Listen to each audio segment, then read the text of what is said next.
camera.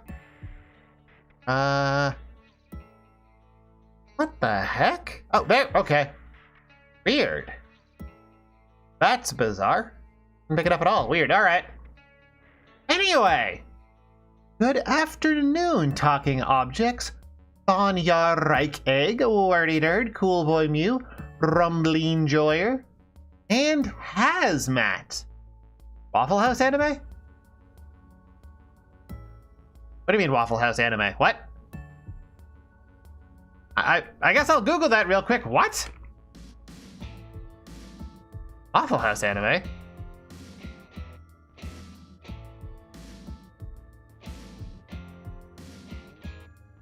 don't see no news about a Waffle House anime. I had a great idea. Oh, okay. Making an anime about Waffle House fights. It's like DBZ fights, presumably. Gonna make a Waffle House anime to pitch to Waffle House. I see. Okay. And Rumbling Joyer. I would assume Cloud was designed as like a mix of blue mage and probably red mage, honestly. And hello, Needles Kane. And to answer Anya Reich Egg's question. Yeah, I'm back. I'm making Funger videos again. You better catch the new video that's coming out on Sunday, because it's another coding deep dive, but also it goes into how to program a Fear and Hunger system correctly. If it does well and like people buy the plugin that I made, then I might, you know, do more. We'll see. And hello, Sukotsuto. And, oh yeah, there's something else specific that I wanted to ramble about. So the Pal World server is still up, and if you are, you know, forking over cash, you can join it, and you can hang out with me in the Pal World server. And I do really want to share my progress on it. Just drag this in here. Well, the important bit is right here. As you can see, Trust with Zoe has been maxed out at 10, which is very good. But the really important part...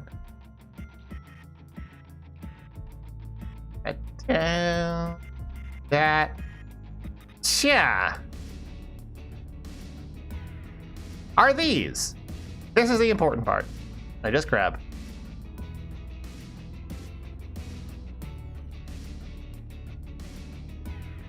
Could not tell you.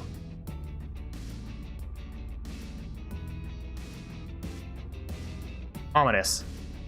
Oh, it's that. That's what I just grabbed. Okay, let me get rid of that.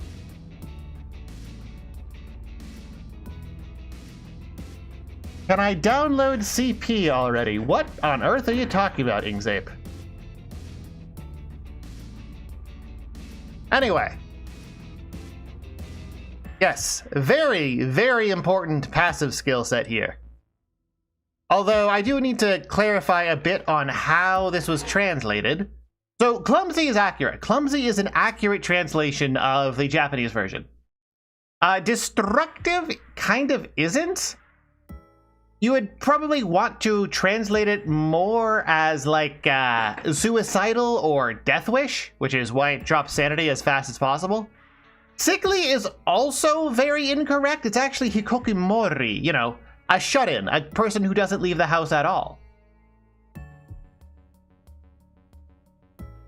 And unstable is, well, it's a good enough translation. Like, it's technically close to like mentally unstable, but like it's obvious the implication. Now, the fun part is that none of these actually apply while she's in the party. And so this kind of means that the moment she's like more than 20 feet away from me, she starts like going crazy and resorting to self-harm. A perfect wife material, really. I didn't know any of these traits when I first caught her. These are all just like the results of how I have treated her since the kidnapping. So, a very successful grooming girl into wife story. Very successful. Mission definitely accomplished.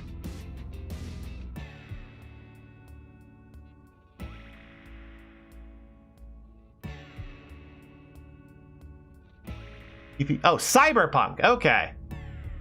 I don't think I own Cyberpunk. No, it's fine, Wordy. It's fine.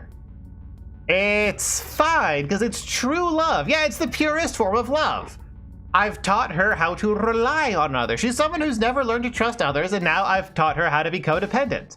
It's called character growth. It's called healing. It's moving past her trauma onto new trauma. Oh, right. Yeah, and, put it down a bit so you can see the other part.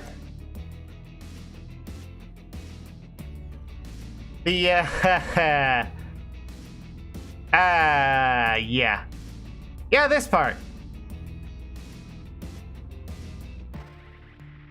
And it says it speaks, so you have to play it now. I mean, I can't afford it. You'd have to buy it for me. And even then, I'm not even sure I could run it. But, you might notice those stars at the top. And if you're not familiar with those stars, you might assume that they're like, rating or whatever. So, those stars represent how many people have been condensed into her. There's this device that's called the PAL condensation machine, where you take other PALs, in this case humans, and sort of turn them into Tang, where they're still sentient and like resentful that you've done this to them, which is why they have an achievement for maxing out 5 characters with this, with a, I think the achievement name is Haunted by Resentment or something? Anyway, to get 1 star, I needed to kidnap 4 women and inject them into Zoe. To get 2 stars, I needed to capture another 16 to bring it up to a total of 20. And to get that 3rd star, I needed to capture 32, bring it up to a total of 52. So I've captured 52 humans and shoved them into Zoe. End of Evangel and consciousness melding? Yeah, I mean, there's still a dominant personality, obviously. But it's more like you're going to be perpetually haunted by the voices of the people who were sacrificed to make you stronger. And now there are 52 women inside of Zoe, making her 52 times as wife as any other possible wife. 52, 400. I mean, I'm eventually going to go for a total of 116 to max her out. Can you make a crossover with Frapolo? Probably. You have to respond to my DMs properly, though. That's up to him. Go into his chat and spam him with questions like that, and we'll see how it goes, Inksape. Who are you catching? The female NPCs, which is why if you hop on the server now, you'll notice the towns are remarkably empty, and a lot of the female wanted criminals aren't spawning anywhere at all anymore.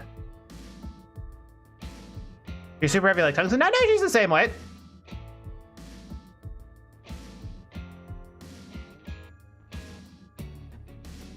And yeah, it's going well. I'm systematically creating the perfect wife. And that's the update for the Pal World server that I wanted to share. I've yeah.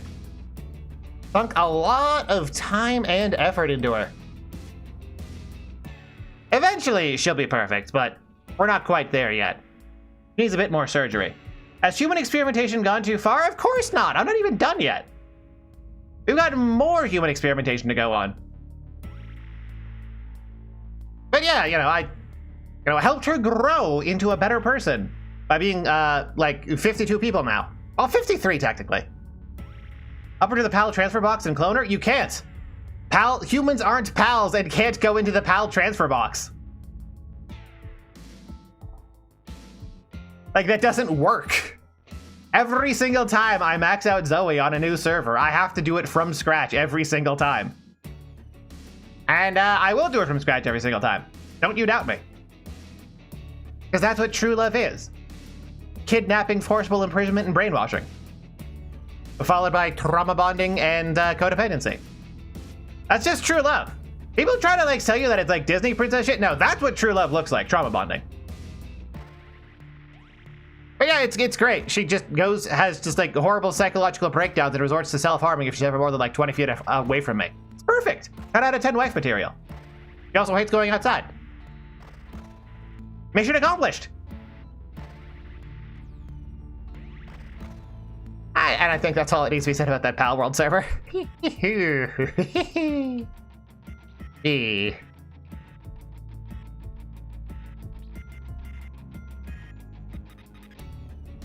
How eldritch wife would it be if you tried to lift her and she's 400 pounds? I am not going to date any chick heavier than me. Like, I'm sorry, but no. And that's not even like a hard threshold to meet.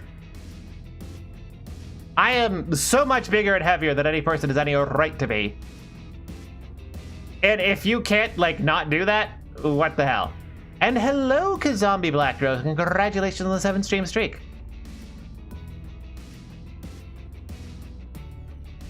And I guess the other thing I could ramble about is... I just throw this updated screenshot on there. You don't want a muscle dummy mommy? Not one that's heavier than me. Because heavier than me is just fucking gross at that point. That's like a dude.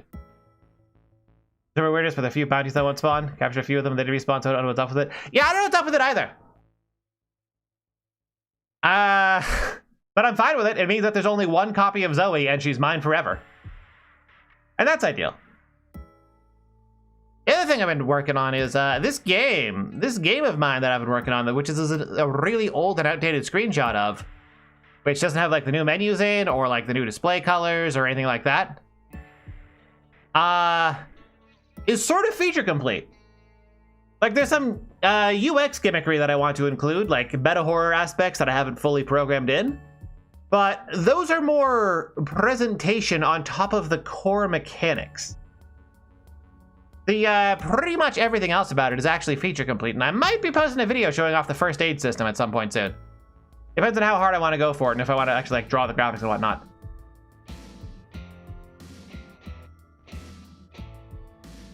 But yeah, still gotta be a ways off till I have a demo because I still need to draw like a shitload of art. So much art needs to be done for this.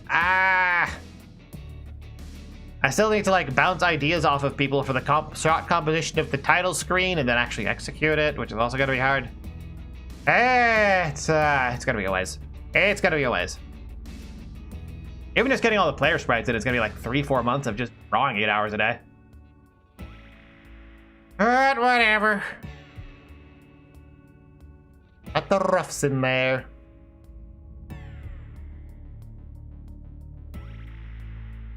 I know, Talking Object. If there was actually like an AI tool for generating Chrono Trigger style sprites to expedite this process, I would be all fucking over it. But I don't think anything does anything that low resolution. If there is, please, for the love of God, feel free to share it. But like, I'm stuck doing all of this alone. We'd have to resort to getting feeble battle hunger gamers to spawn wall. Yeah. Yeah. Yeah. Might end up chungering with me? What does that mean? Chungering.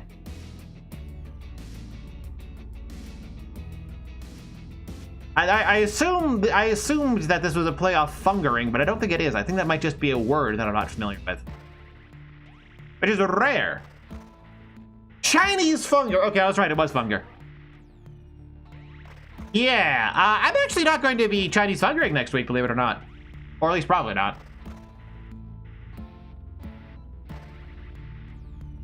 Good for inspiration? Yeah, but I already know what I need to do for it, and like, using AI for inspiration for character sprites doesn't actually help because the part that's hard is fucking drawing them. It's just a walk cycle. Yes, because next Wednesday is, well, it gonna be this. Probably going to be doing a collab with Woozle on the Palworld server where I explain to him how Palworld works and he goes in completely blind and sees like my re-education camps and slaughterhouses. And it'll be great. He doesn't know anything about the game, so you're showing him how to like fast travel using a refrigerator. He's played it before, but doesn't like know the game. He refunded it after like 2 hours. Only 64 respawns in half are mail. That is going to be a grind. Can resetting the server help? Resetting the server could help, but that respawn is Zoe, and I don't want Zoe to respawn. I want her to be mine forever.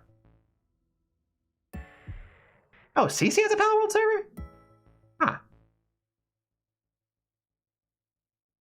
God, I know, Wordy Turd. Like, it's the same for Google Images. Like, I try to search a picture of a red dress, not like with a person posing in it, just a dress itself as a reference. Just a reference image for drawing some spray work for one of the items, and I could not find a single image of what I looked for. Everything, every single goddamn result was a shopping page to buy dresses, most of which weren't even red, and fewer of which even matched the description of the dress that I put in there. So I wound up having to go to ChatGPT, typing in my image query with generate an image of affixed to the front, and then I got the thing that I was looking for and used that as a visual reference for the eventual drawing of the thing. It's just, oh my god. We need to kill Prabhakar Rakavan for his crimes against the internet. And possibly collectively punish the entire subcontinent of India, down to the last man, to leave no survivors, just to get proper justice done for the harm he's done to the world. Like, I think that's the only fair recompensation. Every single person who has been connected to the internet has made their lives measurably worse because of this one individual's decisions. So, I feel like making the lives worse of, what is it, only like 1.5 billion people instead of 7 billion people? I think that is probably reasonably, like, I think that's justice. I think that is, like, proper punishment. Like, it was a collective punishment, therefore we apply with a collective punishment. You need a giant train passing through that subcontinent? I mean, there's a lot of cool temples and stuff there that would be, like, worth preserving. But, I appreciate the sentiment. I just think that there are physical structures there that have a lot of value. I think it would be tragic if we lost all of them.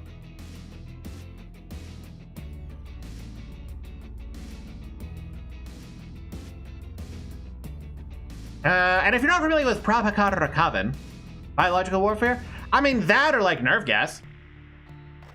Like, I don't want something that destroys the buildings there. Those are valuable historical artifacts. The people, though, the people got it coming at this point.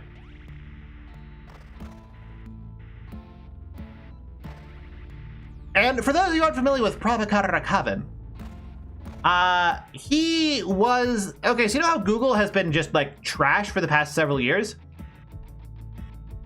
He was the guy responsible for that. His proposal and eventual implementation of it was that if we make the search worse on purpose, people will spend more time looking for something, and therefore, if we put ads on top of it, they will see more ads. And that's why Google sucks now. Because that man decided to let greed destroy value. Why do consumers reward evil? Because there are no mechanisms for which consumers can punish evil. These people are too physically far removed to receive, how would you put this, proper payment, proper wages for their sin. Realistically, I think if he lived like in the middle of a suburb or whatever and everyone knew that he was the guy, he would have been dragged out of his house by his neighbors and treated appropriately. But these people live in specific secluded locations away from the pores in order to prevent this. So, that's why consumers reward evil, because evil has an easy time getting away with it. Because they've made sure that they have an easy time getting away with it.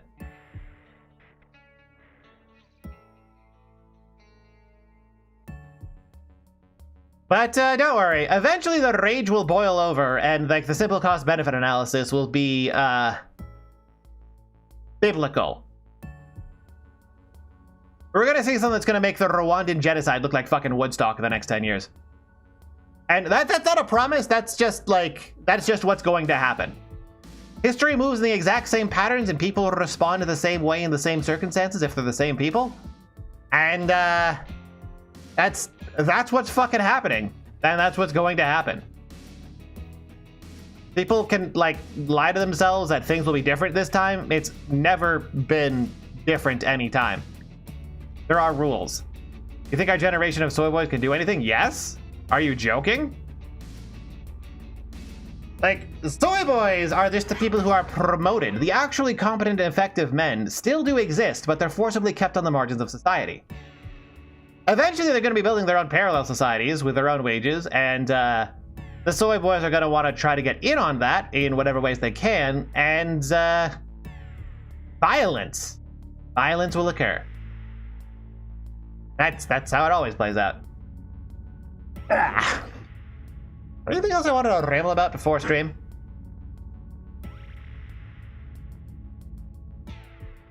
Oh, I guess there's the video coming out this Sunday, which is both going to be about my game and also about how to program, and also a demonstration of how Ufungur did everything wrong. Yeah, city walls can't keep out the barbarians forever if people stop repairing the city walls, because they don't know how anymore. Although, now that I'm looking at my stream downloads on stream folder,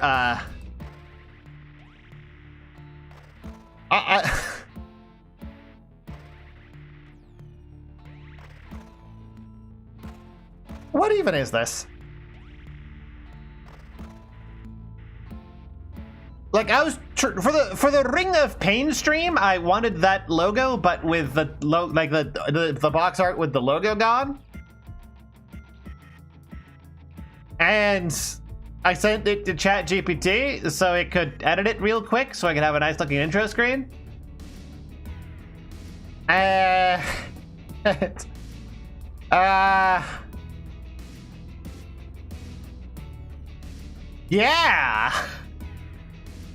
That's it.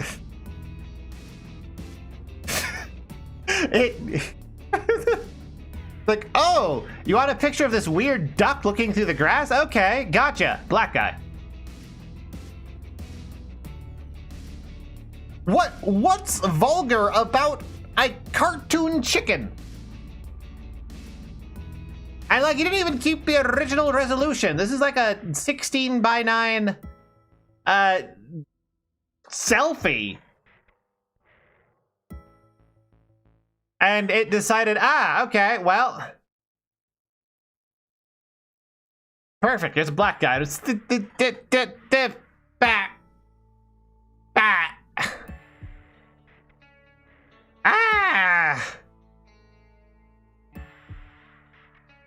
yeah, ChatGPT really sucks ass nowadays. Like, you used to be able to use it as a semi-reliable Google substitute, but not so much anymore. Grok doesn't work. Yeah, DeepSeek is probably the best for most things, although Claude tends to be really good for programming stuff and also is currently the best for Google search. I mean, artificial general intelligence doesn't exist and can't exist. At least not with token prediction. What about Gemini? Let me go download my tweet about Gemini real quick. I know it was pretty recent.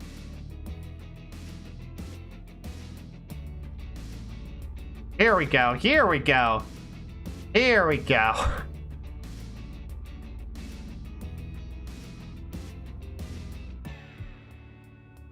Yeah, so this is really all you need to know about Gemini.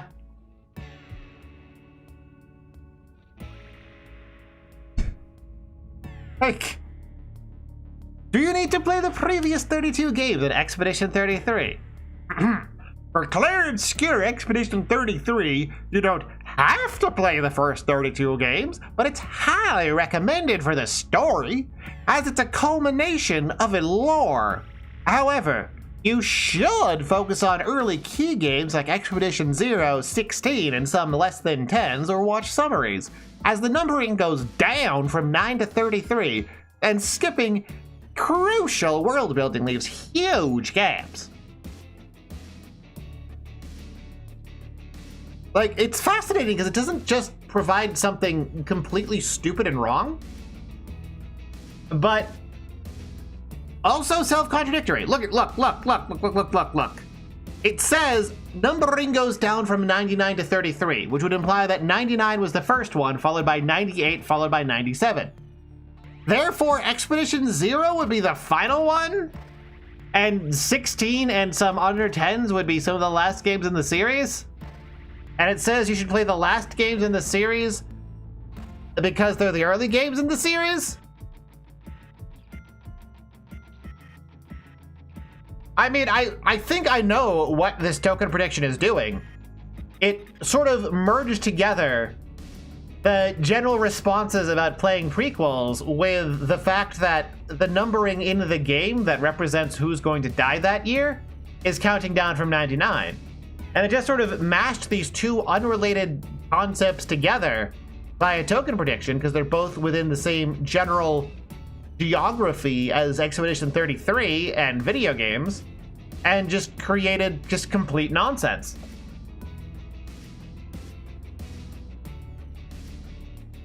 That because I made AI not able to say I don't know? I mean, AI doesn't know or not know at all. AI has no knowing. The entire aspect of AI that is knowledge and understanding doesn't exist except in the minds of humans.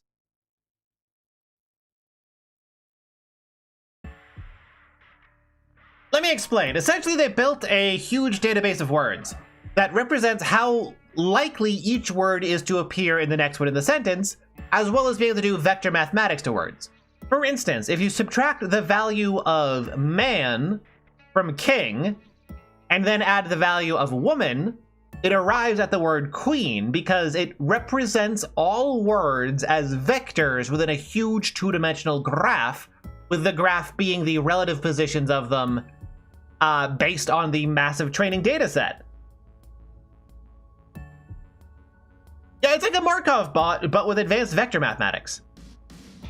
They can't say I don't know because there is no knowing, because it doesn't know in the first place.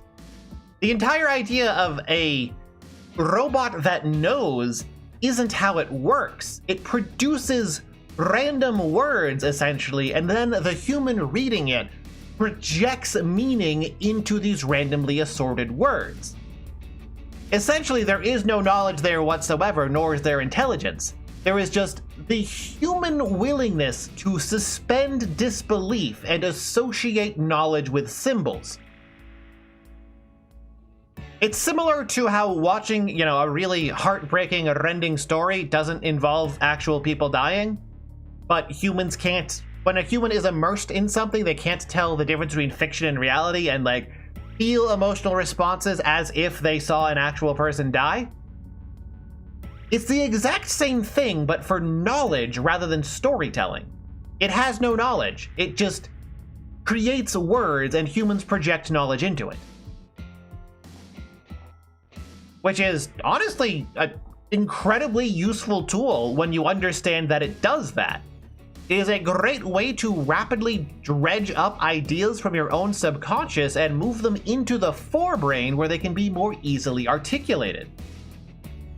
But when you try to use it as a knowledge or information substitute, it's not good at that. We can't have artificial general intelligence because artificial intelligence can't access Plato's world of concepts. We can't have artificial intelligence. A large language model is not intelligent, nor is it artificial. It is just doing vector math to words based on a database of words. I really want to go back to the king and queen example. Take queen, subtract woman, add man, you get king. That is literally how it works. That is the core idea behind an LLM. And then it takes the sum of the words in the current sentence and tries to figure out, given previous patterns, what is the most likely next word.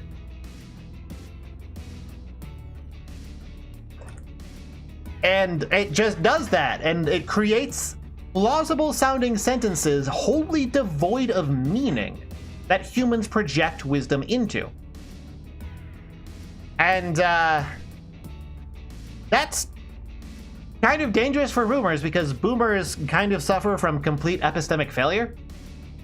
That's the reason most of the people you're getting seen one shot by AI and doing AI murder suicides or whatever from ChatGPT.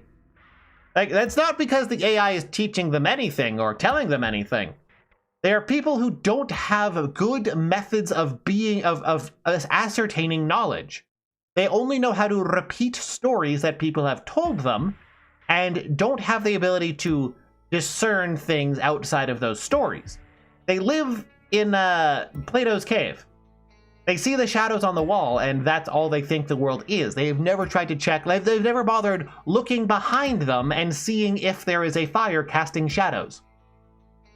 They have spent their entire lives just getting their knowledge from TV and from like social situations and simply adopting what appears to be the currently popular belief within their social circle. They do not have any tools for ascertaining truth. They live by social proof and by what they are told by authority. And that's not an innately wrong way to live, and is especially valuable if you're like a medieval peasant farming for a living, because it means you don't constantly pick fights and question authority, and it increases the overall productivity of society. But damn you, Plato, why'd you have to invent the world of forms now? Never ever. Plato just described what existed, man. It's like blaming Isaac Newton for gravity. But how do I put this?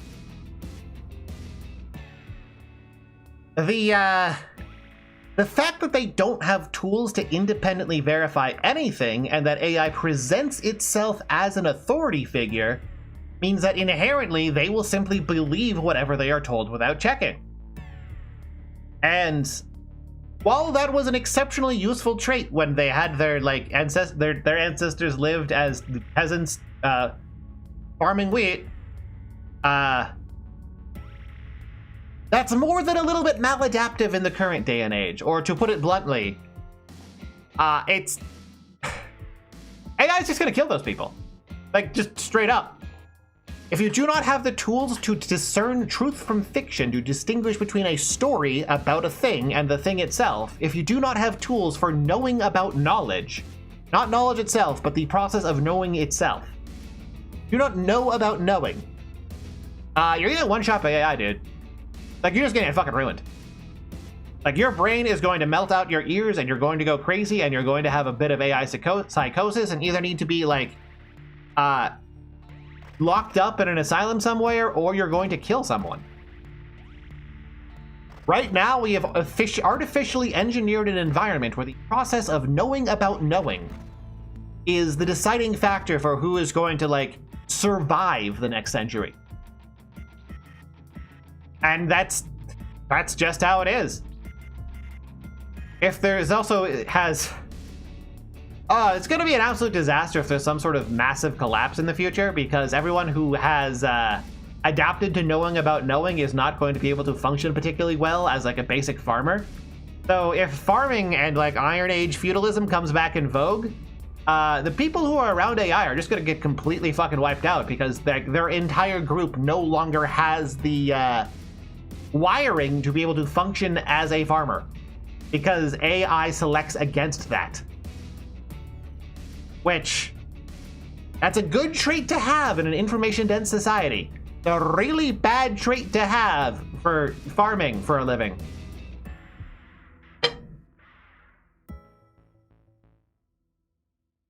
And like, that's the actual danger behind AI.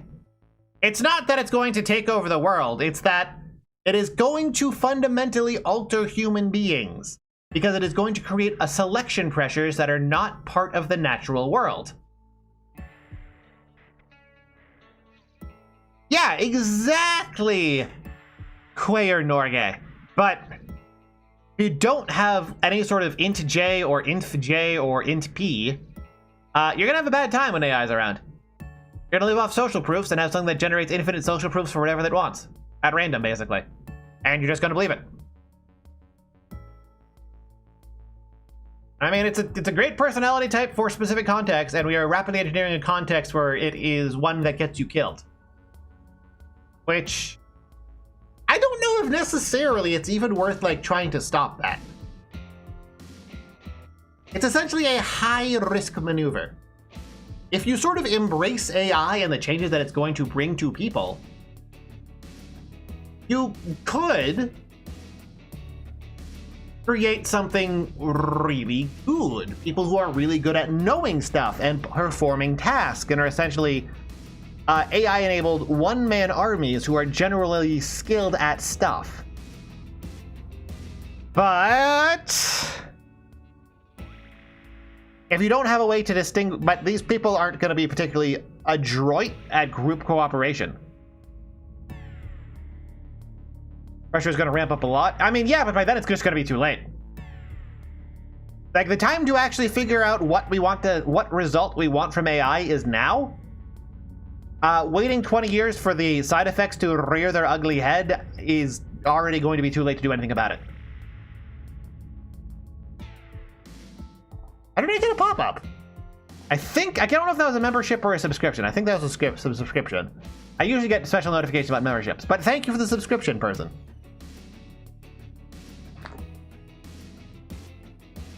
Yeah, that's the actual danger about AI. It now makes all future collapses drastically more dangerous. And if it isn't handled appropriately, will also lead to that future collapse. Yeah, Queer Norgay. It's going to wipe out everyone who doesn't know how to know about knowing.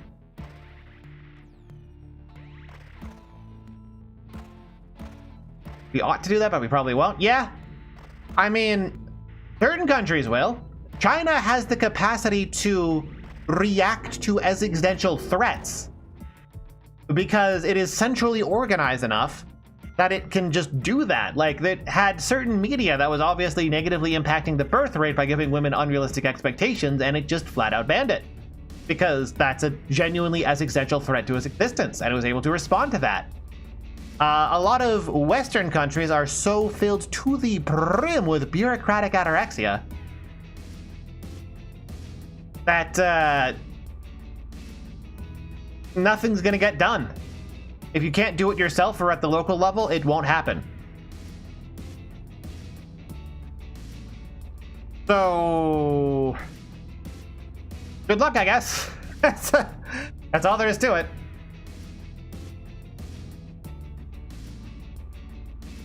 I agree, Needlescan. I've actually noticed that my natural inclination towards picking up on discrepancies and syntax when it comes to programming is weakening because I'm relying on AI a lot. But at the same time, I'm overall massively... There's another... Is that a subscription or a membership? Pretty sure that's a subscription. Thank you for the subscription. Why isn't it popping? Maybe it's being covered by this? That could be it.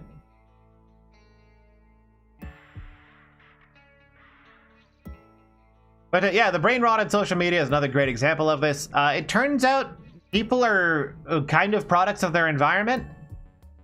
Not, entirely, but there is... what you do to your brain affects what your brain will do. That's how it do.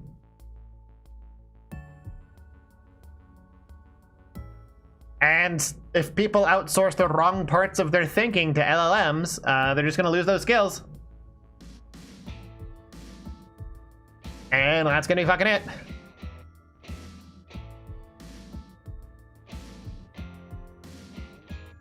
Possible extinction effects that exist purely within our heads.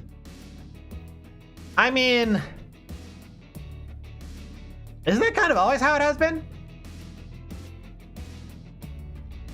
Like, ultimately, yes, it is the fire from the volcano that kills you, but it was the unwillingness to react to the earlier rumbling that was actually the threat. Oh yeah, 100%. We already got that. AI already has a pretty substantial body count with the AI psychosis stuff. And I think ChatGPT mentioned something like 3,000 people discuss suicide with it a day, I want to say. It was some outrageous number. But yeah, we're going to be hitting a bifurcation point where people are either going to go completely fucking insane and have to be locked up, or will just completely stop believing anything that they don't see with their own eyes, which becomes a very difficult thing to structure a society around unless it's especially fragmentary. One of the blips Araki had at the end of it was being delusional, listed as one of his top fears. Yeah! Yeah, because you need truth to be able to interface successfully with the world around you, or at least as close a perception of truth as possible, Being delusional is one of the most crippling things that can happen to a guy. Just period. It's bad.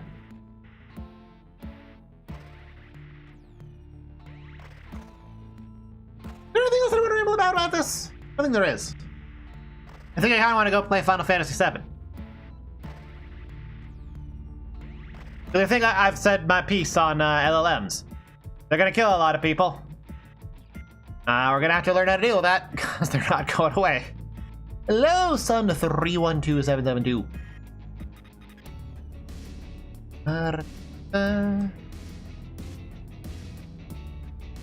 Here's my PS. Interview you a letter negative about it, or the company open like I'll relate suicide. You have to corner it to make it tell the truth. No, Needles Cane. Even if you corner it, it's still not producing truth. It's producing plausible sounding tokens. There is no point where it produces truth. It just produces things that sound like truth to you. Even if you logically corner it, it's you logically corner it the other way, and I would say the exact opposite thing. There's no self-consistency or self-awareness. It's just token prediction.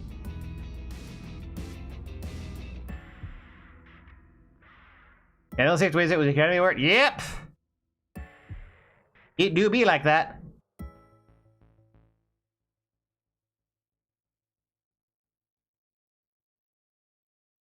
Alrighty.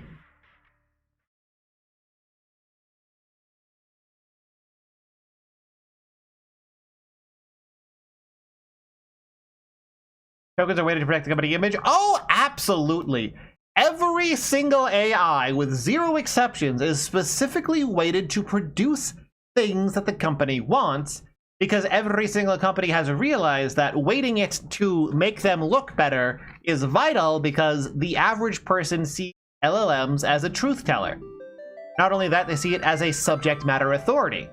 So if it says things that are not true, but sound good about a group, people will simply have higher opinions of that group. Is my controller not working?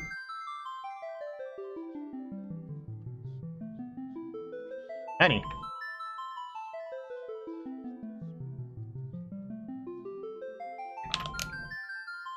Eh? Hold on a second. What's going on here?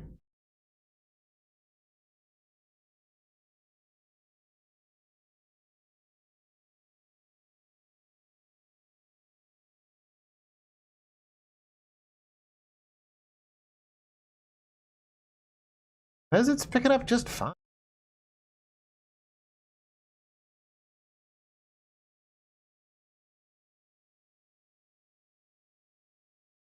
Nani?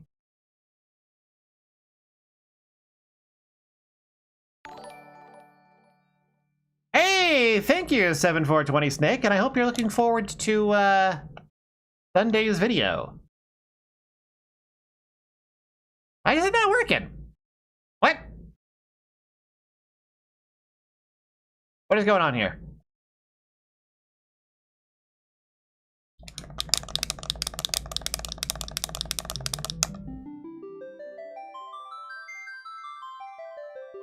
Oh? Try unplug, replug?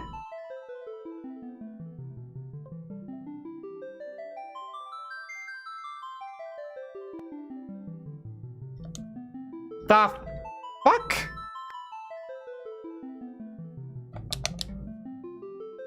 What is going on here? Is this via Steam? No, this is on a very, very legitimate PlayStation 1.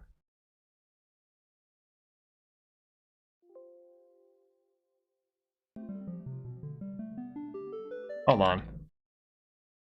Hold on.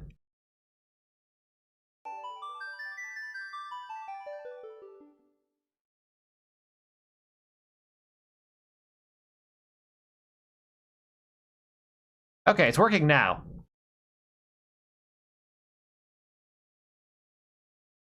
Weird. I think it was working. Hold on, hold on.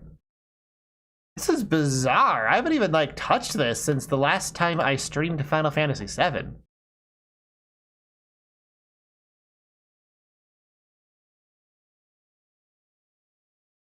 What?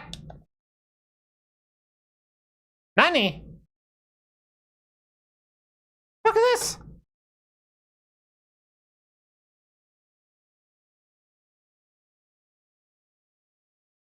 Why you no work?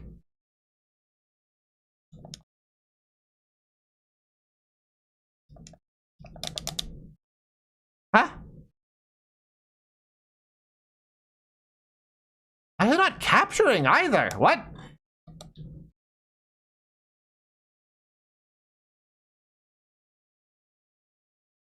Oh, there we go. That was fucking weird. But now it's not capturing? Why is it not capturing? Oh, now it's capturing. Fuck. Okay.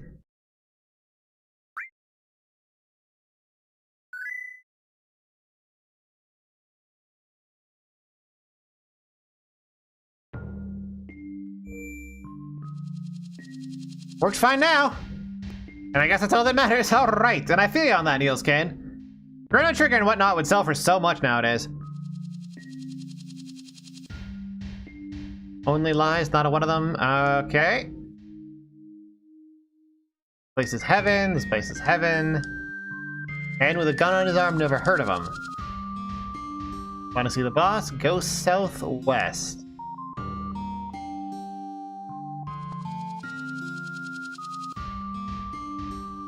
So, don't go southwest to see the boss. Run in the desert to find the chocobo. Got it. It was a chocobo rider, alright.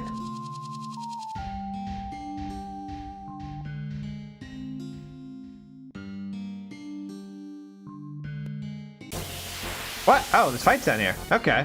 Oh, you're in like a town or whatever. No, we're in a danger town.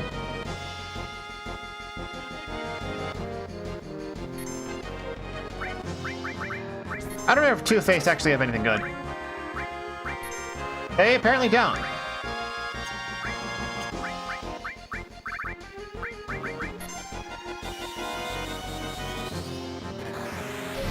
Yes, I thank the person who donated $20 for the $20. It was 740 Snake. What? Why was everyone healed?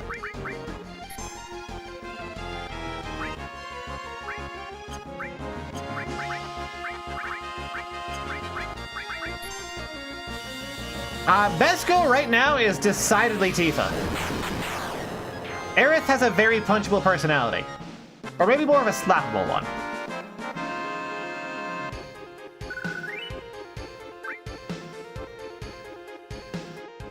Oh yeah, right, I guess this is the first year of the new year. Happy New Year, everyone. I'd totally forgotten. I was, buried deep in getting things to work. Working on videos and whatnot. Right.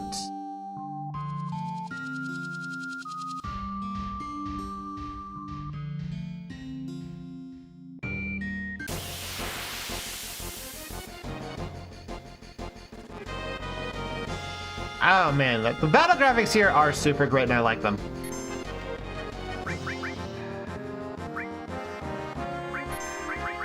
Steal from a bandit, see what happens.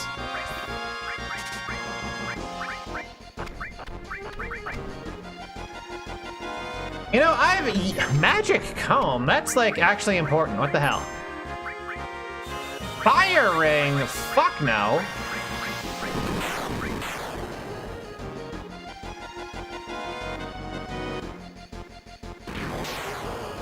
Ow!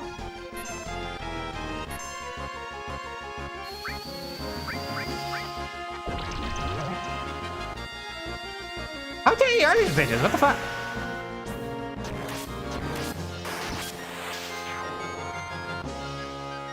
Use magic comb. That guy's gonna go away with a fire ring. Yep, goddammit. Hello, Viltautus Blighty. And thank you. And happy New Year to you as well. Alright, I keep forgetting that.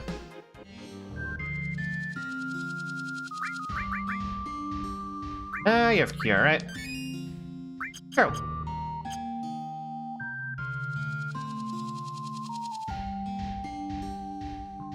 Fire ring was one I actually wanted back.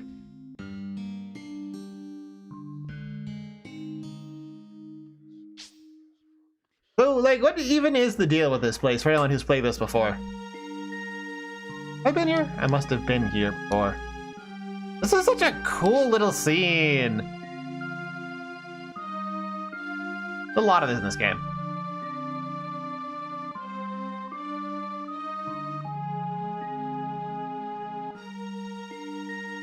Like, I'm vaguely aware we're chasing after... We should find Barrett before we find out the desert. Alright, southwest it is.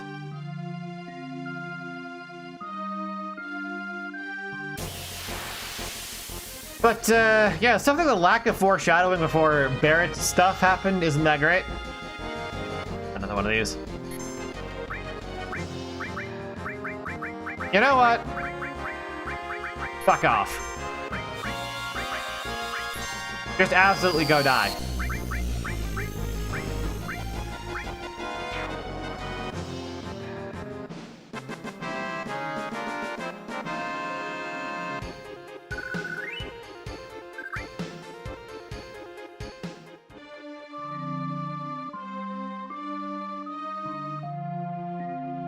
Can't leave the comparison to the remakes. Honestly, I would be kind of interested in playing the first part of the remake. It seems like it would be like the remake of the part of this game that I enjoyed most, and that I'd probably not play any of the rest of them. Because Midgar is hella cool.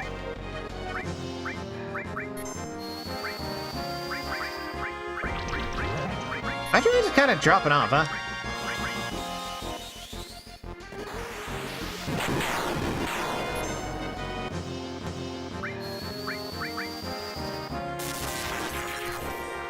Well, still better than Bolt, so I guess it's fine.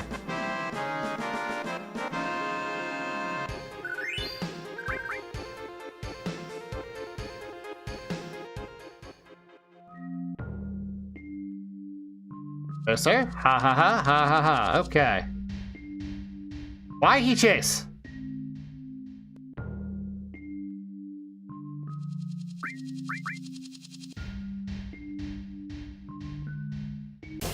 What?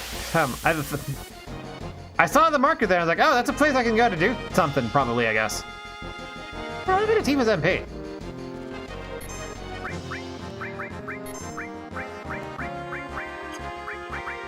Oh, successfully manipulated bandit. All right. Only skill is hit. And it does fuck all damage.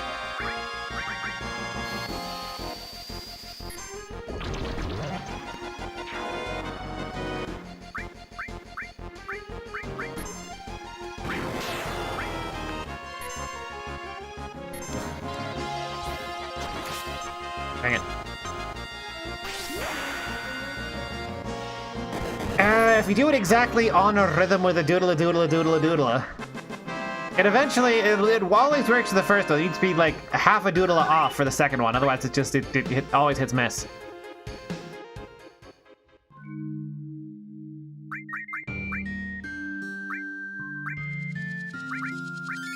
Anyway. Like, there's a prison in FF8 better than there's a prison in this game.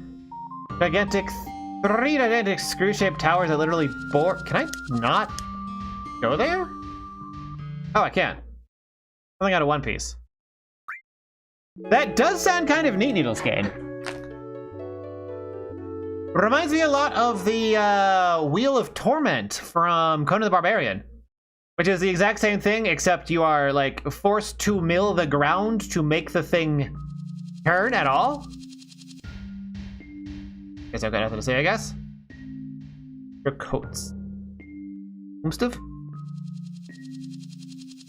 Maybe Mr. Coates is in here?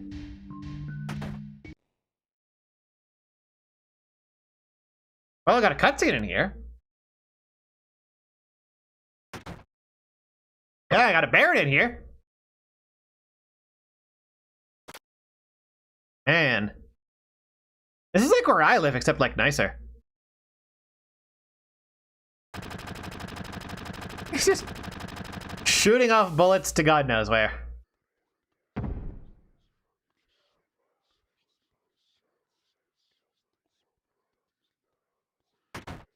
Oh!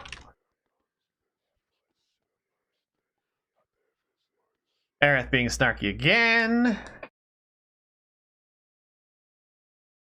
Murders. Da, da, da, da. Who is that? Probably just some bandit who was trying to ambush us, I would guess. Another man that got to come crashed into his arms 4 years ago. You know how in the Flintstones and all the appliances just animals that have cabinets? It's like that in One Piece too. All the machines in the Holy Land are actually powered by slaves and just look like mechanical things. Ah, Rome did that as well. Although the big difference between Roman slavery and likely One Piece slavery is that Roman slaves weren't treated so poorly. People have a really weird, modern people have a really weird idea of how slavery actually worked. Because historically, being a wagey at a minimum wage job in most first world countries is a worse lot in life than slavery. That's not even a joke. Like if you are working at McDonald's, you are worse off than a medieval slave. Slavery was good. It was better than what we currently have.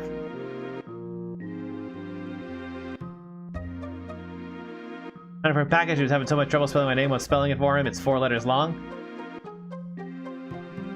Yeah. Yeah, it'd be like that. Even I have a relatively simple name, but nobody knows how to actually spell Jonathan, even if I explain it slowly, so it's just like... Man, it's like they say how everyone has 2 names. The name given to them by their parents at birth, and their true name, which can only be heard when someone's mispronouncing it in the waiting room and trying to call for you. And if you're responding to it, you know it's a true name. You can see the stretch tool they used in Photoshop to animate a singular PNG of smoke.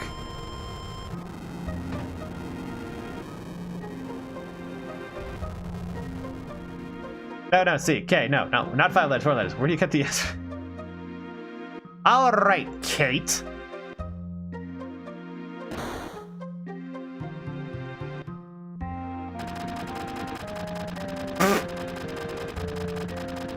How is he not getting shot?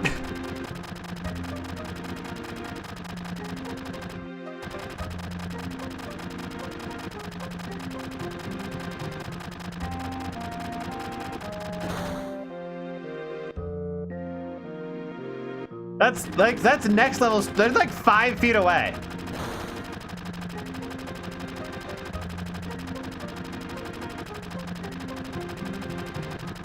Eleanor, Marlene.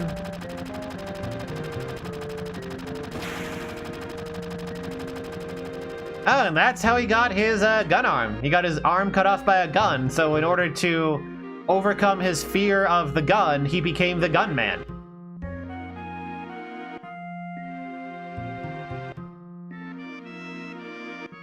He's just Batman, but for guns, which honestly, massive improvement. Yeah, as you could say, slavery is like 8 times as good as what we currently have. I found the wrong name for like 3 months, they never corrected me, then when I finally found out the name was something else, like, yeah, I didn't feel like correcting you. I mean, Needles Kane, I don't give out my name at my job, and I just wait to see how long it takes for someone to figure that out, and I also never bother remembering anyone else's names. I just go like, hey, you, and have great conversations about people without actually ever using their names, and nobody even notices. Like, I once worked at a place for 3 years without learning anyone's name, and nobody could figure it out. It's kind of incredible.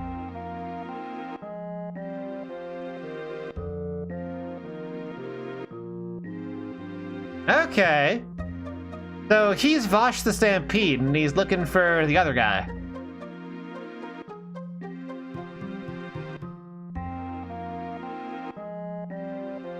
Oh, so Dine! Dine is the guy who has his arm replaced, because he was also shot in the arm. Got it. Look, Ordy Derd, I live my life like I am the one fucking player character surrounded by Oblivion NPCs. And people very rarely prove me wrong about that. Like, they might give me weird looks about seeing a nice, like, door frame that juts out and doing a couple of pull-ups off of it before, like, heading through. But they're not actually gonna say anything or even, like, remember it. Like, it's so weird that the human nature for selective memory editing just kicks in and they don't remember me even doing it.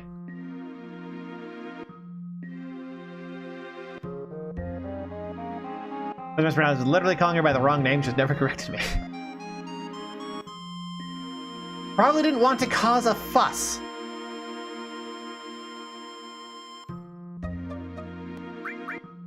Yeah, perfect.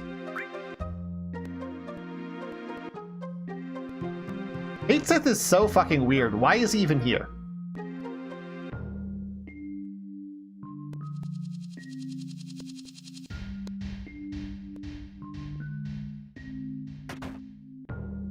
Right? I can download her psychology.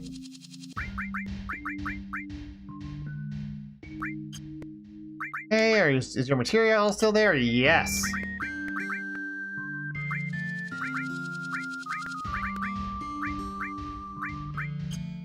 All right. You have to buy something. I don't know about an actual rule. Wow. I mean, I understand he's supposed to be the quirky mascot party member, but why is there a quirky mascot party member at all? Best materia? What do we even have for him? Got Ifrit for if he needs to toss out a big boom. Cover could be swapped for the next boss. Heal is okay, revive isn't doing him any good, and all restore. I guess I could swap out cover for... I don't know, ice? What has the most AP? That one has a lot. Ice, yeah. Yeah, Meredith solo is what I kind of figured. It's fine like this. He's still got healing and whatnot. He's self-sufficient. He's got, like, melee attacks and also, like, healing. He'll be fine. I really, really despise what they do with the isometric controls. I have to hold up and left to walk straight vertically. So I want to talk to that guy across the counter, but I guess I can't.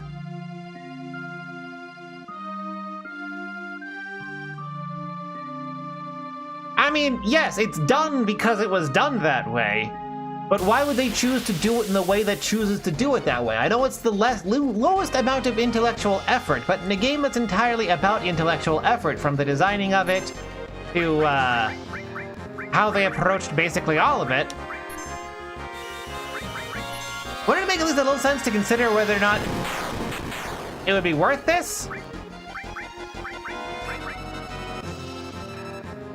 I don't know if mass appeal is actually there, because he's not, like, integrated into the party, and I think he's probably the least popular character, period. Red 13 makes for a better mascot character, because he's a dog.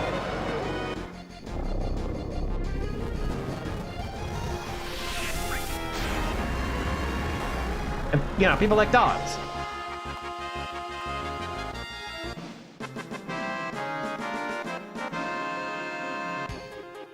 He just feels unintegrated. More of a mistake. Hello, clearly not FF7. Got this.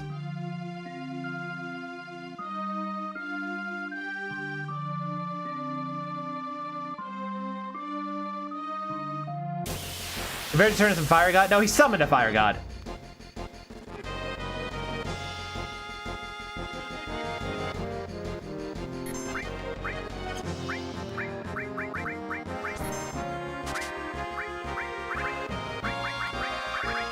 Where's Beta? Fuck y'all, bitches. Oh, I just don't like dogs at all. I've never been liked by most dogs. Like, it's only like the super friendly dogs like golden retrievers that tolerate me. Everything else wants my blood. So I'm not generally fond of dogs at all. I'm just like, ah,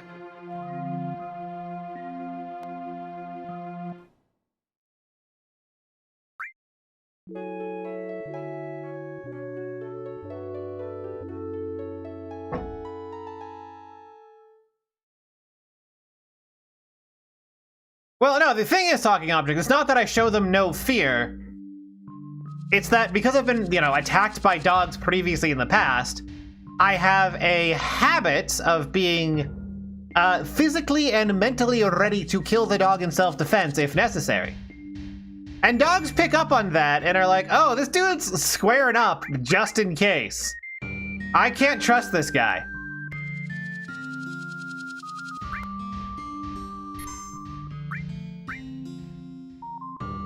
So they, generally, avoid me? Or, respond to a perceived threat violently? Where'd he go?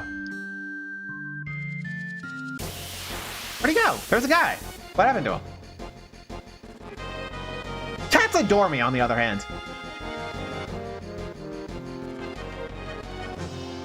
How many games do I have in my Weird Wednesdays backlog? I don't know.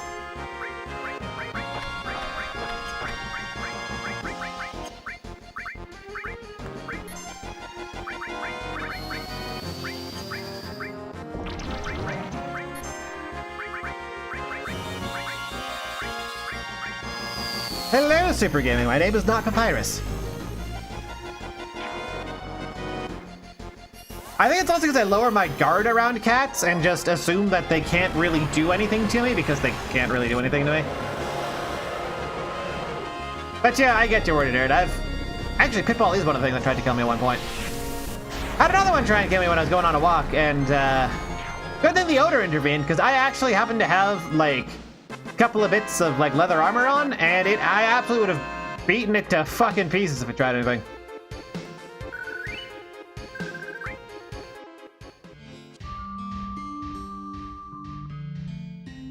Where'd the fat guy go? Thought I was supposed to talk. There he is.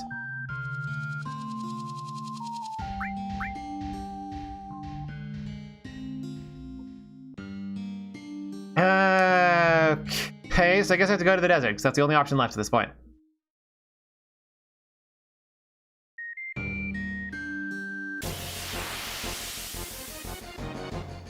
I mean, dogs pick up on those vibes better than people because they rely on them in a way people don't nowadays.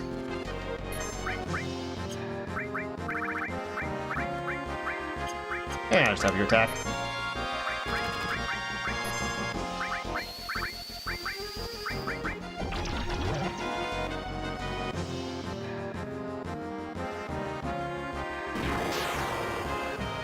Wow, they blew it fast this time.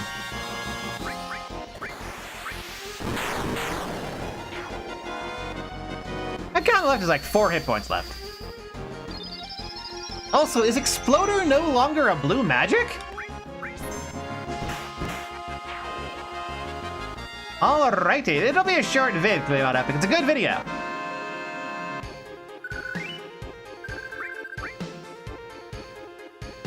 But yeah, there are ways to just read people's things, and if you're a human who's very used to dangerous situations, like me, you get actually pretty good at reading people's intent and personality just from, small tells like body language. I think the scientific term for that shit is, micro-expressions or whatever, but that just sounds, super fake. Finished Dead Man's Questions. That had a dog pick up on Kira's presence despite him being a ghost. What if there's any precedents? Dogs react to a lot of things that humans don't.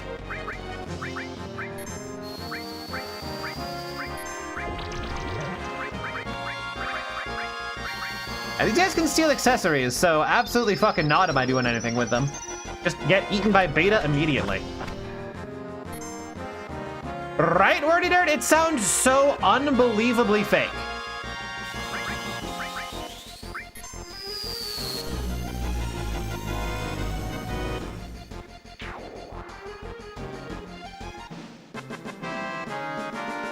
But yeah, generally dogs do pick up on stuff really good. And if a dog doesn't enter a room because it's scared or whatever, don't enter that room. Doesn't matter what's actually there. What matters is that you have an actionable behavior pattern that you can observe.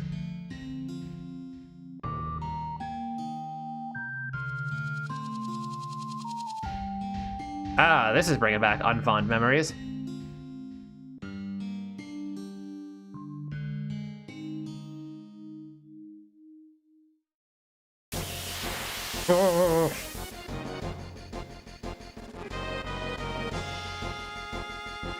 Oh, shit! It's the legend! I should be able to get 1,000 needles here if I let him just go. I think.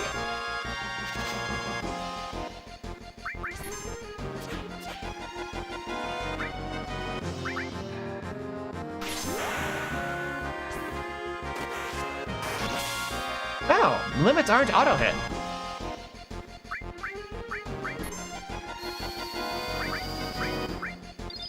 Is Bio auto-hit or do I have to use Matcha Magic? Because I'm pretty sure that's also auto-hit. Okay, so... How do they code magic in this game then? Okay, so that does hit. Does that auto-hit? I thought it would be. Usually is. 1 AP! Or 1... Oh. Oh, you got a shitload of money for that. Gotcha.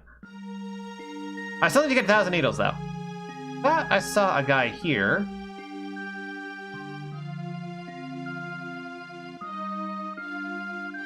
Oh, we're probably doing endless infinite wandering in random directions, huh? You know how to give attack skills 2 elements? Yeah, you pick the add element command and do it twice. The way 2 elements work in RPG Maker is that it will pick whichever element is most beneficial at the time. Okay, so we're just looping there. If you want 2 elements that are calculated separately, or rather calculated simultaneously and both are applied... Oh, it's a sandworm!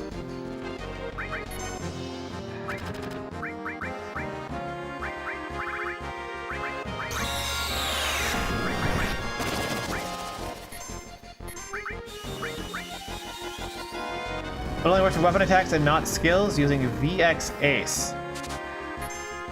I think you probably need a plugin then.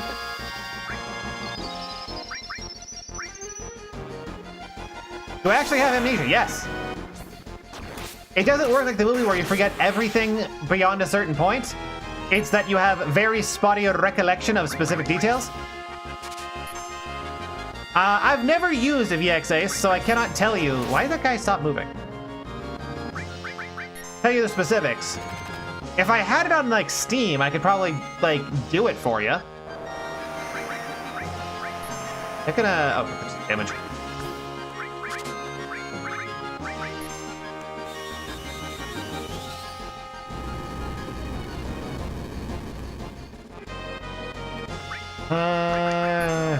It's tankier than I was expecting.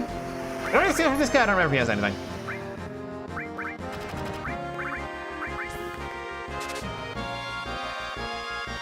Good God.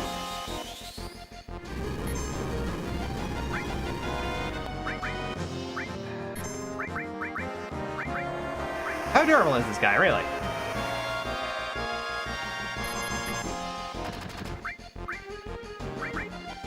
Oh, cross slash paralyzes. That's why. Oh, he's dead next to it anyway. Weak against colds. Okay.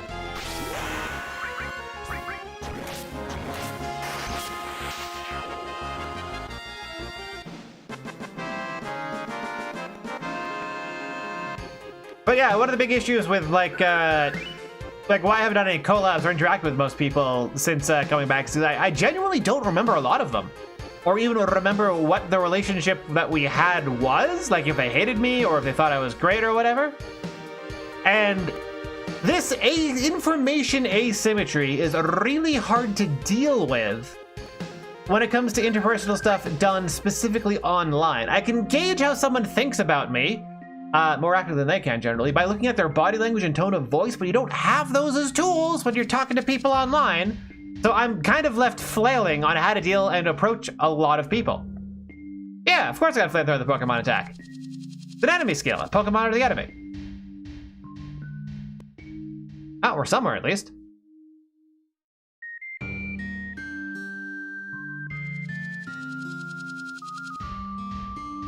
And also that's why my audio was shit for a long time and I'm still struggling with a lot of stuff with OBS because that's just all stuff that I don't remember anymore. Do you still remember his raccoon situation? Yeah! Yes, because negative, like I said in the video, negative experiences stick more. Oh, fire upgraded. Neat.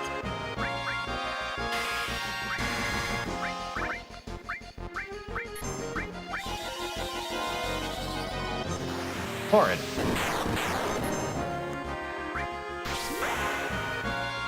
Oh wait, Deathclaw! Oh, these are the guys from Final Fantasy V! Oh shit, I should see if I can get the Deathclaw blue magic from them, because that was amazing in Final Fantasy V. I don't know if they even have it. I don't know if it even works that way. I don't even have those effects.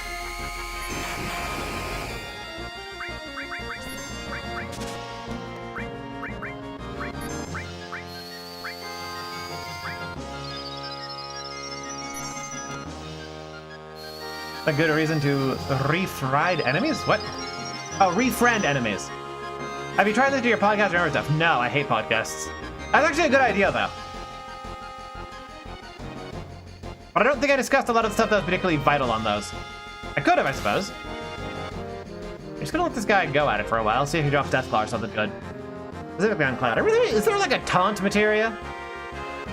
That'd be nice.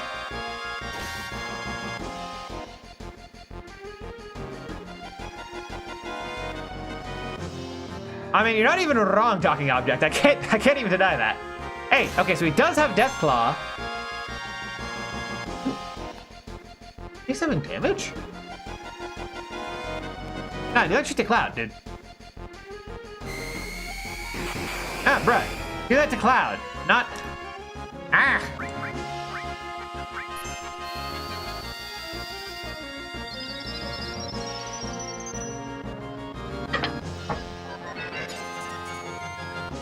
Oh, yeah, but I don't have K-Tip right now. Oh, well.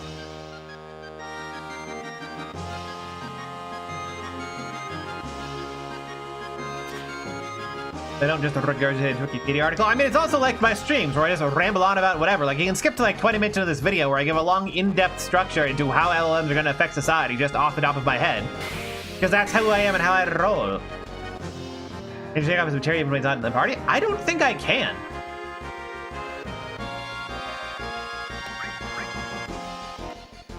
Oh, skill pack. Oh, he's out of MP now. Bitch.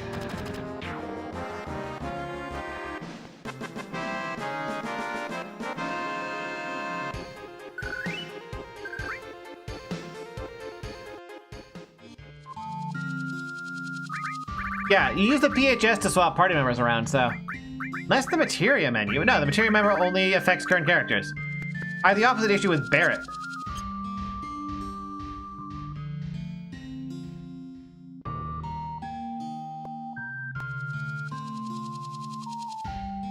Yeah, the other thing about movie amnesia is that it's, like, not at all selective in a way that makes much sense. Like, I can't remember the face of my first girlfriend, but I can remember certain missions from Jak 3 and, like, most of Mega Man lore. It's weird.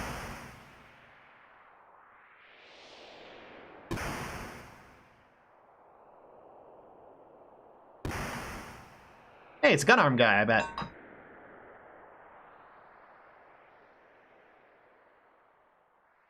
Yep, it's Gunarm guy. Oh, this is probably the next boss fight, right? Way away from any save point. Did he just shoot Barret or at Barret?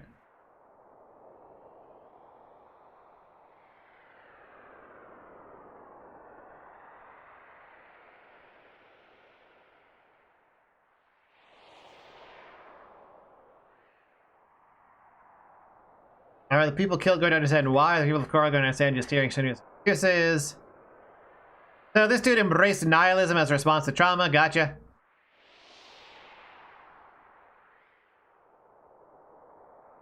I think I remember the rest of the podcast is Redditor's got mad for a little mention of Black Souls. Do you know the guy, or is he too above you now? Oh, I was talking with him in DMs earlier. Yeah, I'm not surprised Redditor's got mad about Black Souls. It's a cool game, but like Redditors are very sensitive to certain types of media.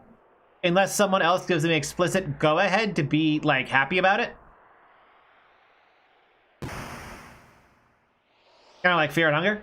And because there's no permission for that for Black Souls, because no one in a position of clout has said, yes, you can enjoy Black Souls, Redditors are going to be mad about it.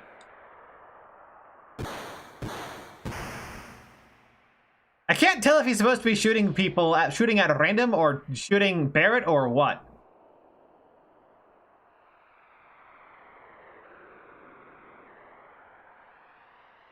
I do quite enjoy Black Souls. It's a fascinating little game in a lot of different ways. And I'm pretty sure Black Souls 2 is somewhere in the Weird Wednesdays backlog. Have I played I have not played a single Persona game.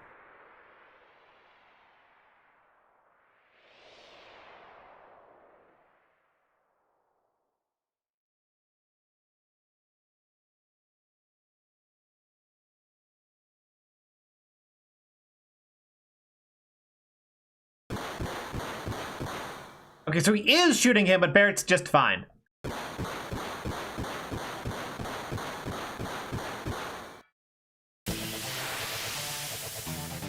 They won't let you send a friend request? That's bizarre. I'll check friend requests then.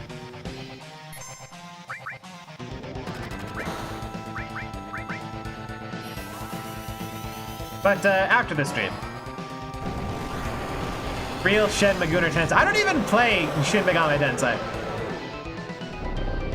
I don't generally like most RPGs. They have to have a specific thing like Final Fantasy V does to be I would have to invite you, alright.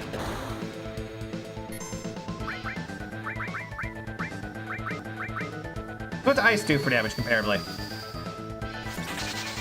91. How's that compare against my weapon?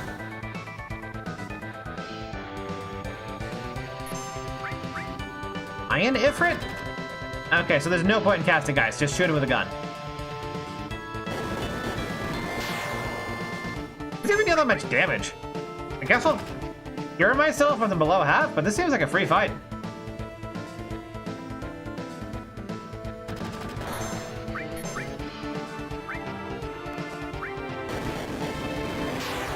Like, he hits for, like, friggin' 9%? As long as I heal once every roughly, like, 7 turns and don't run out of MP by then, I just win? That seems like a second phase where stuff gets wacky, but this seems, like, easy.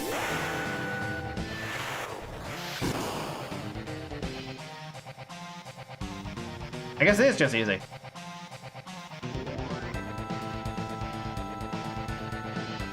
He'll kill you in 10 turns if I'm not careful. Yeah, if I don't do anything, I just let him hit me and never bother healing, then I'll die.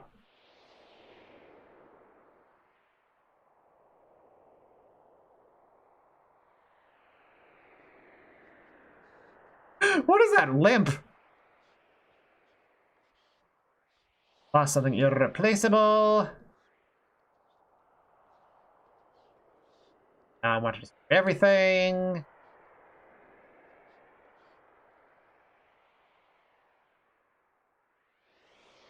Yep, coping with grief over a lack of Marlene.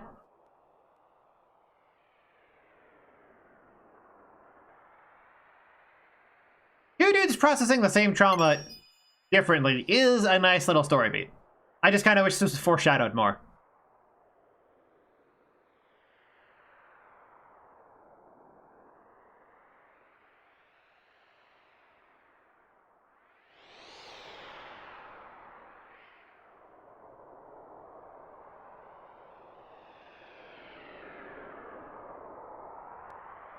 Alright, I'll cop to it. That's a little fucked. I like.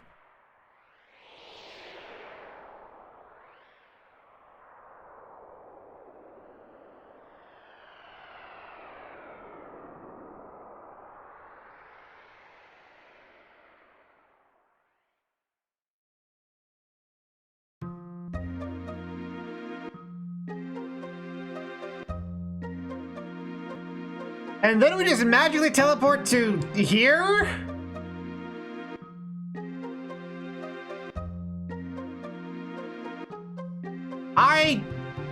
Okay, so talking object, I'm in level with you. They probably do, but good writers cannot write well. Yeah, that sounds like, Reddit, Norgay. Nihilistic Indians. The thing is, Talking Object, there are probably several very talented writers working at Square, but they aren't allowed to actually do anything. Everything has to be run through like 36 committees before anything gets approved, and they're all going to take away bits and pieces of it until it no longer resembles the original product. Because that's the only way to organize people, that many people, into a cohesive whole, is the sacrifice of individuality. And, well, we've actually definitely already hit the point where that's a good idea. Like, the current AAA collapse is happening because it doesn't work very well, that format, for making video games. Which is why indies and, like, smaller companies are constantly pulling out ahead. And, provided they don't get artificial speculation bailouts in all sorts of financial games to stay ahead, then it will be a problem that solves itself because people won't buy bad products, because gamers are the only fucking people left in the entire goddamn world with the actual capacity to see something with a brand that they like and go, that looks bad, I'm not going to buy it even if it's brand. Like, no one else can do that anymore for some reason. They will all justify their decision to encourage slop and make the world a worse place. Gamers are at this point, unironically, like the last line of defense against, like, the post-apocalyptic dystopian hellscape. Motion for committee to investigate the former committee's decision about making it committees. Yes! You get it.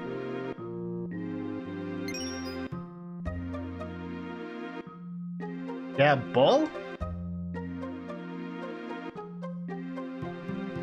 The kid in the red post, full on atheists, etc. That's why I read page them. Yep.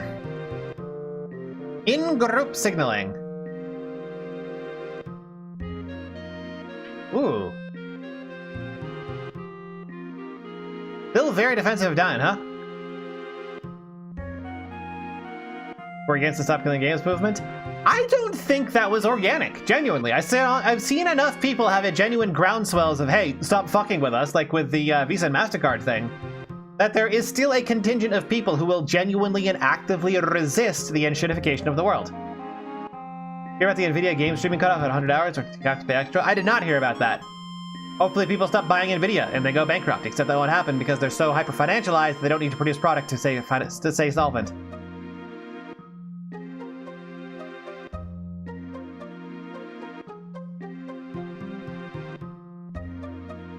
I have to win the Chocobo Racer.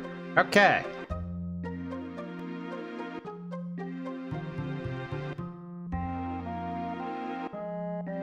Oh shit, we gotta deal with Dio? Dio Brando? He has the same type of stand that I do?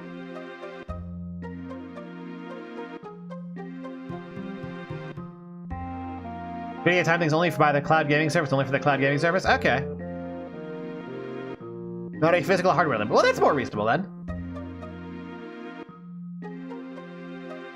So that's gonna be our manager. Now we have to do something to get the Chocobo by running fast, I think.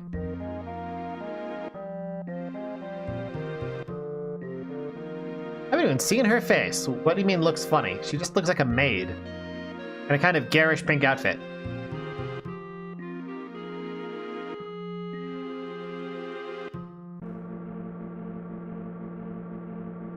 Well, yeah, if you don't own stuff, then you're more of a slave and they can rob you more. And they're gonna just always do that until they suffer consequences for it. That's just how it works. This is basic game theory. This is basic power dynamics.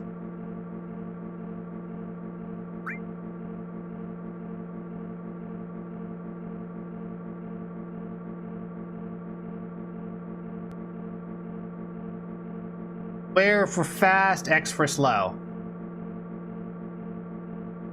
Circle button to boost.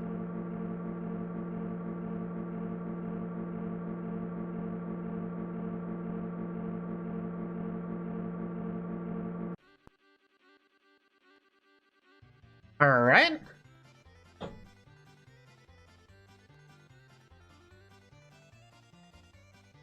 Oh shit, I can faintly hear the Chocobo theme in the background.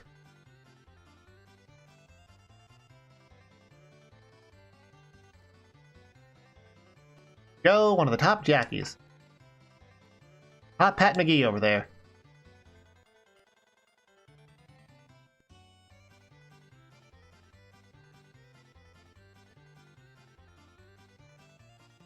Okay.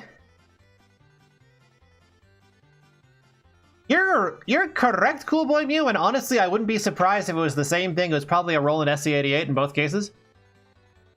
Because everywhere these days, can't remember a brand new car off the top of my head. It's some kind of... Oh, there was also that one that was like had heated seats as a subscription. Yeah, it's fucked. People need to start making the people who do this suffer so they stop doing that. Oh, we got a Rama finally. Got the initial trio. Okay, don't talk with him. Got it. Is there a save point that I could use?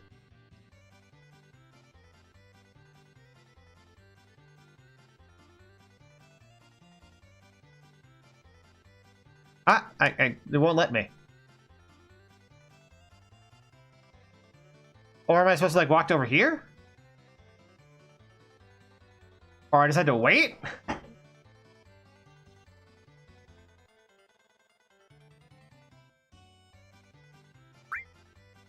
Yeah, square to go fast, X to slow down. Really, no save.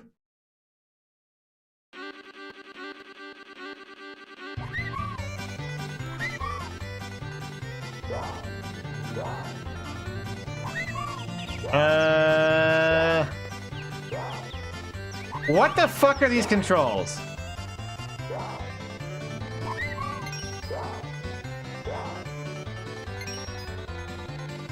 Okay, I think I've mostly got it.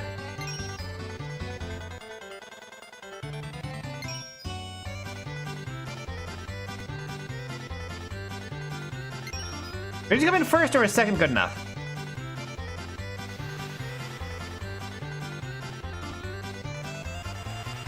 You know what this reminds me of all things? Sonic R.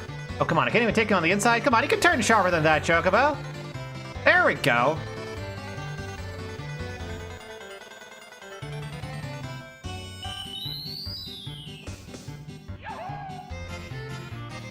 What is this Rodeo Day Chocobo going on?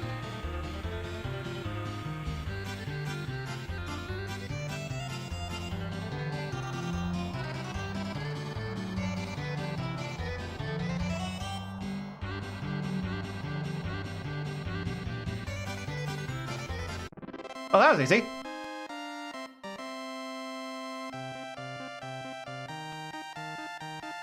Why did it go to chiptune?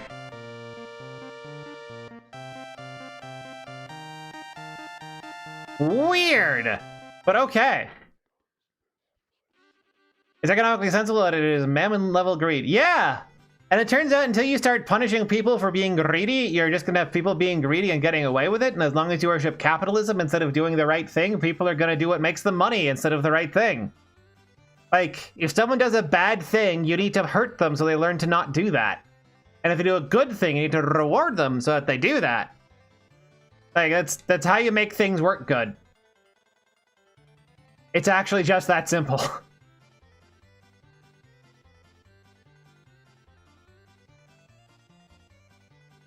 What a bizarre little sequence.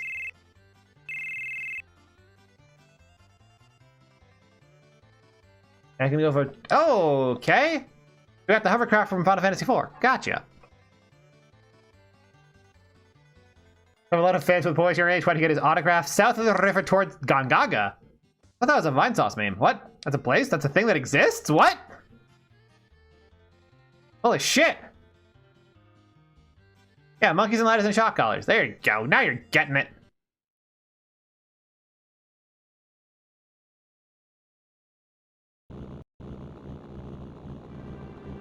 What if you stay neutral and didn't punish or reward bad decisions? If you do that, because hurting other... what you're doing there is you are creating a state of all against all, a Hobbesian state of nature, that is simply going to result in people cooperating to punish things that they don't like, which then gets, because there's people working together, outcompetes people doing solo, and then you arrive back at what I was describing. These references in Super Smash Bros. Huh, never played them? Might want to consider 5 and 6 at some point. They're really good.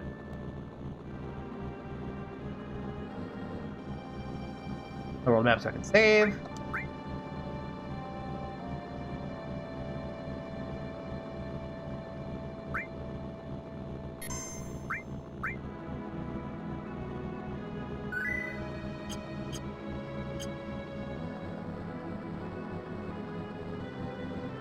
Yeah, so I can't get into the ocean, but I can... Oh, can't do that either. I guess it's when we get a boat later.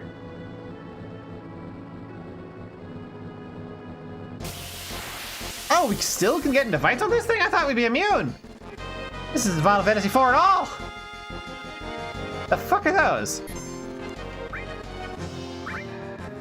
Jokers.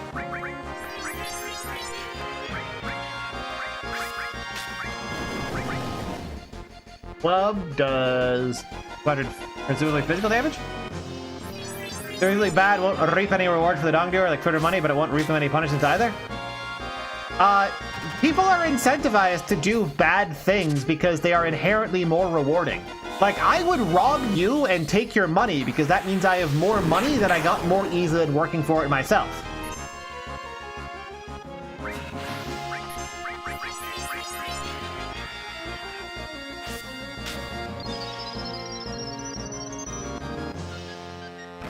Okay, so these guys are just RNG the fight. Gotcha.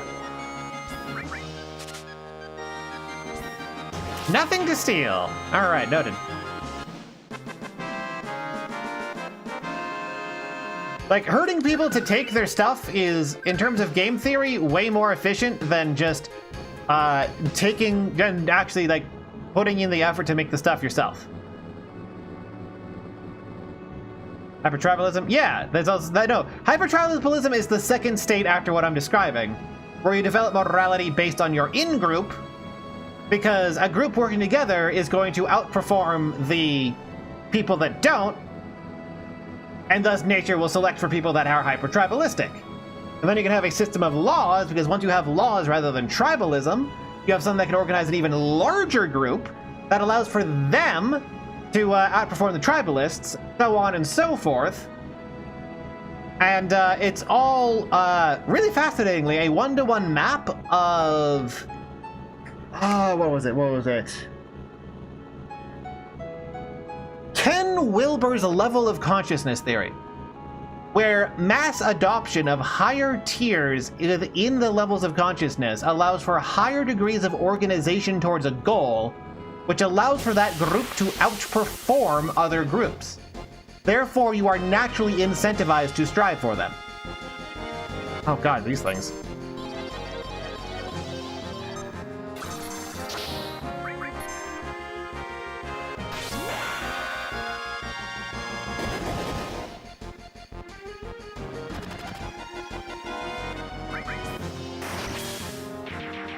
Okay. South Park. You're not even wrong, Mulescan.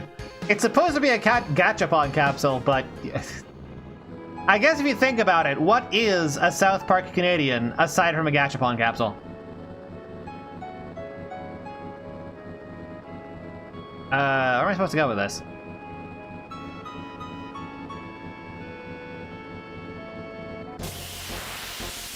I actually don't remember.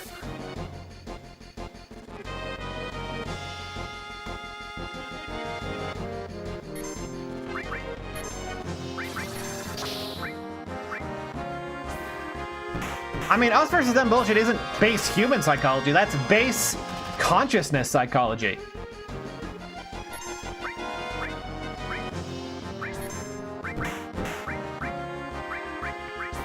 Oh. We couldn't even target the guy in the back anymore. It's just that as you develop something that is superior to us versus them, you wind up in a system of laws. Russian nesting Canadians. Pick one nationality, please. They can't be both. We can. We're not. Fuck that place.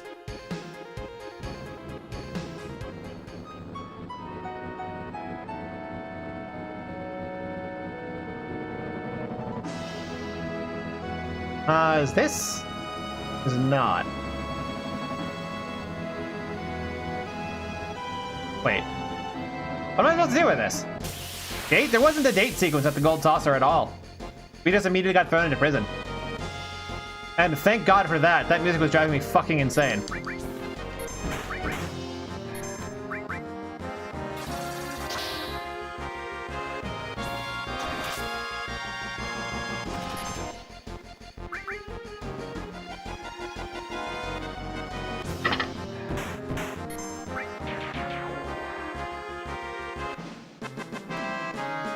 It probably would have been Tifa, I assume, but... Mark says, you know, I got no food that I literally no reason to hurt this. So, the thing is, Quayer is that you now have a society where nobody has any incentive to work.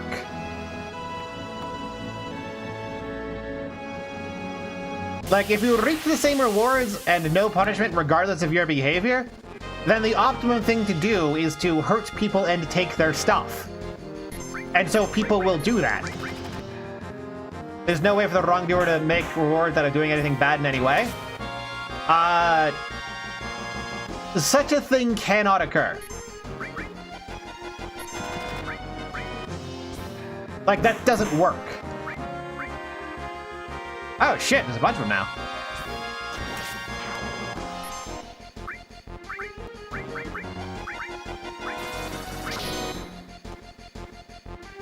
May as well be asking me, what if humans didn't have a lifespan and were angels and couldn't commit sin? Then I don't fucking know. There's no model for that because such a thing could not exist and never will exist. If you're gonna go for a completely fictional premise, you can also take your own completely fictional conclusion from it. Yeah, also talking object gets it. I, because of my size, also need more food than other people. So if you're accommodating for people like me, then there's going to be inherent inequality just from genetics.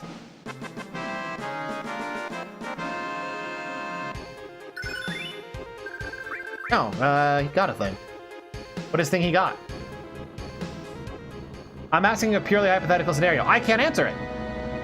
Like, there is no reference point from within reality for me to come up with an accurate answer to a purely hypothetical scenario like that because it has no connection whatsoever from how reality works. I can't answer that.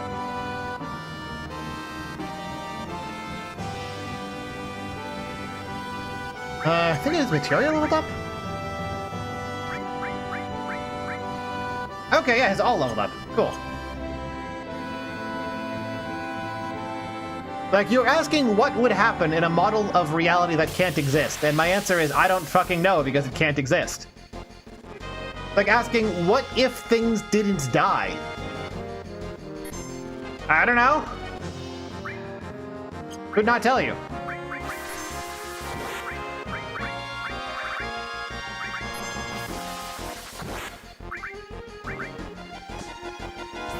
Think about getting the bugs out of that. You're gonna get man-made horse around your comp for a horrible cancer. Also, research into that is still currently banned anyway. So it's not like you're making any advancements towards that, unfortunately.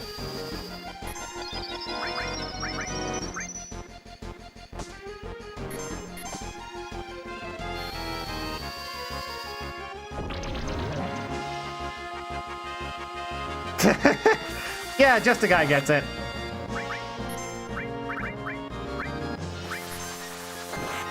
You're like, yeah, it's like asking what happens if you pick the character in Fear and Hunger 1 that's 2.5 slots from the left instead of the second one or the third one. That's just not how it works. I don't know. If you're gonna make up a third character, you tell me how that new character works. Oh, Ice also leveled up. Nice. Reaching, searching it. It's also from being done publicly.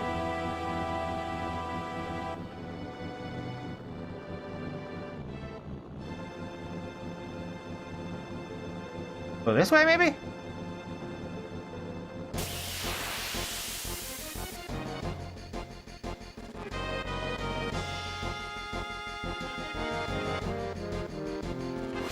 I do know that China has already been doing a bunch of research into,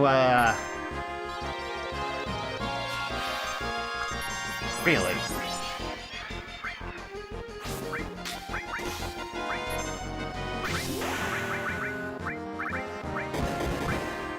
Can be answered because people always want to do bad things regardless of punishment or reward? No, they want to do bad things because the bad things are a reward. That is why they evolved to do that. The pleasure from hurting someone comes from the fact that hurting people and getting away with it is generally an advantageous way to go through life. The desire itself comes from that, so in a scenario where that desire is not rewarded, the desire wouldn't exist in the first place. And Function Research, yeah. They were doing it, it's just that it was masked through several layers and funding was more difficult to acquire. It doesn't stop it slows it down. By limiting who actually gets access to it. Rather than, you know, making it impossible to do anything.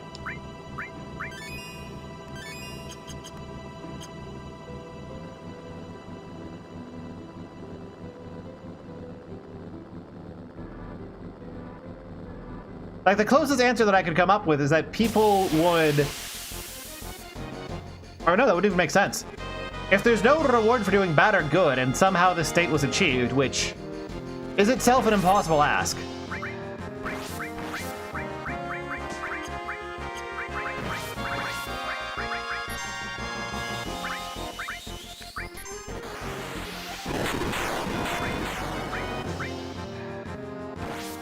I don't know why you would ever want to hurt. Because it feels good.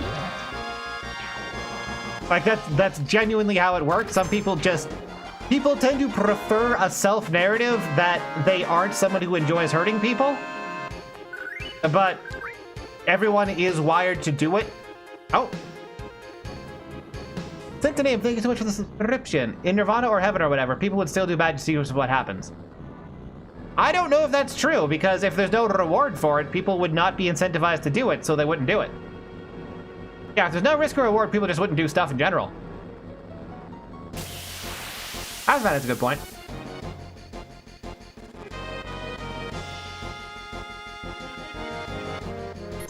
What the heck are these? Gagi Gandhi?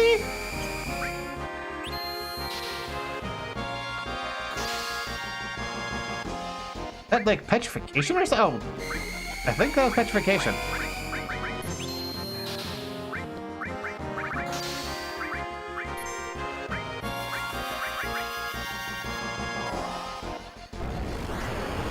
Yeah, dopamine is a chemical reward. People are wired to feel good in response to certain stimulus.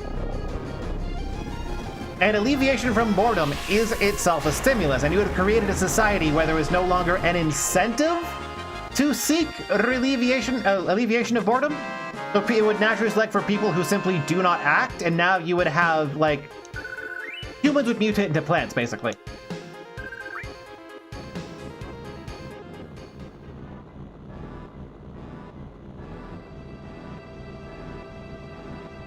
No, I mean, if you want to see something flourish, it's because you understand that things that are, you know, threatening it need to not be flourishing. Otherwise, you're just pretending. And hurting those things, you are wired to feel good because it allows for things to flourish. Wrong button. Well, there we go. Trust me, I've studied enough of human psychology. Humans are very bad at understanding themselves without lots and lots of effort. And every single person thinks they are a good and perfectly rational human being and come up with excessive justifications for why they aren't. No one, including me, is actually rational or good. I am simply aware of it.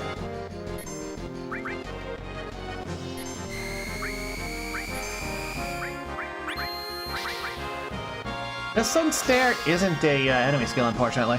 Which there's a good way to tell.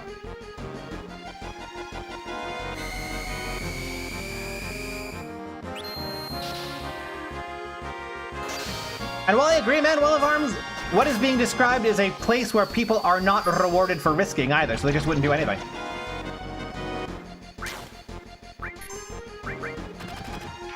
I don't even know if they're an egoist, Hazmat. I think they're just not very self-aware.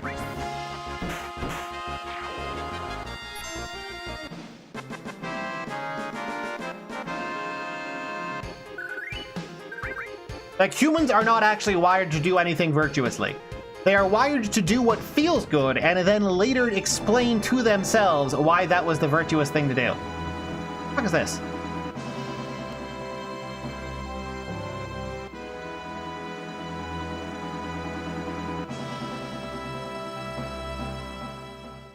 Oh, it's these bitches.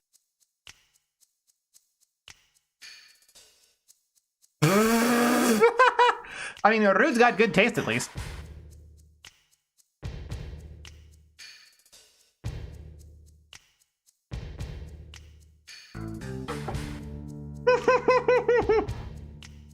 I'm pretending not to care.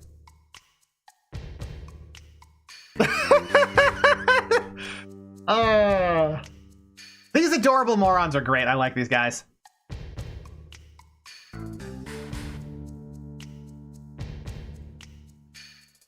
Complete fucking idiots.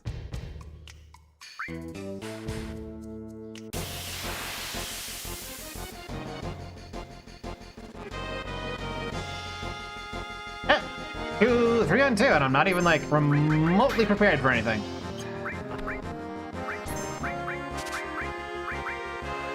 Nothing to steal from red hair over there. What about from Rude over here?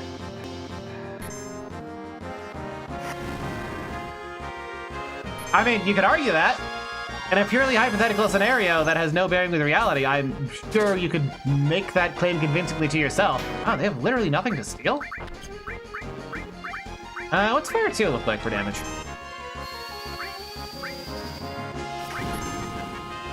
Wow, it's way worse than Beta.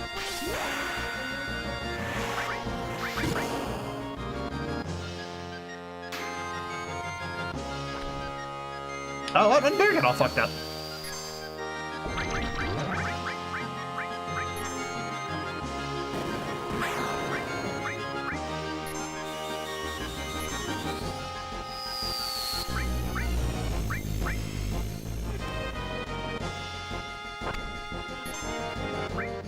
Ah, the spell is so totally hosed.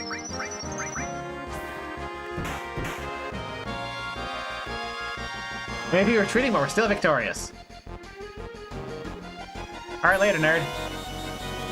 Aren't we all just making claims to ourselves and explaining it to others?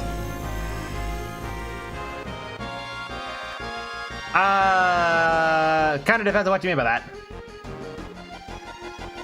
What would bodyguards have onto the steel? Their weapons, for one thing. Their wallets? Hey, restore leveled up. We got Cure 2. Got Fairy Tale. What the fuck is a Fairy Tale?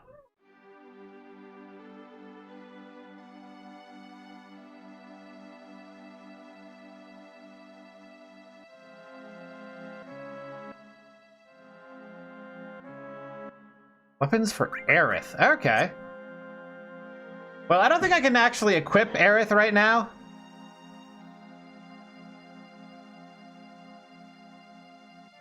Oh, I could if I go to the PHS.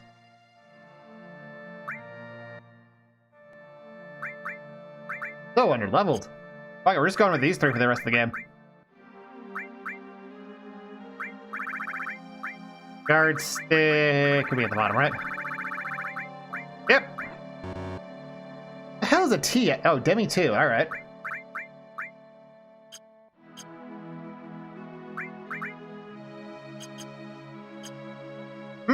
I don't want... Look for a town. I think there's a town like right over here, right? No, we're not gonna have a town for a while, alright.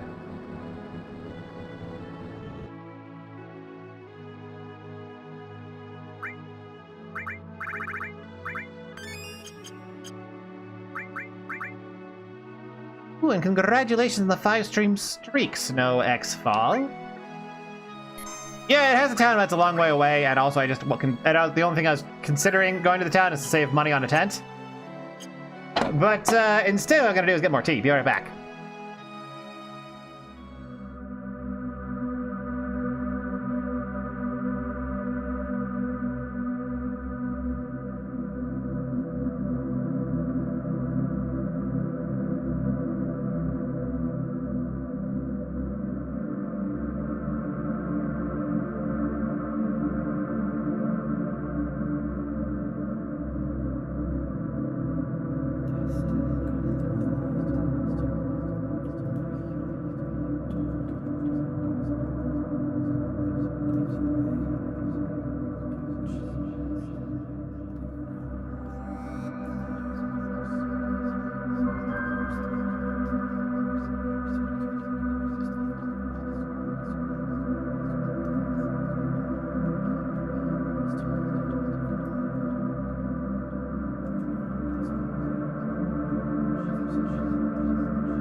Anyway, to answer your question, brain, Quayer Norgay, what you were asking is essentially a self-contradiction in terms.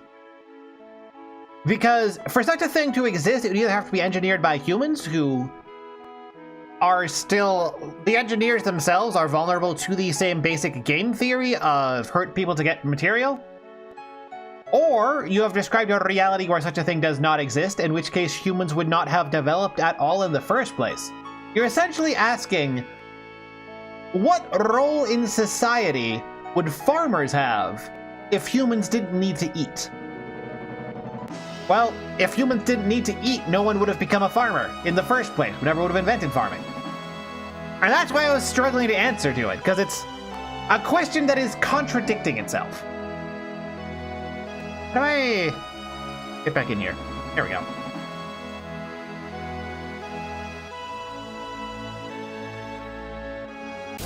Hope that clarifies my reaction a bit.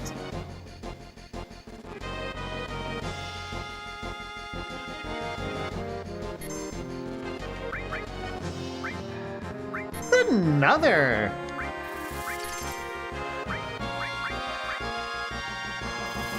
type of dude from Final Fantasy VI. I don't remember if they were first half or bottom or second half. I think they were first half. Relatively early on enemy.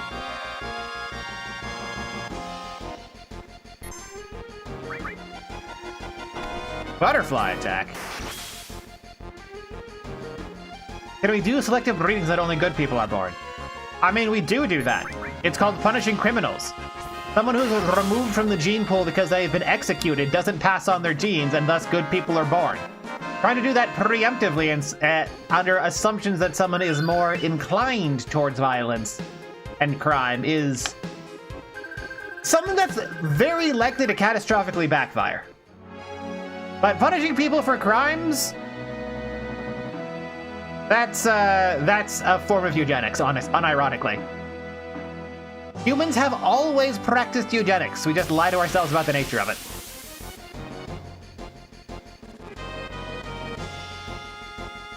Can't have kids if you're locked up in... What the heck is that? Touch me? I see.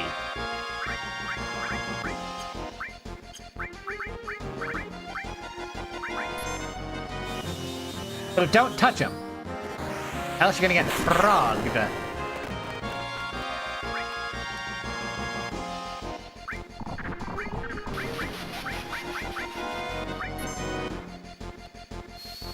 Oh, we learned Frog Song. Which is simultaneous sleep and toad.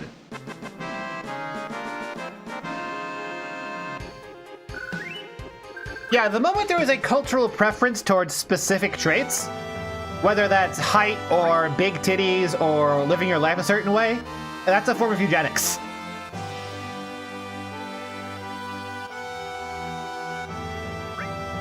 Oh, does Frog end after battle?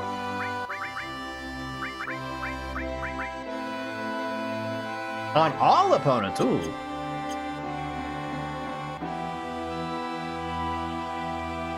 Okay, this feels like progress. What about the other path?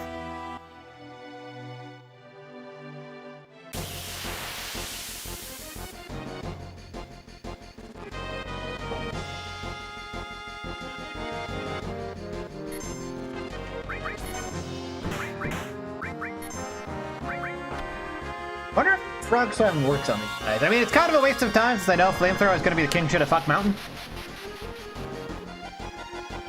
Ah.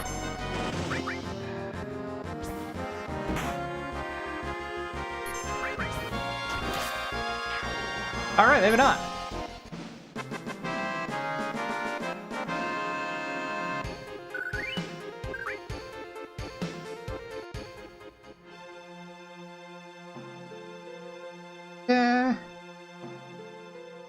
So this way should have, like, prizes, right? Yes! Death Blow material. Huh? Hello!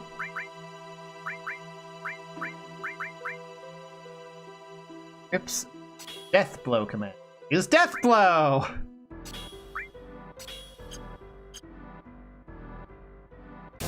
The point that he's trying to make, Snow X-Fall, is that it's soft eugenics even if it's not, like, called eugenics.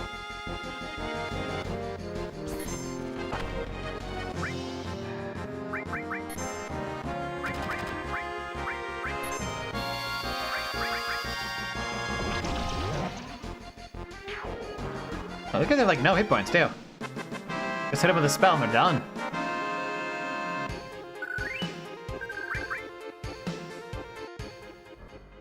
Maiden's Kiss plus Dragon Fang for insane non-elemental damage. Oh, that's an exit? What? Why? Alright, then I'll try the other route.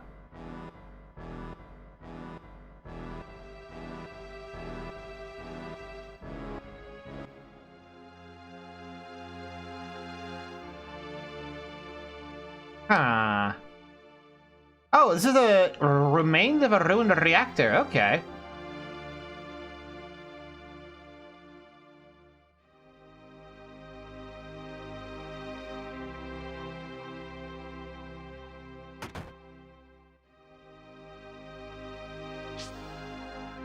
I meant to talk to the guy, but I guess I'll go up the pole.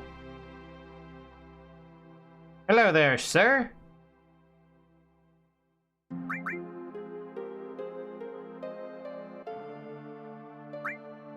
I guess this is Barrett's old town, maybe? No, that's the other place.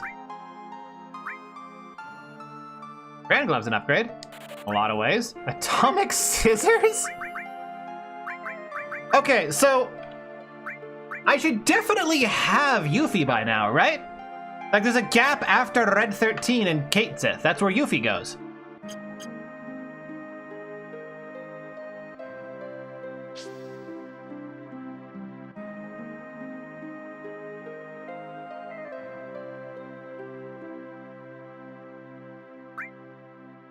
By accessories... Oh, they don't have stats, they just have protect against whatever. Oh, fuck yeah, time magic! Oh, fuck yeah, power magic.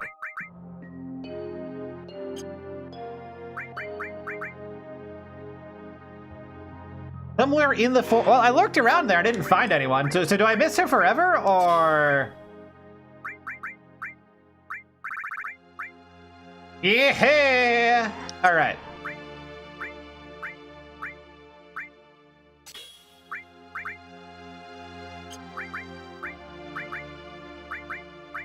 I want... Okay, so we have all haste, which is amazing. Want poison. Do I have another all in here at all? Ha ha ha ha. Guess not. Sense is nice to have, though.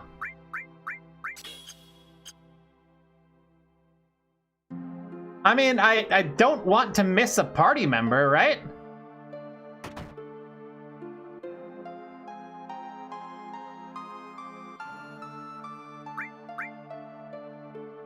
All of the exact same copy-pasted story. Got it. Oh, 100%. Like, if there is a thing that exists, a human will figure out a way to do something weird and sexual with it. That's just how humans are. Gangaga! It's an actual place. What the fuck?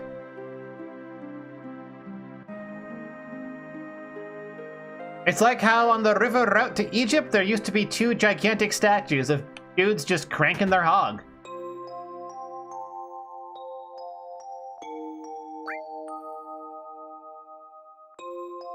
Oh, wrong button.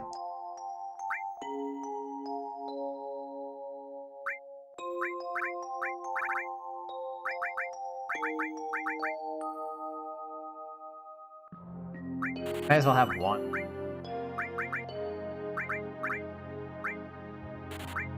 Just in case there's a boss with that as a gimmick.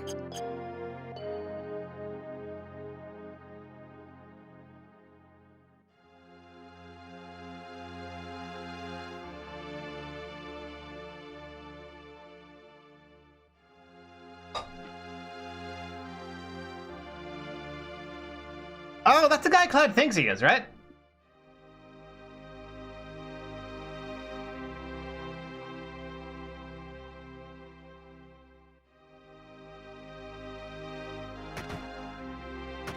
Tifa's being a bit weird about this.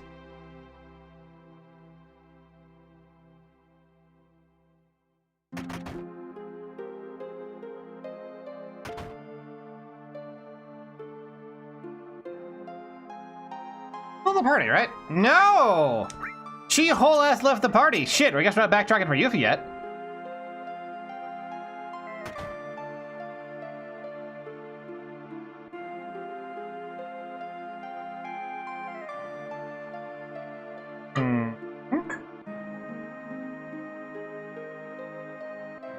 So is she trying to...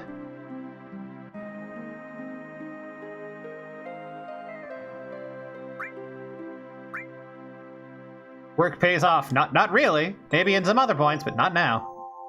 Hey, William David MJ665.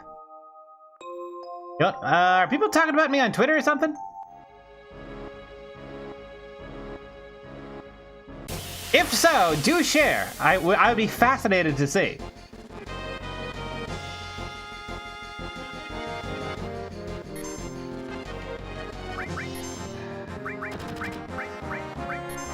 Oh wait, Frog Song is single target?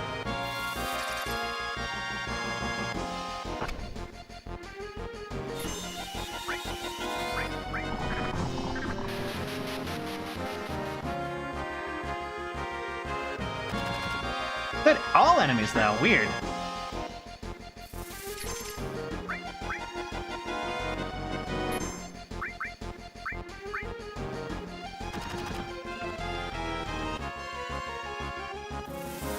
But yeah, I do like paying attention to Twitter and like, oh, we're all stopped. Riveting gameplay.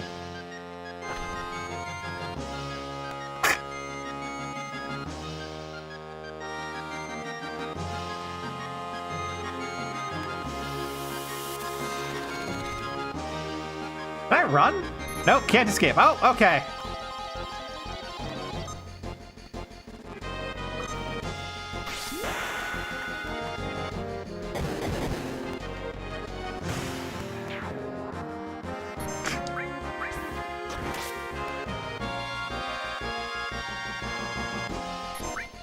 That was goofy.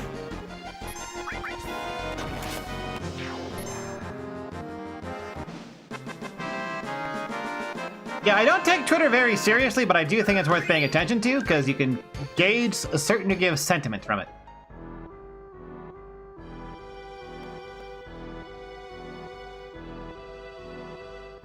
Alright, we're gonna backtrack for Yuffie, because like if we're gonna have all three chicks, like we gotta have all three chicks, right?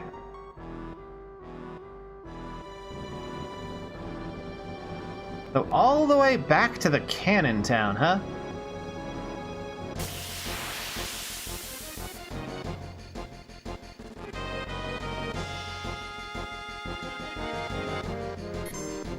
What are these?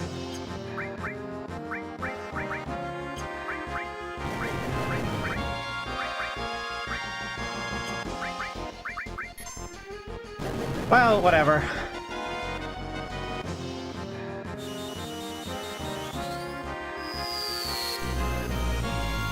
Eat nuclear missile.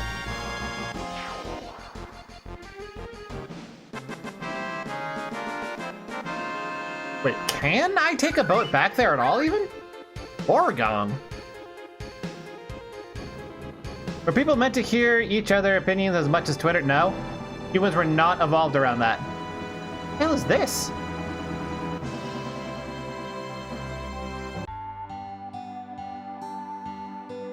No one's here, I'll come back. Bruh! Bruh! Bruh. Bruh, that's like a free place to sleep. The fuck you doing? Cloud does not know what squatting is or why he should do it.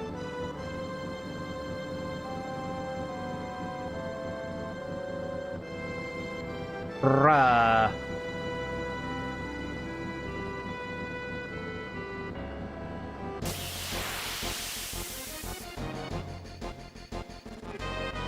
Now, humans were never meant to really exist in groups larger than Dunbar's number, and if you don't know what Dunbar's number is, you should look it up. Essentially, there is a hard-coded biological limitation on how many people you can actually care about in your day-to-day life. And it is measurable by a specific region of the brain. Like, this number is scannable on MRI, is how real it is. We were never designed to live in a community, well, never evolved to live in communities of 250. And Dunbar's number, because it's based on a specific part of the brain, varies from person to person. But it's an absolutely genetic thing. Like, people are just hardwired. Well, every species is hardwired to care a certain amount. 150? I thought it was 250. Well, I guess I was wrong.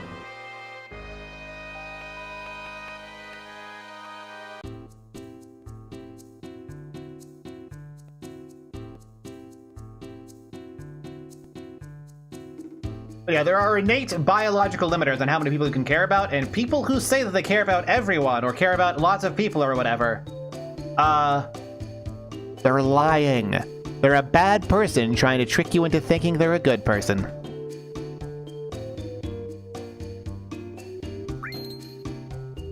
Okay, so we can stow away back with no issues. Cool.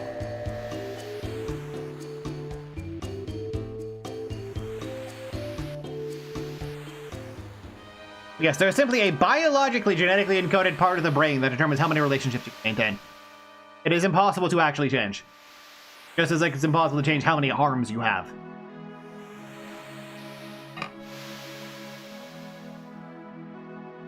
One of those biologically deterministic things people like to pretend that humans don't have.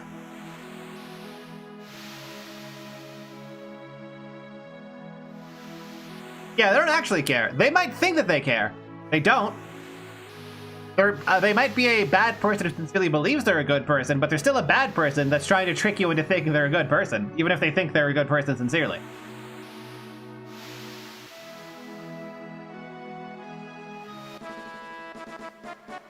That's just how humans are designed to work. Such as 5 fingers on each hand.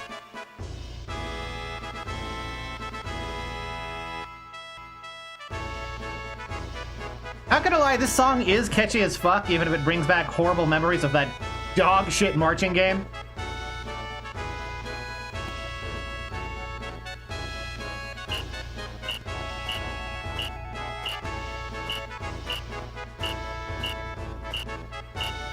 Way out.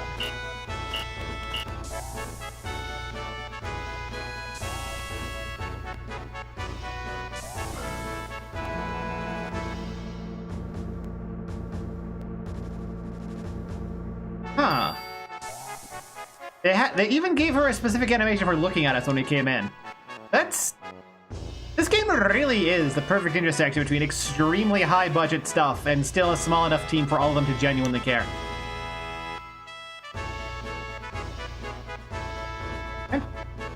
Dang it. How do I get out of here?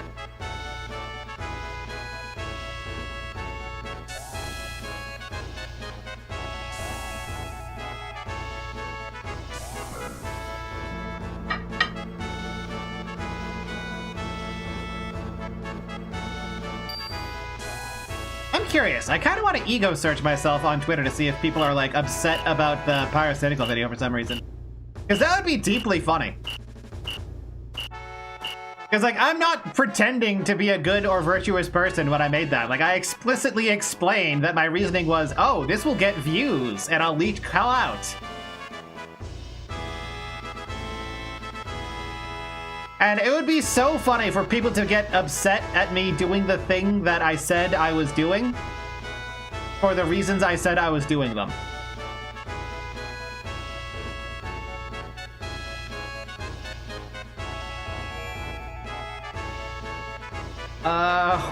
This layout is horrid. Oh! I want to get out of here.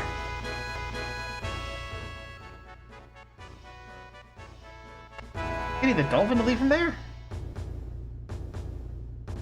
Isometric controls. Here we go. Here's the elevator out.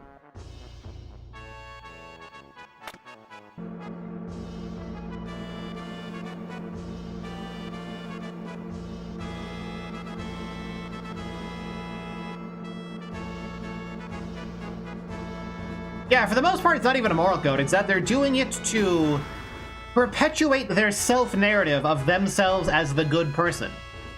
So they copy what they think the good person would do.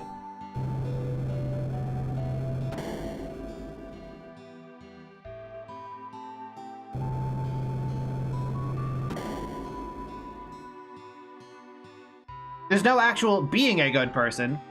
It is their attempt to make themselves believe it most of the time, while also pursuing things that innately feel good. What? This came along too? Well, let me ask you a question, Talking Object. Is spamming thoughts and prayers whenever anything happens on Facebook a good thing? Or is it just self-indulgent? Because there's a very different thing between saying thoughts and prayers and going out and doing charity work. What the hell is this? Whatever, I think I just slap it. Isn't that what virtue signaling is? Yes, that is what I am describing.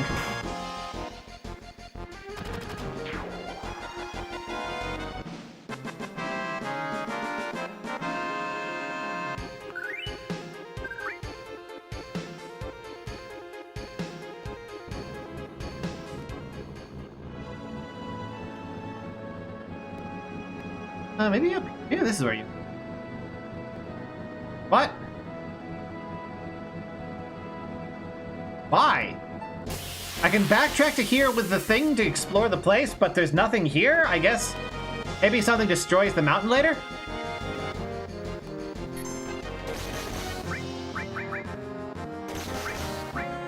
Deal critical damage or miss. What does that mean?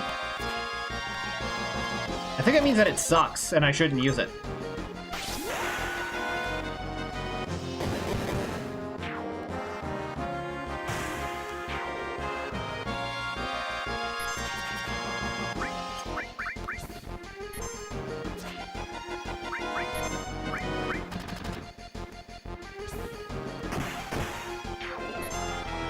Don't forget that localized encounters are a thing. Yeah, I'm aware of that. I just don't know what localized. Oh, are you saying that there's something special here that's localized for like blue magic or whatever?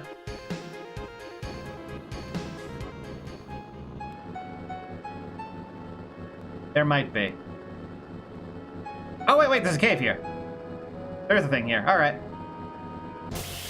Cave.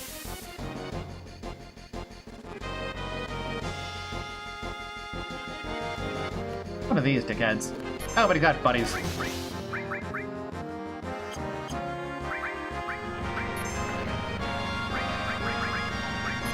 I'm just gonna keep using D-blow every turn until it hits.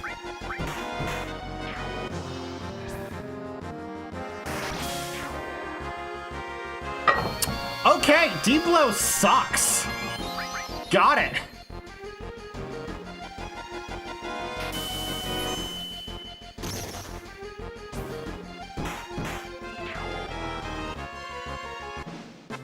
Holy shit. Aren't crits good? No. I mean, crits are good in the sense that they deal more damage than regular attacks. Dealing less damage on average because your attacks miss is not good. Mystify. You and Berserk. Actually not useful.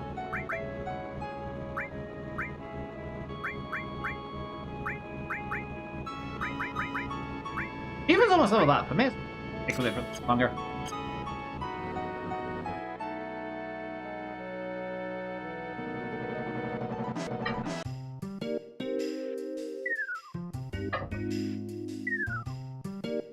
That's why we keep racking up damage at limit. I figured it get how it worked or what the weapon was. I don't know who Vincent is. Large materia needs high level materia. What?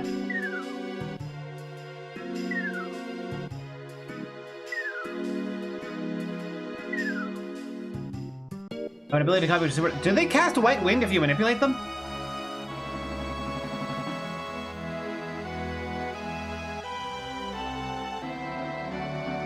Well, if that's the case, we're gonna temporarily drop Barret for Kate Sith. Strip Kate Sith nude.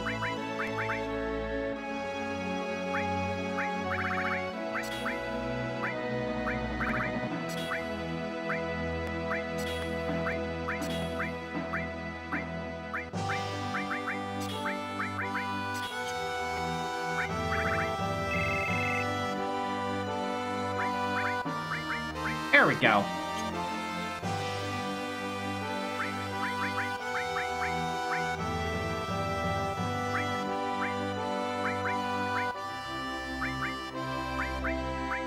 I mean, Ifrit isn't really doing that much. And I just kind of want to have Asuna at some point, so that's staying on. So I guess we're tossing that out for Manipulate.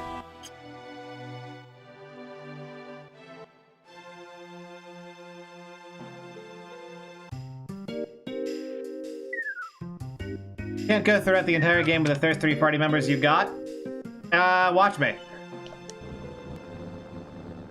I like them.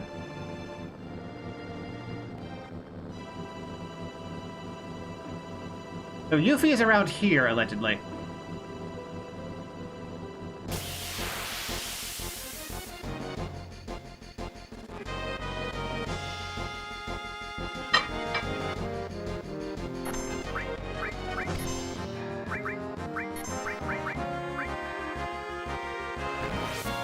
What's my opinion on the pyrocynical fear and hunger video?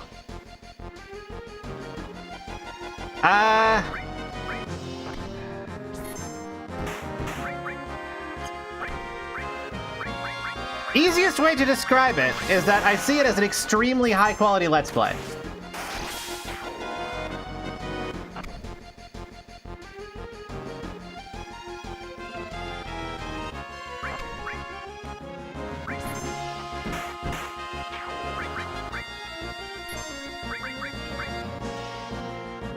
Like, it is extremely high production value, but ultimately it's just a description of what he experienced going through the game.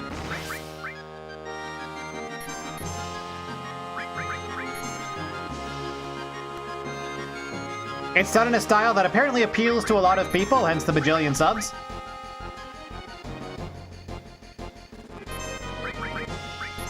Doesn't super appeal to me in particular? Not my kind of jam. Oh, Barrett's almost dead. Oh, you're supposed to be durable, man. What the hell?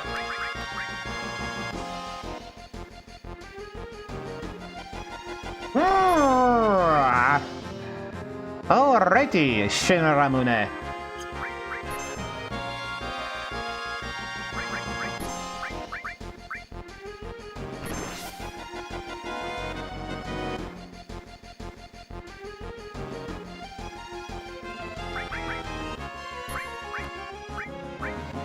How is it this hard to manipulate a fucking bird?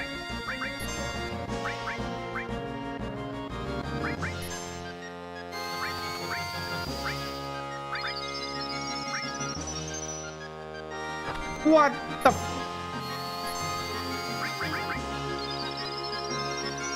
Is this game, like, overtly referencing the fact that humans can't win in a fight against birds? No, because we can kill the birds normally.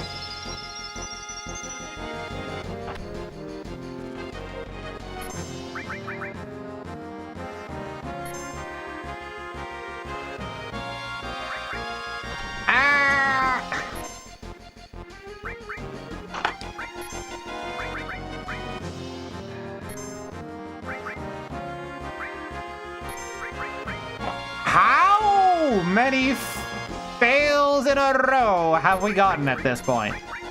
10?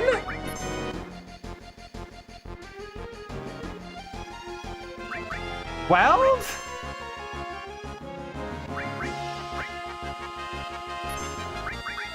I'm pretty sure Barrett is my highest level party member. If he is, it's only a 1 level difference.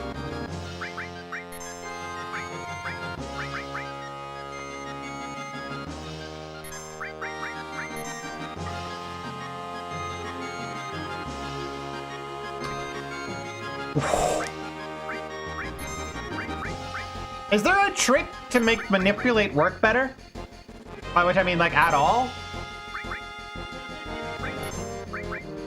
Like, I think Beast Timer manipulate was like 40% in, it's a flat 40%.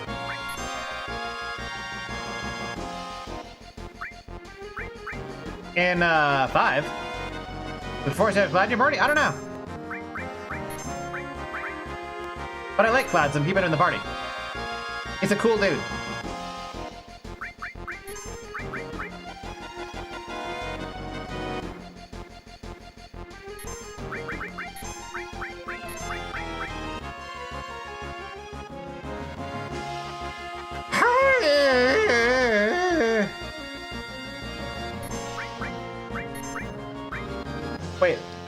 Is it actually a talking object? I thought you had to manipulate this thing to get white wind.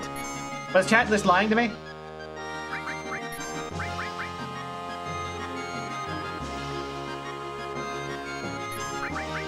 Is chat just lying to me again? Is that how it always goes?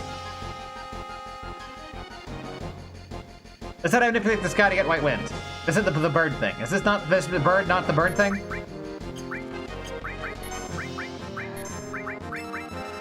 Level 16.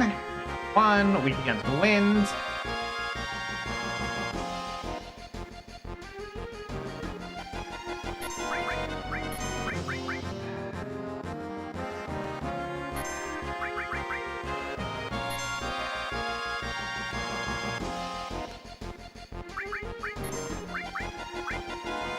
Zem Zealot, okay. So this guy might actually just be immune. Noted, thank you.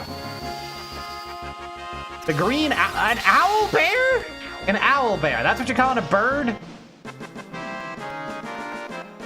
Guys, chat, come on.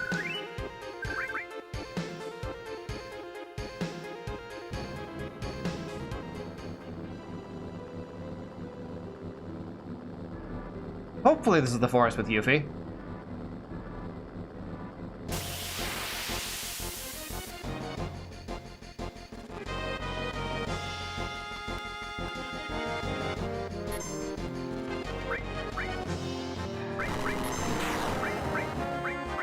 Pink! Hater magic's gonna be fine.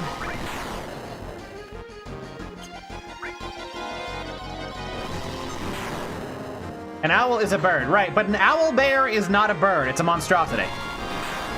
Very different.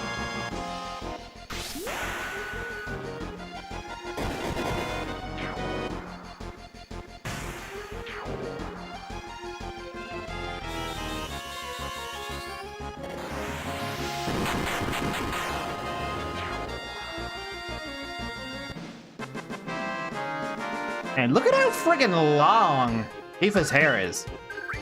If it wasn't like flipping up a little bit like that, it'd be practically down to her ankles. No wonder she's best girl. No, monstrosities are a different creature type. Birds are a type of beast. You gotta get the creature type correct. It's very important. Ranger skills only work on animals, and monstrosities like owl bears are not animals.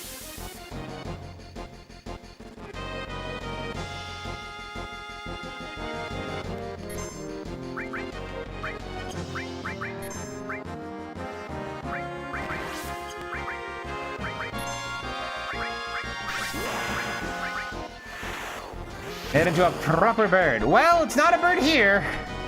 And that's an entirely different game, which is the sequel. I don't like 5e. This is also 3.5. I'm pretty sure they were monstrosities back in 3.5. They might have been aberrations. Oh no, owlbears just do whatever.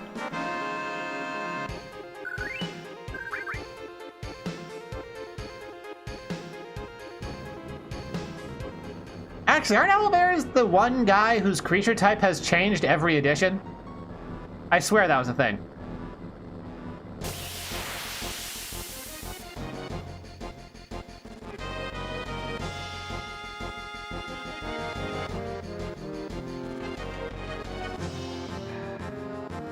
I think they are beasts.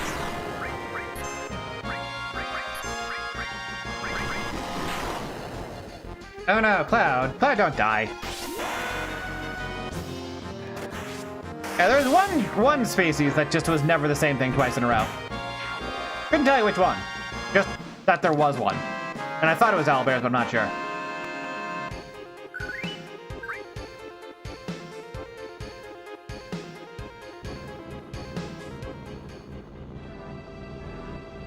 Why is that not open menu?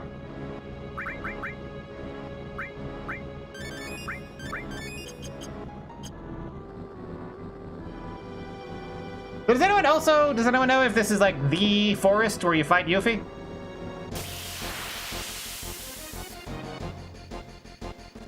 Or do I need to go to a specific other forest? Because I have no clue what the process is for Yuffie. I just had a vague intuition that she was somewhere around here.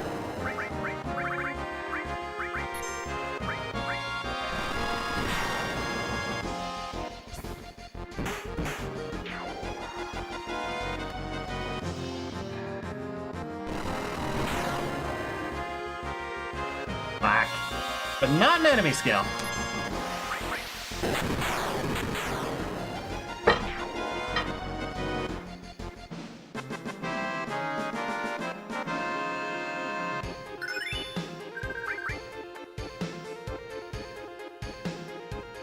Which is all up? Metamaterial leveling up?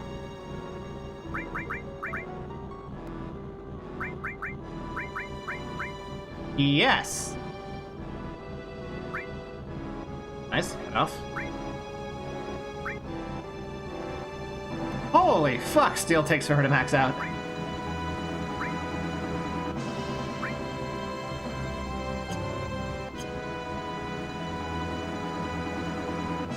Well, I guess I'll try meta. If anyone has any, like, stronger opinions on here's how to Yuffie.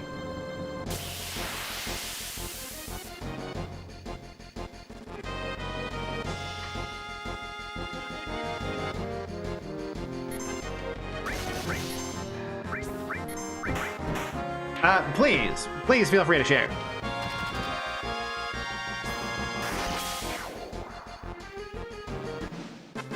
God, that weapon cloud's using so dumb.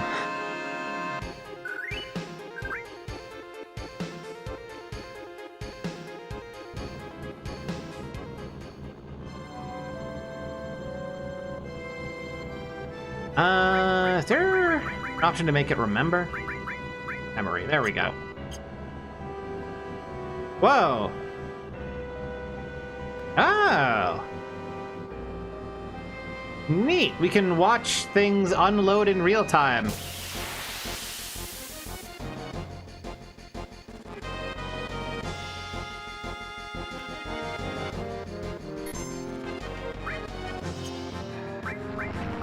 Calling this guy a bird? Come on.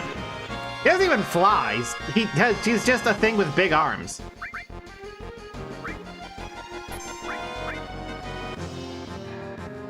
Okay, I guess he flies a little bit.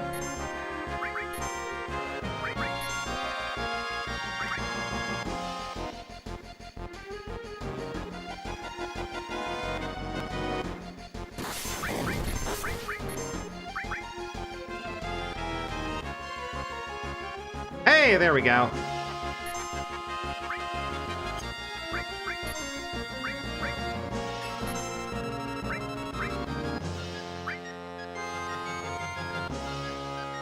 Them to let skill powers used up? What? I have to freaking ether this bitch?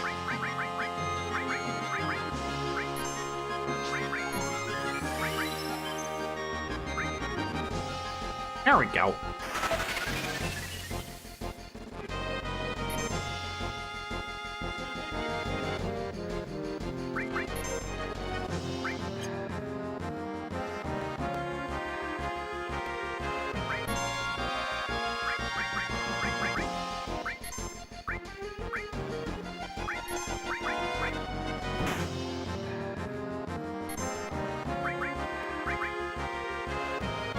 Can't. Oh, right. Tifa's long range so she can reach.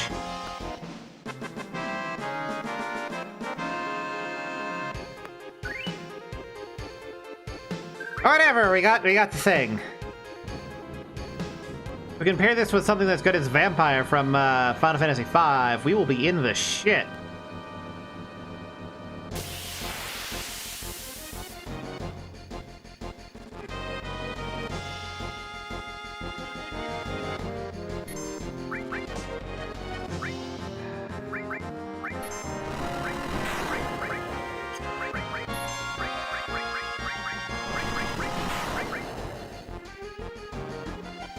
Yeah, it turns out flapping your arms forwards isn't really good at keeping you upwards.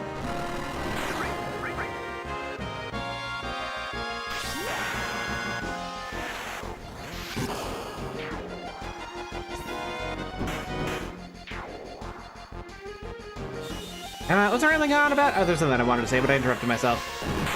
I have not gotten Mighty Guard.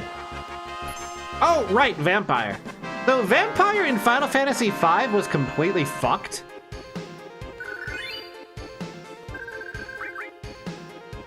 Hopefully she's in the forest. I don't know if she's moved on from this forest. I hope she hasn't.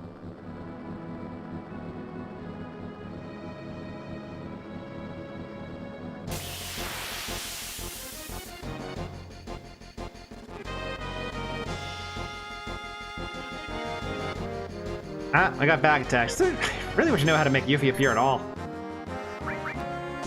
Why is it not remembering that I want to do Matcha Magic? I set it to remember.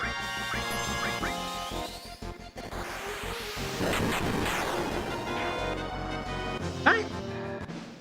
Did not save my configuration choices?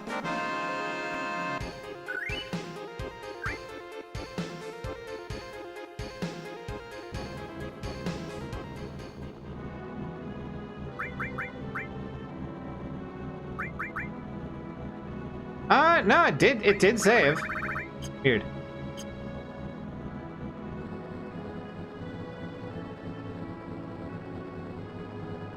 Yeah, in Final Fantasy V, the way Vampire worked is that it's dealt damage equal to your missing HP, and then immediately afterwards healed you for the amount of missing HP that you had. And it had a chance to fail if the target had a high enough, like, magic resistance.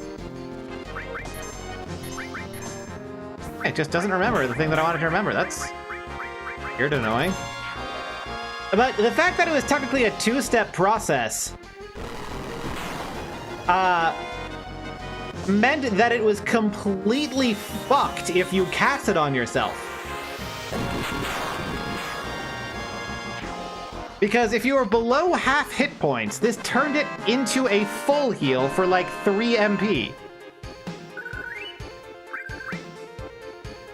Because you would deal more than your remaining hit points of damage, be left at 0, and then it would heal you for the amount of health that you didn't have, which was all of it.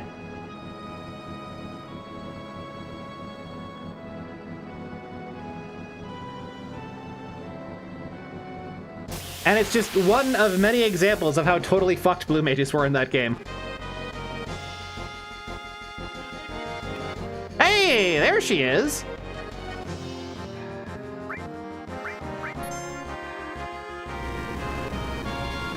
Do we kick her ass, or? Level 22, 800, 800. I mean, I guess she's attacking us.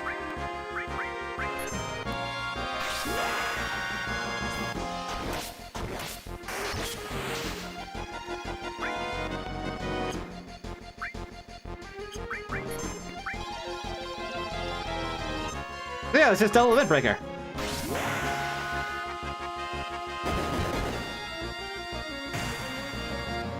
Tifa just did like all of her hit points in one hit.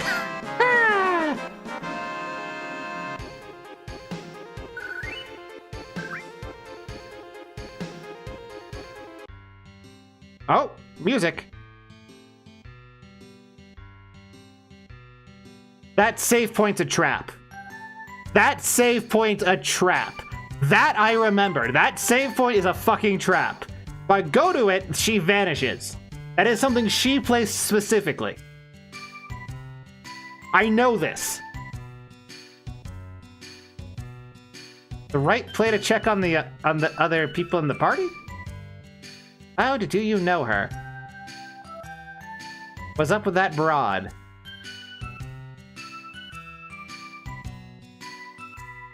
Didn't just lost. You got fucking smeared.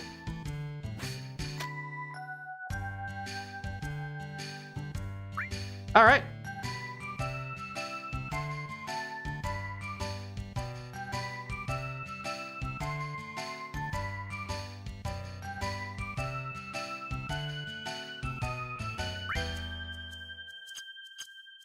Wasn't letting me doing anything.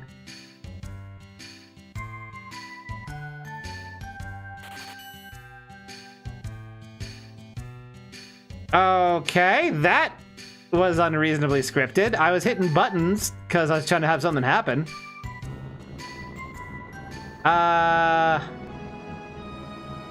I need to track her down again? I might as well just fucking look this up at this point.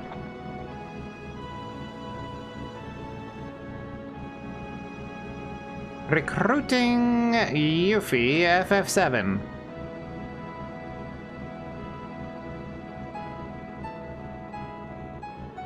Do not enter the menu or she'll run away in some stolen gil. I'll still get from you. Not interested, petrified. Wait a second. Okay.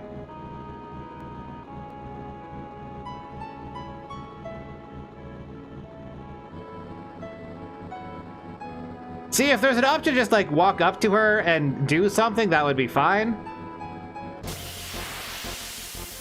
But forcing me to not do anything except open the menu and then go, ha, you open the menu, that's some hot dog shit.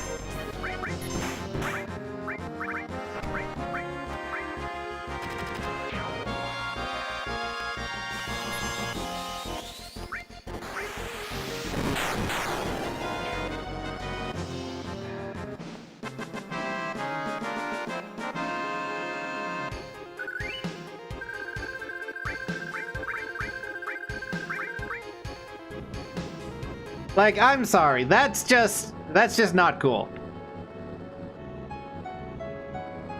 That's the equivalent of, like, an official Nintendo Kaizo block.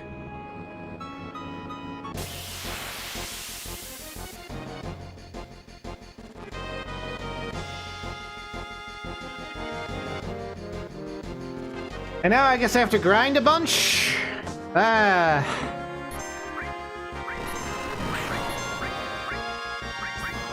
Also annoying.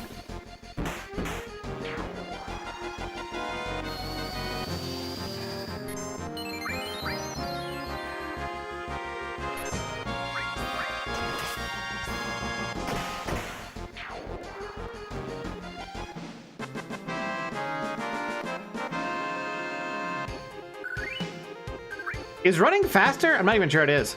I guess we'll try. Without something like Smoke Bomb or Escape, it feels like it would be slower? But that might just be Final Fantasy V coloring my expectations.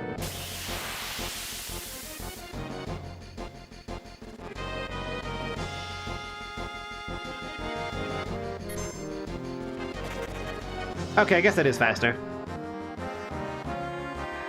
And who knows, maybe this will level up this game's version of the chicken knife.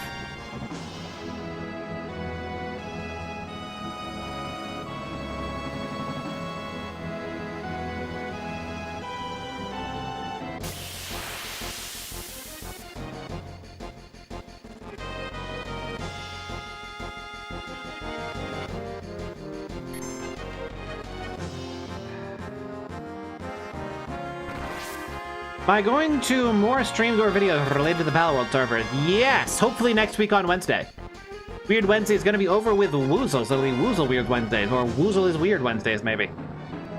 Where I will be introducing him to Palworld so that he can understand what it's like, and why surgery, in fact, is a good thing, and why you should be allowed to lobotomize women. I mean, what?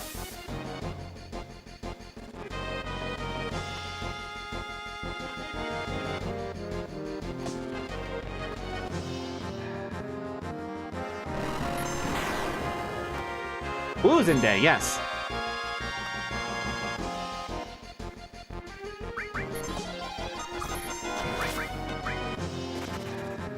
I guess holding run while spamming attack might be the play.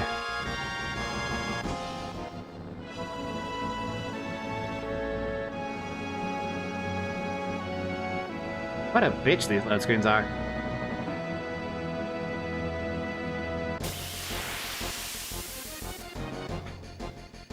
Oh yeah, it'll be a birthday stream for Woozle, so make sure everyone on Wednesday when you come over to his Twitch chat, because that's where all this is happening, to wish him a happy birthday on my behalf. He will be the special birthday boy.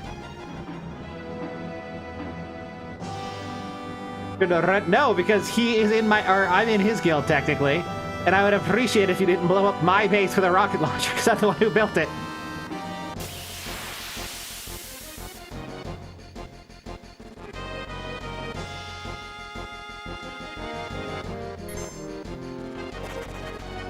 Now, I get to show off all sorts of fun things, like how the fastest way for him to grind levels is just gonna be, like, here's a Jormungand, tell it to make some berries.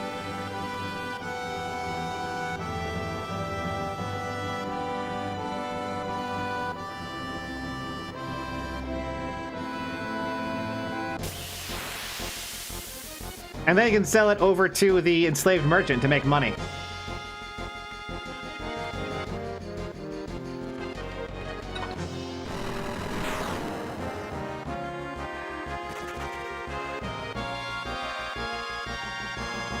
I guess theoretically for funsies, I could also get a couple of, what are they, Jelroy's Jelliettes? And then just butcher them on stream, because they're like people-shaped and it's really funny.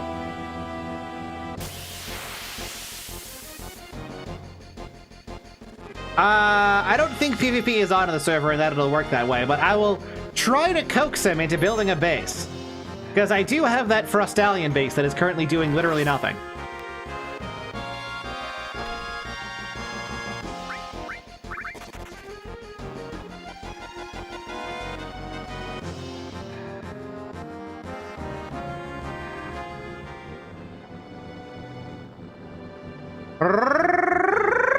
Riveting gameplay.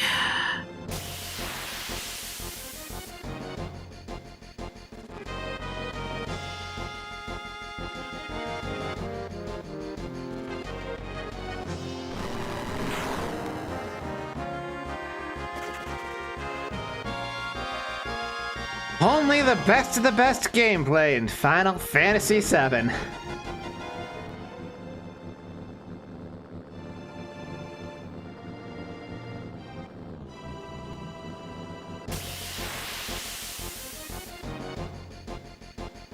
Don't have to find her in the saucer? What?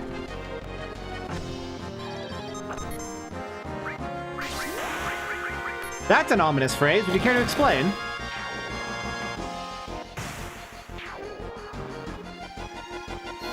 Yeah, I understood that it was a reference to the gold saucer, but... Can she, like, leave the party and then you need to specifically hunt her down inside a horrible clown music hell? Is that a thing? Oh, okay.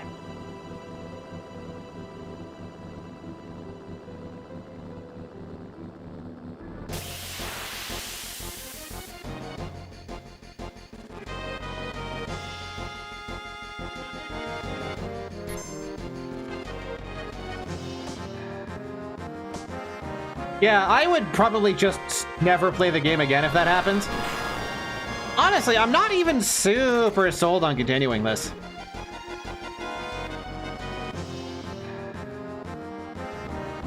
Like, it's certainly an alright enough game, and it's just... I'm not super into RPGs, and stuff like this sucks ass. It is set to 5 bases if you max it out, I'm pretty sure. Oh, there she is.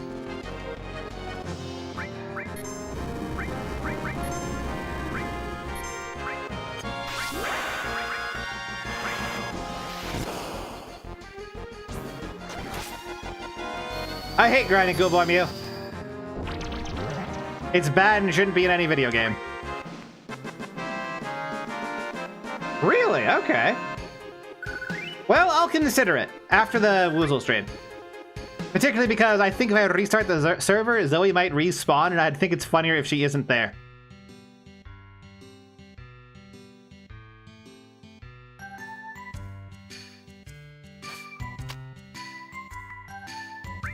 Okay, not interested.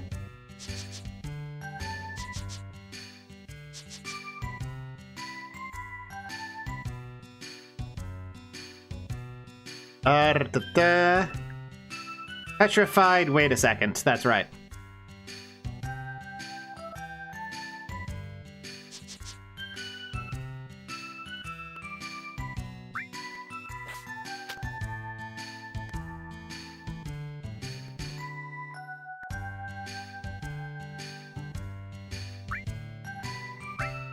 Okay. That's right, there we go.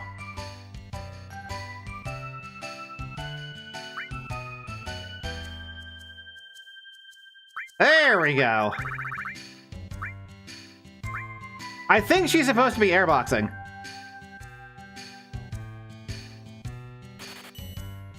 What?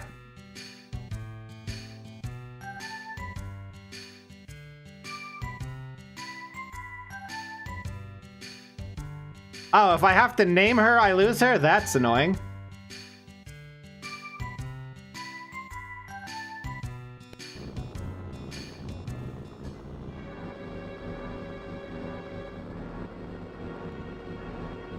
I mean, it's consistent with the previous behavior. That doesn't make it less fucking annoying.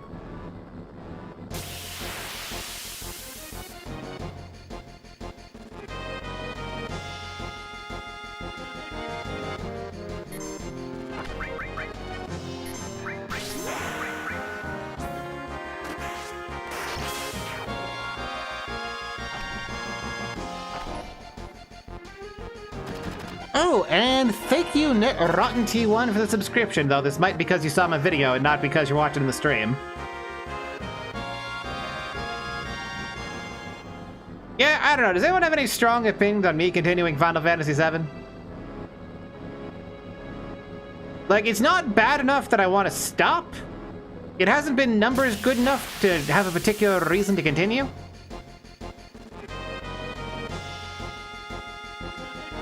Yes, Needles Kane, I need to complete the harem.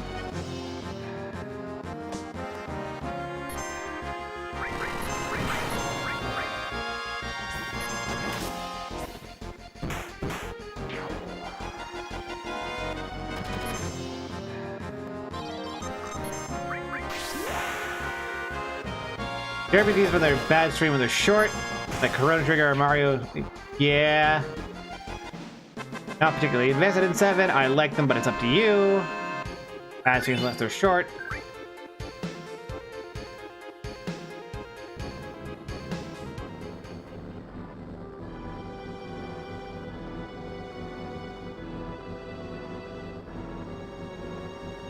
That flows fast. True. I still think I mostly remember Chrono Trigger and Super Mario RPG. Which is why I haven't elected to stream them. I don't particularly remember Sky Blazer, aside from the fact that it was a banger video game that nobody's heard of. I did look up the end of talking object. I just didn't. I assumed the last one was just okay. She's already in the party.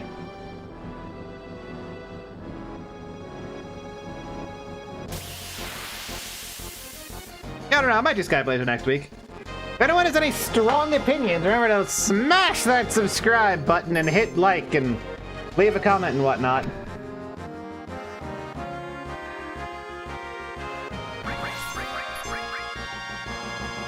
But I'm also pretty sure I remember Chrono Trigger well enough that none of the story beats are going to come off fresh or interesting. What about Final Fantasy VIII? Never played it, and the gimmickry is that I have never played these games before.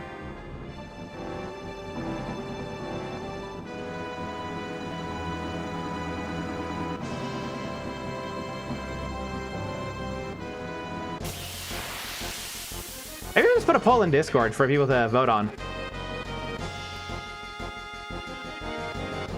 Because I do want to play through Skyblazer, because that game rules. I wonder how much of Demon's Crest I remember.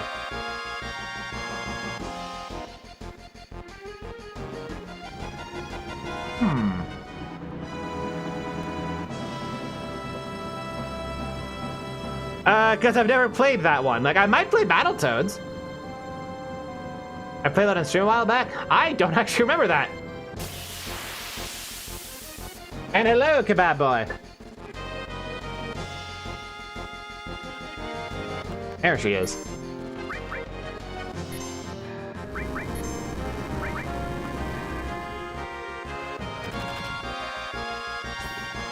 Alright, I'll finally get into the party, then I'll get the tea break, and that'll probably be the last tea break of Scream.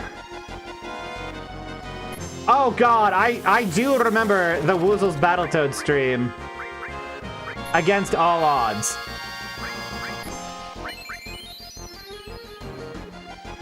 Skyblazer looks like a Bloom game? Has Bloom played it? Because Skyblazer is... Right, yes, I do remember somehow we had just like this chain of objects picking each other together and then the game fucking crashed. We should do that again. See if we could like get anywhere. All right, let's do this all again. Yeah, I don't know if Skyblazer really qualifies as a Bloom game, because like, a Bloom game is a game that sucks but has good ideas, so he defends it religiously, even though it's like not good. And she's really short.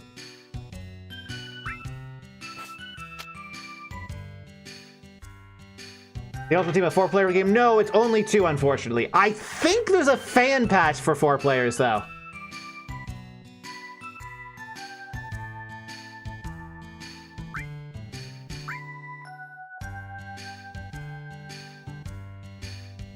That's right.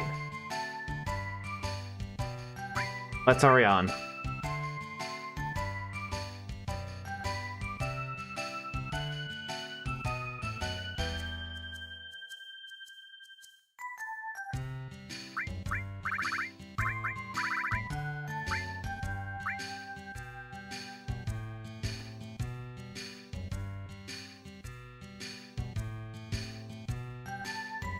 Alrighty, finally.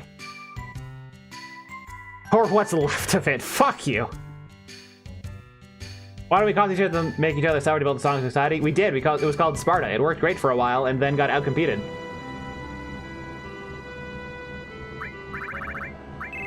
So what level is Yuffie? 22. Wonder if she has any useful materials that I can strip away from her. Oh, and base Battletoads? Oh, man. Oh, I should look up how to set up an infinite lives code for base Battletoads. Bro. Okay.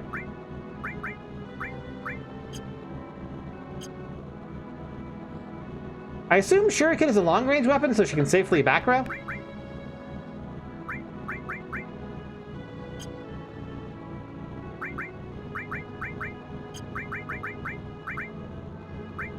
You obviously don't want her to have throw in that slot.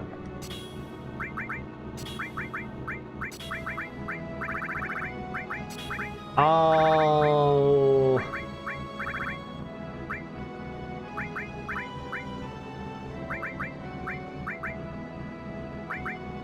Mystify, maybe? That could be potentially useful.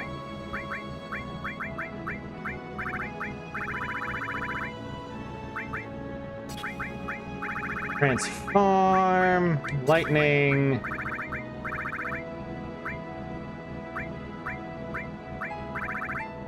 Ifrit's pretty close, alright.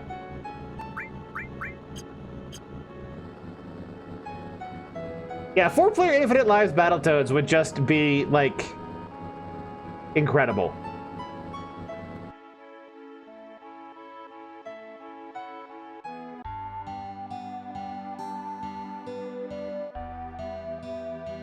That would just, it would be, like, it would be so unplayable.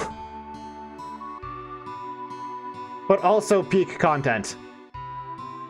What do you mean, don't be... Fuck you, I came from there! Asshole.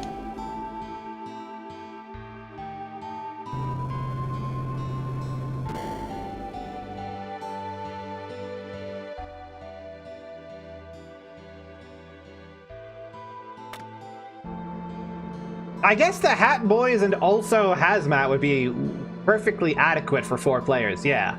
Yeah, that would work. Although since I have been considering joining Vestiary, I'm not settled on it has, but I've been pondering submitting an application for it. Maybe that'd just technically just be Vestiary plus Bloom. Well, whatever.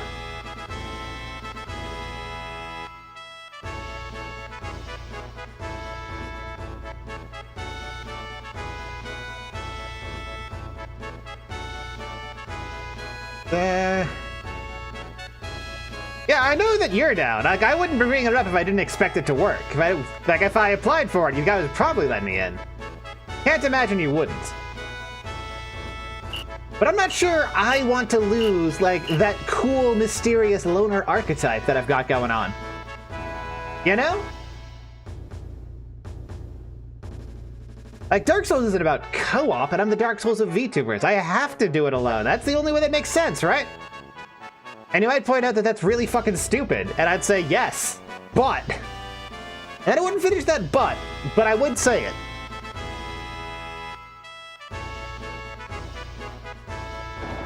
Ah! God damn it! Camera switch.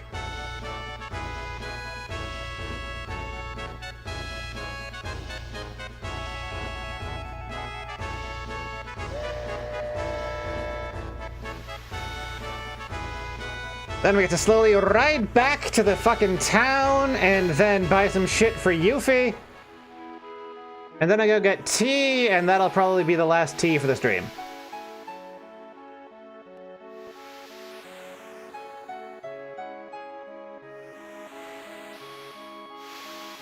Having boat faster! Press start to skip cutscene! That wasn't standardized till like 10 years later.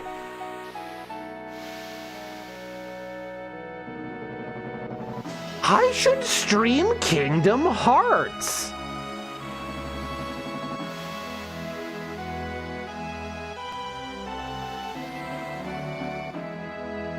Oh, Crabaclaw left? Huh. Should I ask why, or was there drama and I shouldn't? Yeah, I should, you know what I should do? I should take Kingdom Hearts and modify the save data. Felt it was like not contributing. Okay. What are those self-loathing type things? Not greedy enough. Wasn't sufficiently leeching off people's crowds. See, what I'm thinking of doing is Kingdom Hearts 1, but I modify the save data slightly, or possibly the game, so that all of the party members have 0 maximum hit points, and I have to beat the entire game solo.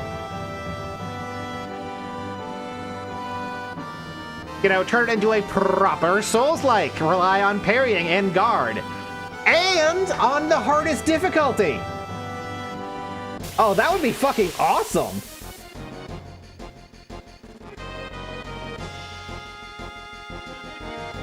Is there a solo mod already? If so, sweet. That means I get to save a bunch of effort.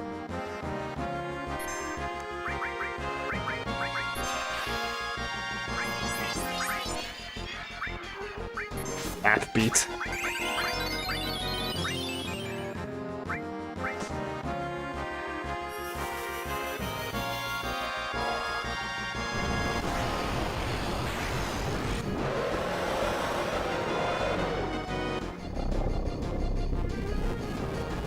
Like, if there is a solo mod for Kingdom Hearts 1 Final Mix or whatever.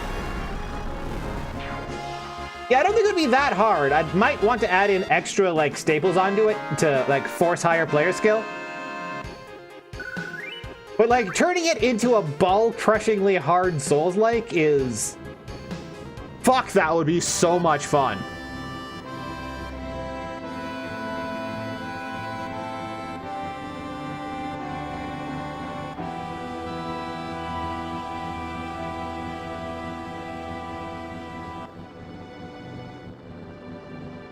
I wonder how advanced Kingdom Hearts decomp is right now. Not the right way. How the fuck do I get over to the place I was?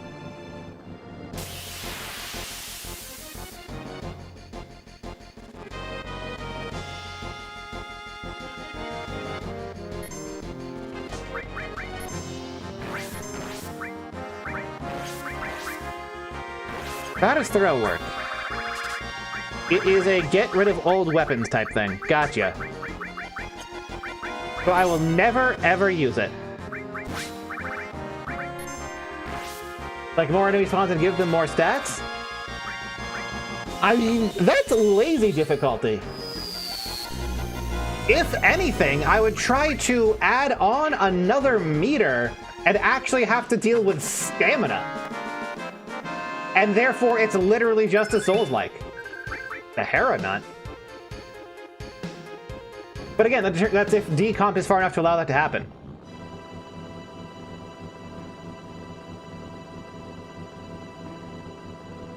Seriously, how did I get anywhere from anywhere? Generally don't remember, and these fucking enemies all over the map aren't helping. Fuck it! I'm just getting tea now. Oh, wait, can I pause during? Okay, I can.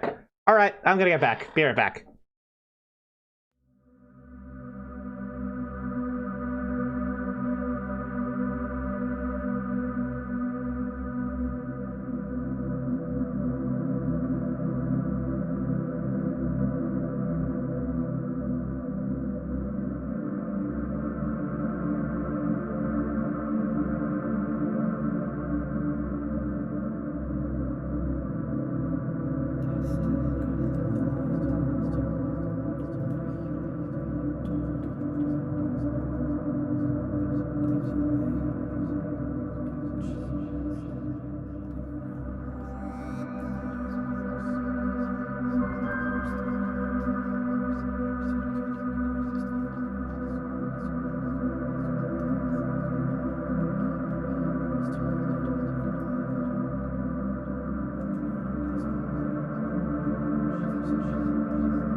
Yeah, talking about, I don't know if it's already decomp, actually.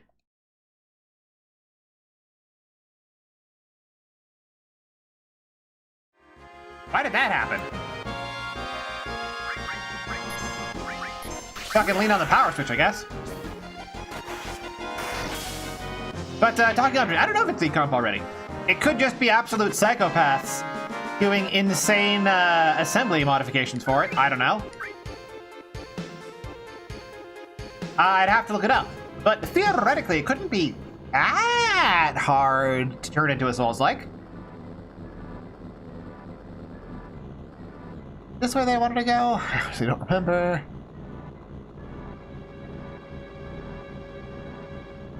Was it southmost, actually? Was it southmost? I genuinely can't remember. I wish I had a better world map.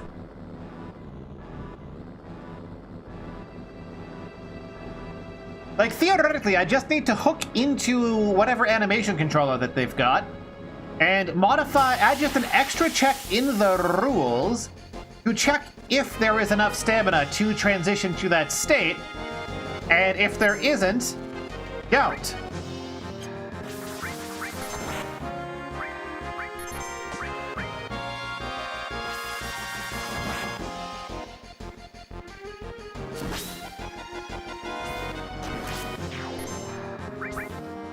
Greased lightning.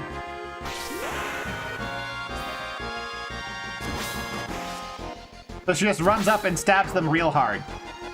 That's a super lame animation. What?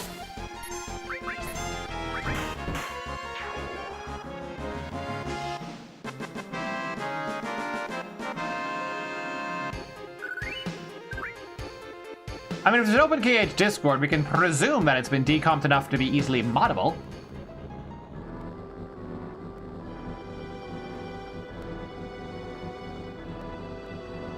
But yeah, I just need to hook into the logic for the animation controller, add in an extra stamina check at the end, and okay.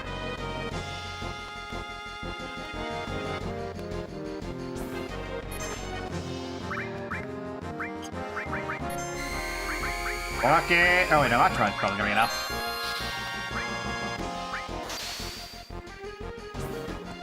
And then I just have to figure out how to do a stamina meter, but theoretically, if I'm building this on top of the solo mod... Oh, frogged.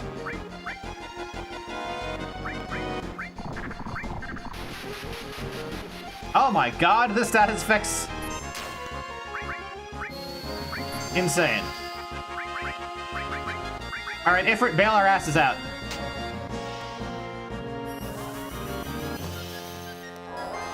I guess the easiest way to get a stamina meter would just be to essentially duplicate the class being used for party member health bars and just have an instance of that which is used solely for tracking stamina. Like, we'll just be dealing damage to the thing and taking damage from this invisible extra party member. That would be the easiest approach, I think. The only issue would be tagging every individual... Oh, can I drive past that? No. Tagging every individual instance of each animation and assigning stamina costs to them.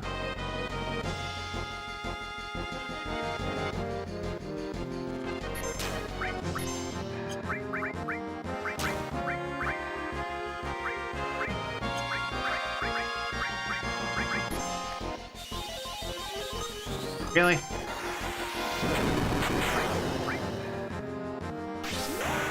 Can't you just hook up the animation to the MP bar? But then what would I use for spell casting?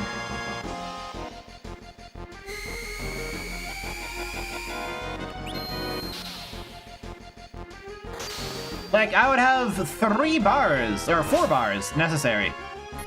For health. For... the partial MP thing, MP, as the whole MP. And stamina. That's 4 bars, only 3. I could theoretically delete MP. No, I just sound like this Sewer the Great. There was an industrial accident that I was involved in, like, way back in the day, and it fucked up my voice. And I just sound like this, so fuck it, lean into the bit, right?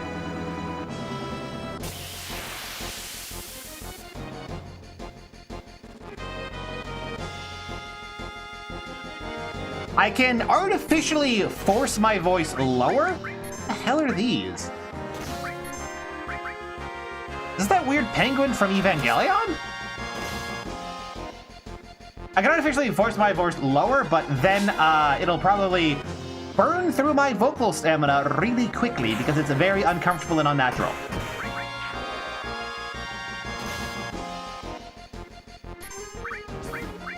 Oh yeah, I have all confused on her. I should like try that.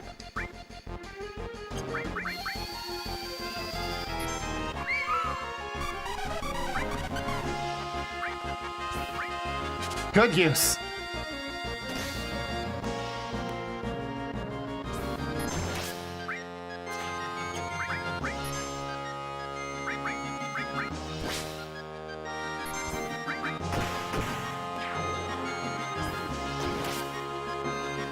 Rage Bomber.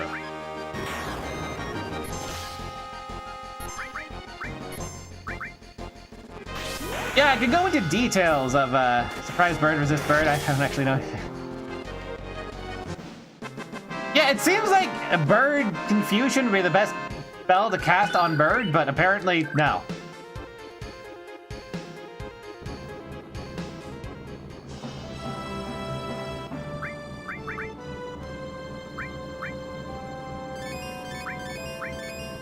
Oh, she has Fury, which does something, I think. This is not where I was before at all, and I have no idea how to get back there. But I guess this is good enough.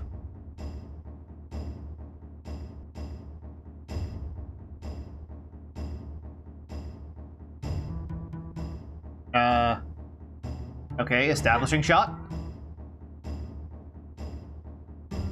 Osmo Canyon.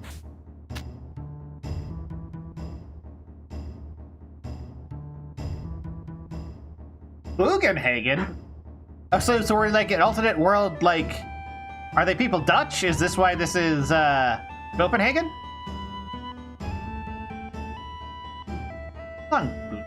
Ops. What?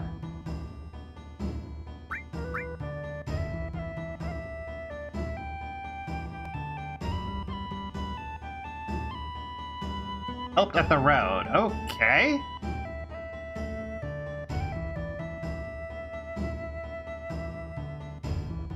I guess he is a Dutch lion dog thing.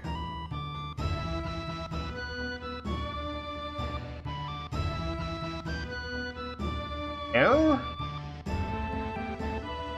Osmo Candle.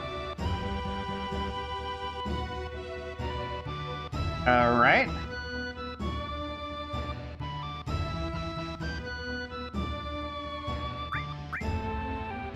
Much else to see here. Sure. Guess this is gonna be the Red 13 part of the game, except I couldn't care less about that guy.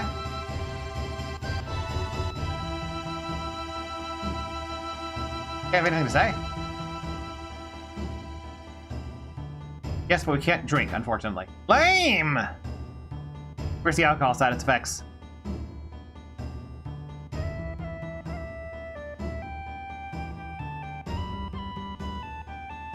I think no, that's like a metal bar, a pole, on some feathers, I guess?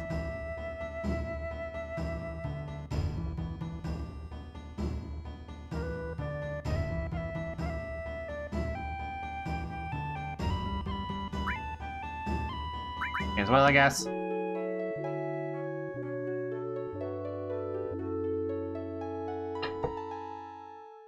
Yeah. I guess since I don't... Oh, never mind. I guess since I don't have much to talk about, I could talk about the industrial accident that fucked up my voice. Anyone want to hear that story again? Does that think a good time? Everyone loves industrial accidents, right? That's why there's so many videos on that people that are so popular to watch, like Delta P. Never heard of that story.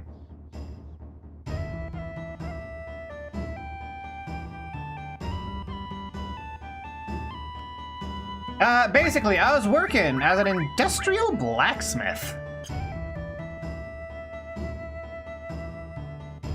And I had to make a bunch of parts in a relatively short amount of time because a huge order had come in.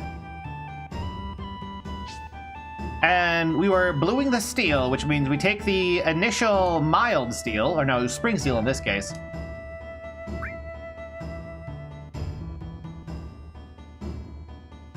Dead end. We heat it up to a couple thousand degrees, pull it out, quench it with water, pull it out of the mold. I mean, we bend it into shape after heating it, obviously. Then we pull it out of the mold, quench it with water, pull it out of the mold, then dunk it in quenching oil. Dry, brave mother. Oh, there was a wastrel.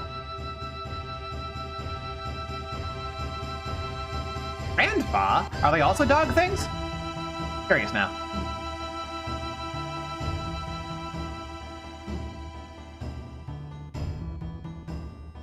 And after quenching it in the oil, you let it cool down for a bunch, and then pull it out of the oil with a winch-type lift crane thing.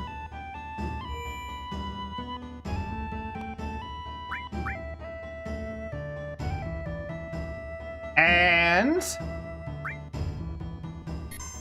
you let it drip dry a bit so that the oil all drips off back into the big ol' thingy.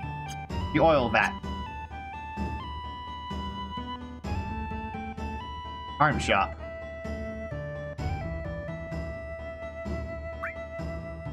Butterfly edge.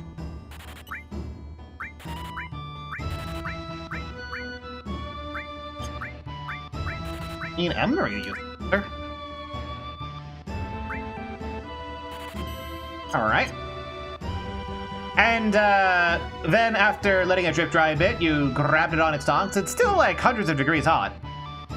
Move it onto a cart and ship that cart over to the draw oven, which is a smaller, lower power oven for a specific amount of time based on its thickness at a specific temperature. Which is gonna be like, it's like 400 to 600 degrees depending on what you're doing. And then you, after setting it, having spent a certain amount of time in the draw oven, yank it out and let it air cool in a clump because you want it to cool slowly, and since we're doing a lot of parts, it's fine to let them air cool when they're all closer together because they lose heat slower when put together. But because we were in a hurry, I kind of didn't let one of the sets of spring steel parts properly fully drip dry. So when I shoved them into the draw oven, they were still pretty slick with oil. And oil, it doesn't boil, it smokes. It has like this, it just sort of like burns basically. Picks up this huge like poof of smoke that just goes everywhere. And this smoke was going to be at several hundred degrees because we were running a lot and we were running very hot and the oil was already very hot. So it smoked up really badly when my face was getting close to be able to control the large pieces, and I just got a big old thing of oil smoke straight in my face. That by itself wasn't enough to burn my skin, because my skin was like leather at that point from working there so long. But it did hurt. So I shut my eyes and gasped in pain. Because, you know, it hurt, and I was suddenly surprised at the hurt. And it turns out gasping involves inhaling, and that means that a bunch of the oil smoke went into my mouth and nose.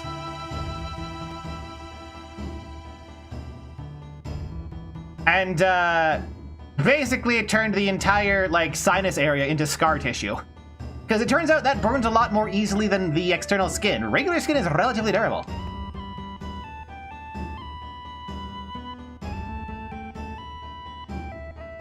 Interact with here?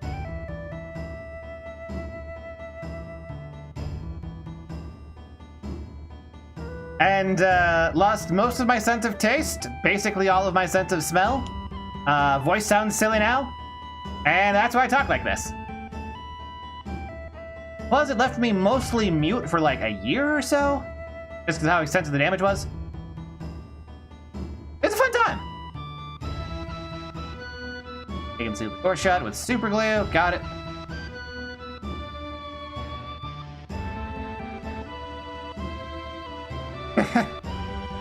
Area sucks. Okay.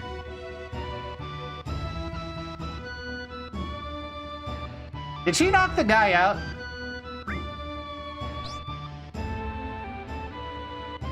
Am I better now? I mean, do I sound better or does my voice sound very silly? Ooh.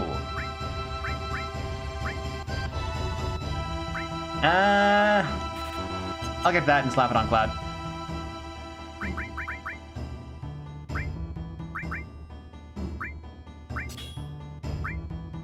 Wait, Force Steel levels things up faster though. It's fine.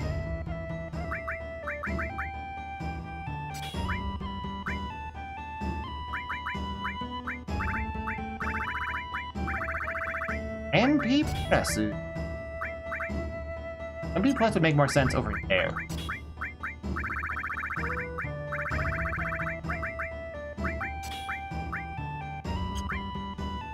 I don't care.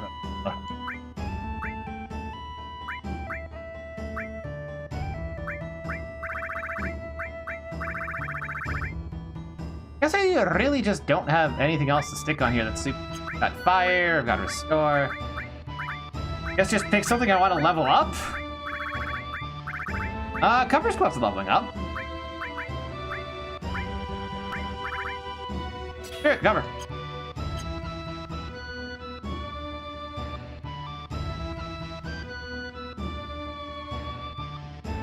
Okay, I didn't fuck up my face or nothing, because, I mean, the job itself kind of fucked up my face.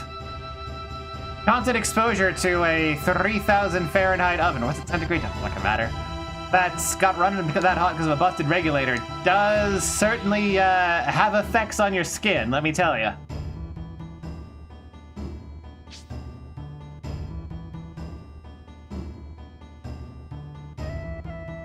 Up we go, I guess.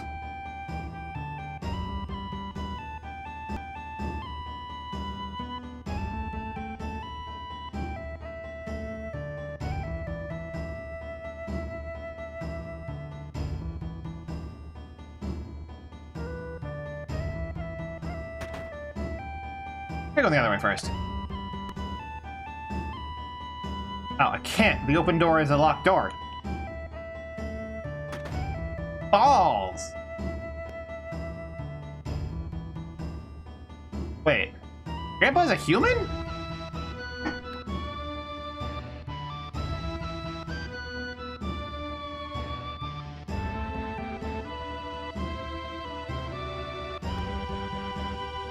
I'm 48. Okay, only 15 or 16 in human reckoning. So they live to like, what, 300-ish?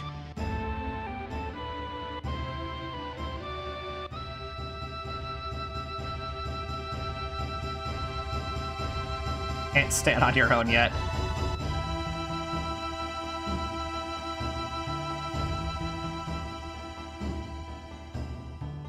Look at makes you lose perspective. I mean, okay.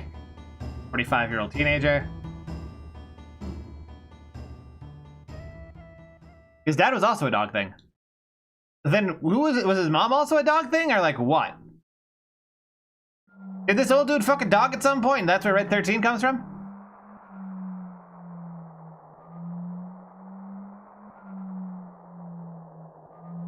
Oh, the reverse white woman?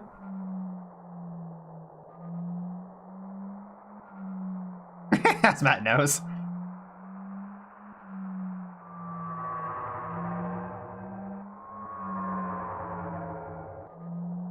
Okay, the planet's screaming because it's dying.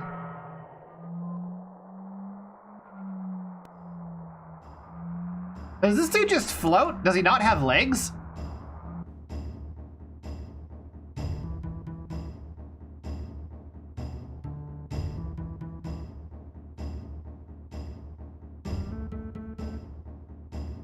Man, I sure hope we don't have to suddenly play as Red 13 in his section.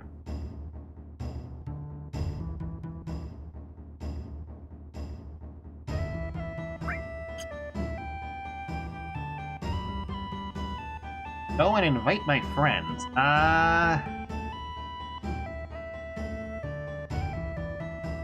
Where'd Tifa run off to? I need my emotional support ditties.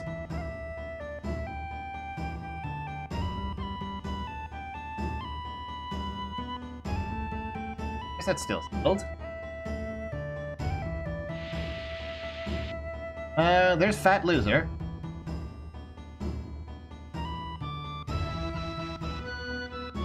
E?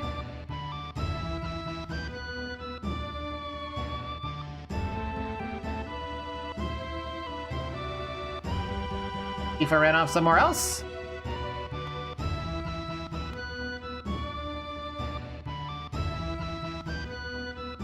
Merit?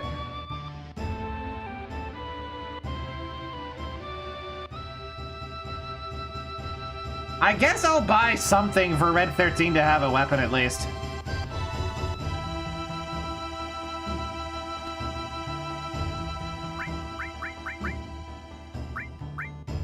This. Money.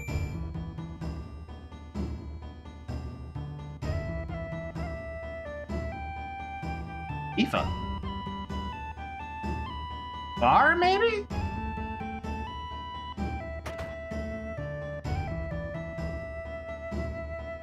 Called it.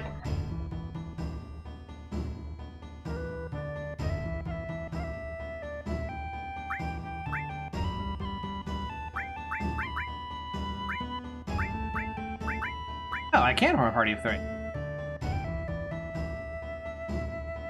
Oh, they don't have anything to say except the party thing. Alright.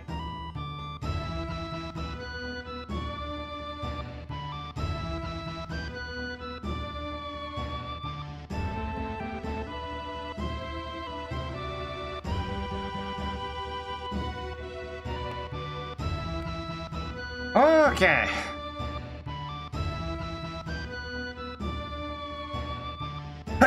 Excuse me.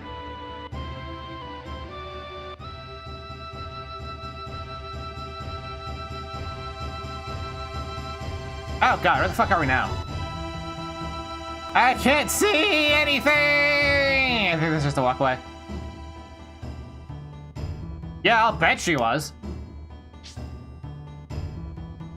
Didn't even get that date with Clyde at the Gold Saucer because the music was driving me fucking insane.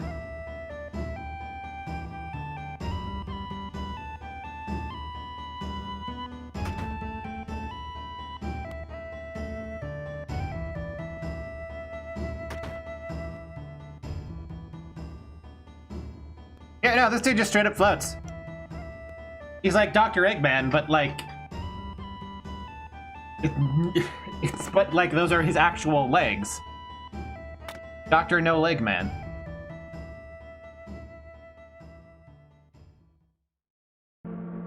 Okay, got a nice little digital orrery here.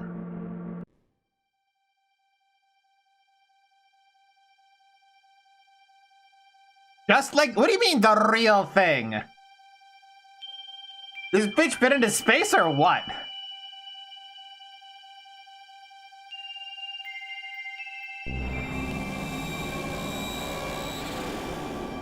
Is that the lava sound effect? Blue moons, huh?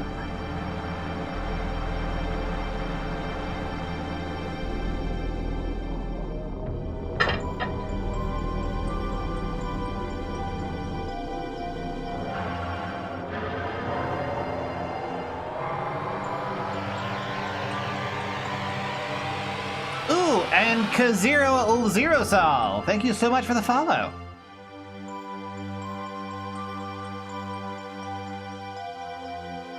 Eventually, when humans die, what happens to them after they die? Return to the planet.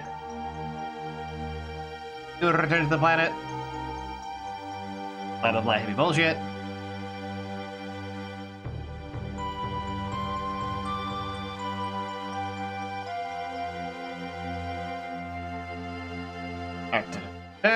Okay, so soul is just part of the planet. Nice. Good for shamanistic animism.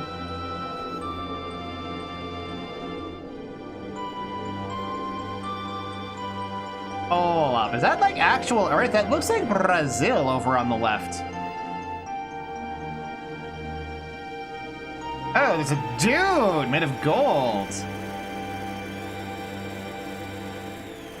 Yeah, it's a little stream. Is Brazil canon to Final Fantasy VII?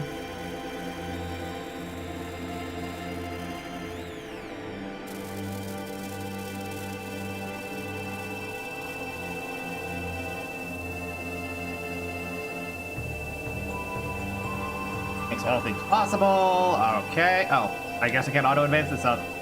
Space. Planets be planets. No one ever casts Brazil. It'd be too powerful. Banishing your opponent directly to Brazil?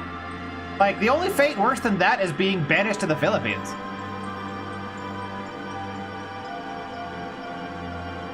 Like, that would be, like, not even black materia would be powerful enough to make that work.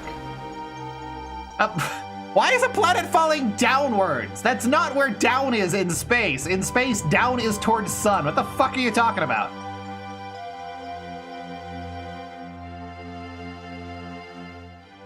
Bro does not know apoapsis from periapsis, I tell you what. Hazmat, I think what you're actually describing is the cursed lands from Fear and Hunger, where all those monsters roam, that is completely unfit for human life. I don't think that's a Final Fantasy VII thing. I think that's specifically the forbidden parts of Fear and Hunger.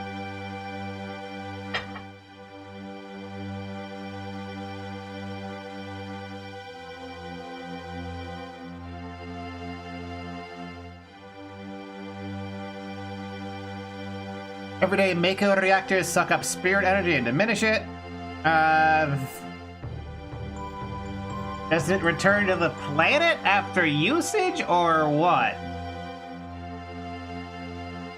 Look, Eldest Indigo VT, I appreciate the sentiment, but ask Woozle about our trip to Tijuana sometime, and you'll understand why I can't let him roam free in the Philippines. I'm not going to tell you that story. He'll tell you that story if you ask him.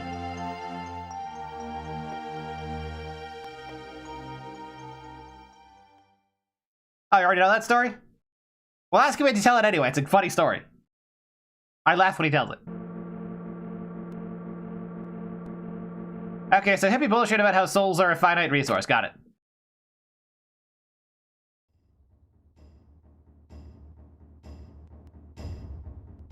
One of the top on his shell. It's a good story. Okay, that's it.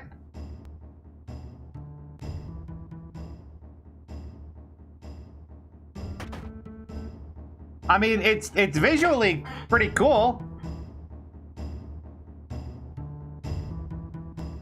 But like, it didn't really tell us anything new.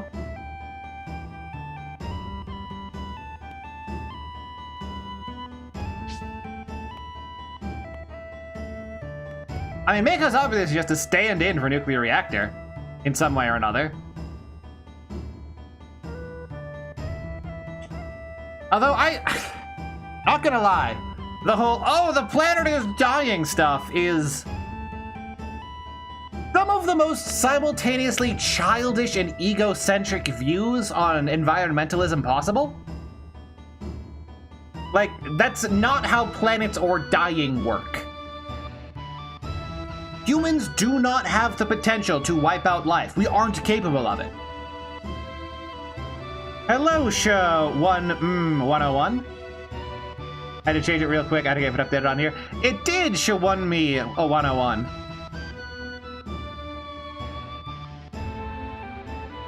I disagree, shit 101. There's a 1 right there. You have to pronounce it correctly. If there's a 1 right there, there's no I, otherwise it'd be Jimmy. But it's Shawonmi 101. Like, that's the full name. It says right there. I can read with my eyeballs. Do you need glasses, man? I bet we don't know how to pronounce it right. You clearly don't. But antimatter bombs? We can't manufacture those. Isn't the ozone better now? From what I understand, the ozone thing might have just been completely made up by, like, aerosol companies as a way to specifically drive potential competitors out of business, and it was never in any danger whatsoever. Like, I think that's how it actually played out.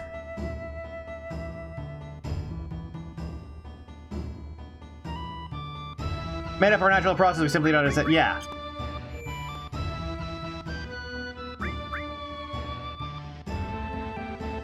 Like, it was never actually in danger. It was just a good use to bludgeon smaller companies away in the name of creating artificially government-enforced monopolies.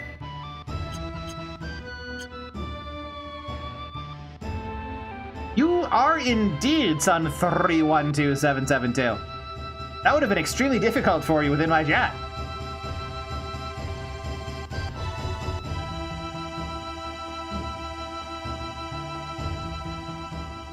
But yeah, humans can't actually, like, destroy the planet or whatever. The only thing we can destroy is ourselves. And, like, that's actually something we need to think about and worry about because it means we probably have to nuke India and China. Just flat out, we might just have to do that. Just because they're a global threat to the entire rest of the world.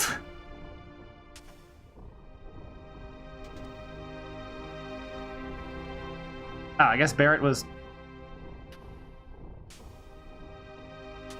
Oh, we definitely have to nuke India. I mean, not necessarily nuke India, but, like, something has to be done about them. Like, they are a threat to the continued existence of humanity right now.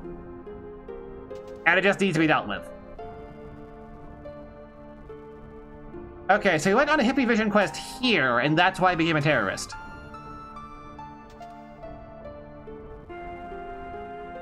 Good thing my man is unambiguous, can only be read one way.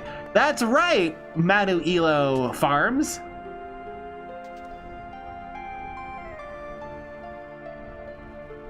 Can't do it, say the planet, the only gonna do it. Yeah, see, that's a more correct attitude. You need to worry about the people living on the planet. The planet itself doesn't give a shit. It'll keep spinning even if we're not here. Although that's not entirely true. Humans, believe it or not. What if he simply said Naruto talk with him with talk no jutsu? I don't think that'll work. They'll all reincarnate as beautiful pigeons. What do we do with 2 billion pigeons?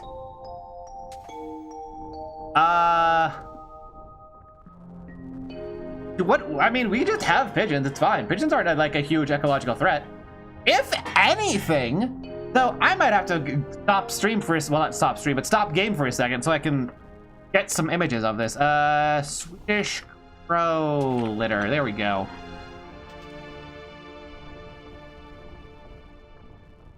Let me save this real quickly so you can understand what I'm talking about.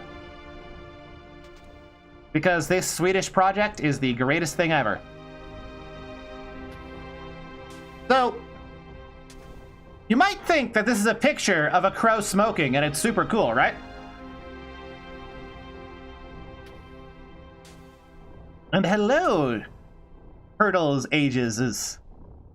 What this actually is Sweden has set up a program where they gave crows jobs. They set up something where if crows find litter, like dirtying the streets, hello, Clarity, they can put it in these little trash cans, which will identify it as litter, and get food for it. And crows love the arrangement, and because crows do have honestly, crows actually have a relatively sophisticated language as far as humans go. They've been like telling other crows to come here and come to the big cities and get jobs for food because they can do that. And crows now just work as janitors in Sweden. Like, they just have jobs. It's great.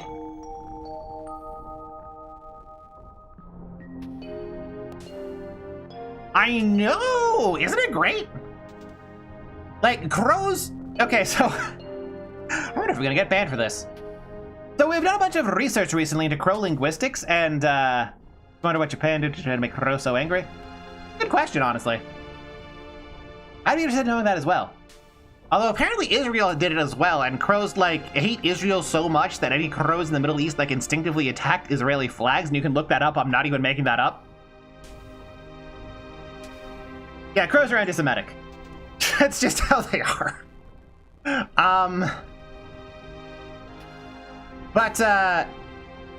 No, so crows, as far as linguistics go, recent research has suggested they actually do have a distinct language consisting of about 400 words.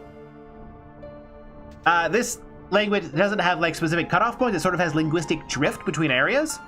And crows from different regions can communicate with each other and tend to forget certain words and remember other words. Because they can only, the reason the language is limited to 400 is that's about how many words they can remember due to their brain size. And the reason I bring up that 400 number is, let me double check this. I don't want to be inaccurate about this.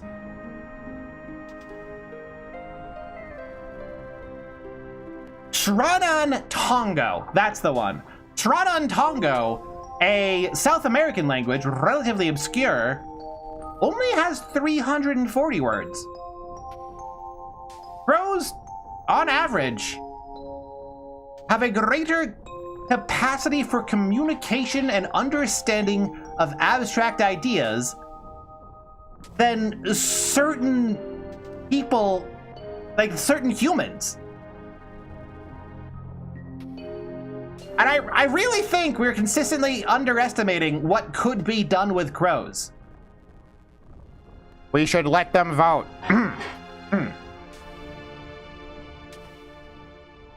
But yeah, I am all in on like letting crows vote, unironically.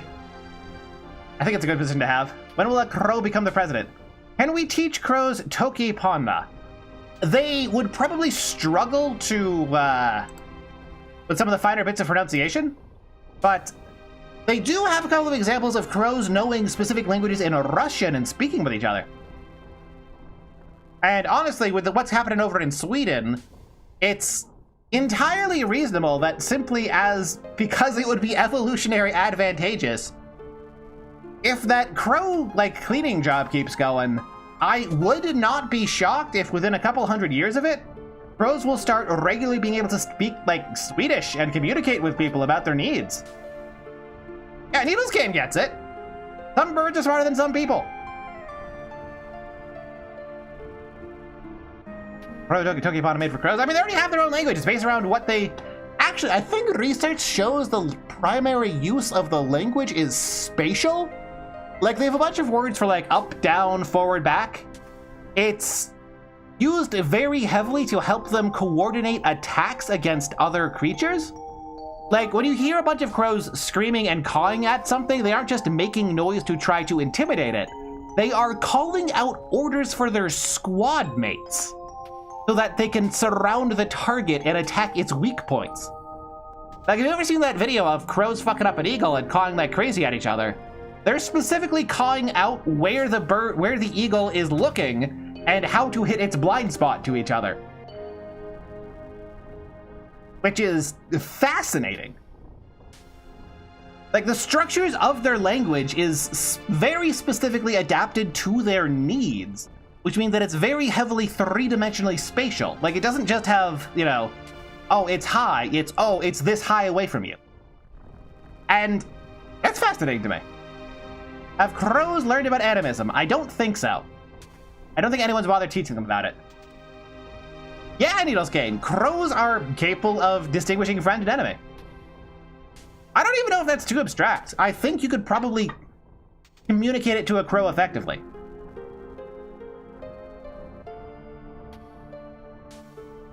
That's what I figured. That's what I figured. Remember all sorts of things was Tifa's lead into her home being burned down because she's still somewhat, like, associates fire with trauma somewhat.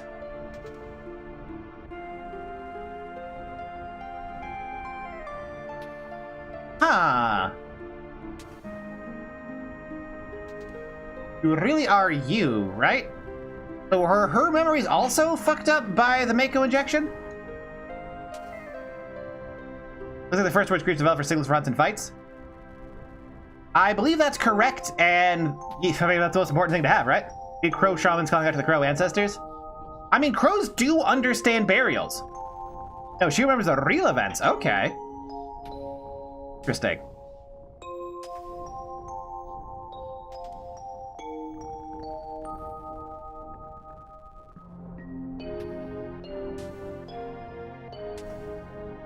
We'll see how that shakes out eventually. At the Setra, the Promised Land, all alone now. Here for you. I'm the only Cetra. I mean, you could go fuck Sephiroth.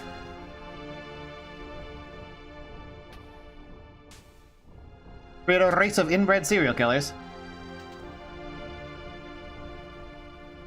Is this every Friday? It was for a while, but I'm thinking of switching over to... Sephiroth is an artificial Cetra. He can continue his bloodline, probably. It's fine. I sit down and do stuff, or is this just it?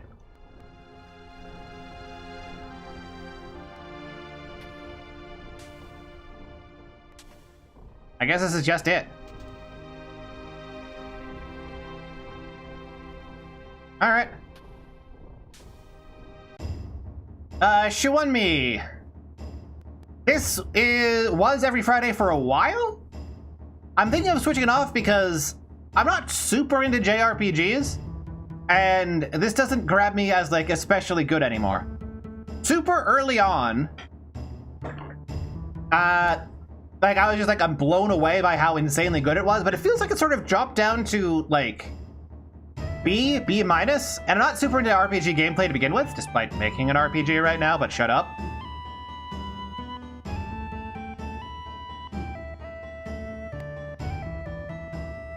So now does that mysterious door open? Thinking of switching to Sky Blazer or Kingdom Hearts.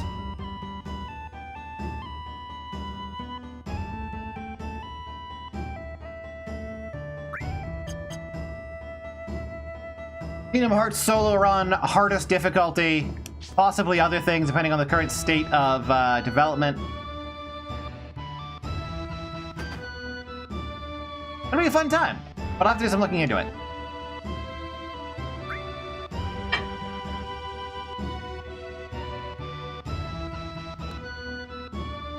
Professor Gas? Is this the guy?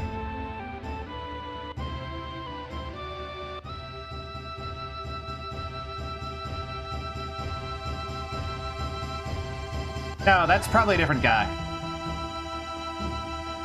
That's not Hojo.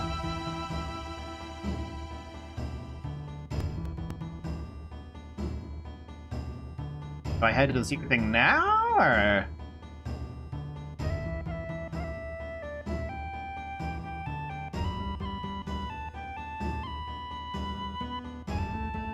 Yeah, right? And if that fails, I can just do like a level 1 run of Kingdom Hearts 1, although I've never done that before. Gas was Hojo's predecessor. Right. The one that Sephiroth was like super obsessed with. And like, you'll never be the real one. Hojo?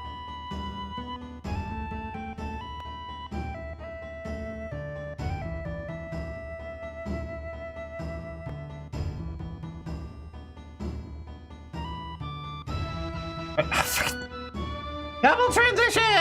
Ah.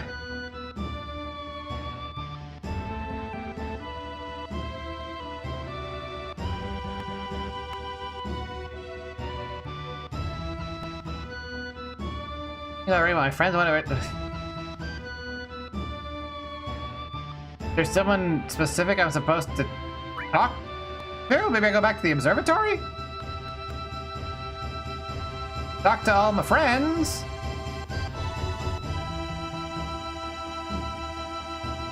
Great ancestor in the sky? I don't know if gorillas necessarily have the degree of abstract reasoning necessary for that. Crows probably do?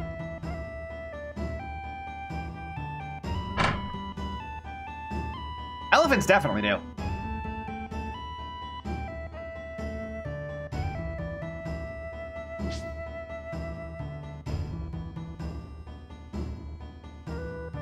Like, I think Coco's longest sentence was, you give me banana, give me banana, give me give.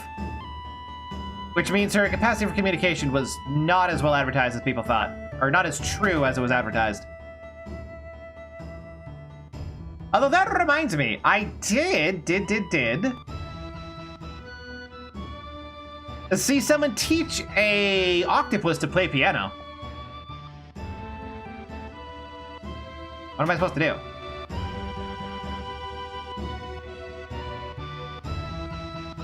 That's another ape? Oh, never mind then.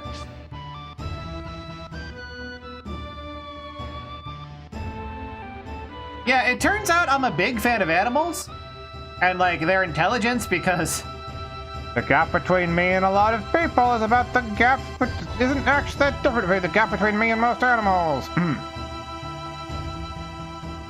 Yeah, octopi, they're smarter than some people, but not smarter than most people.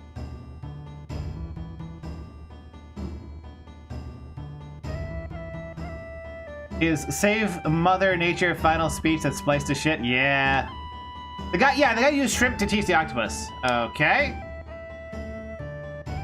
We have guests, I know. The Promised Land, sure.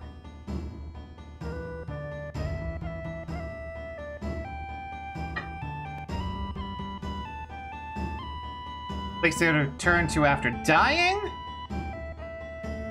Okay, so that's just what they call dying. Got it.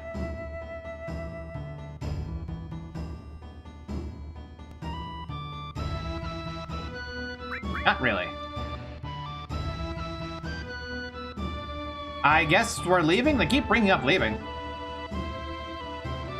I don't see a particular reason to stay around.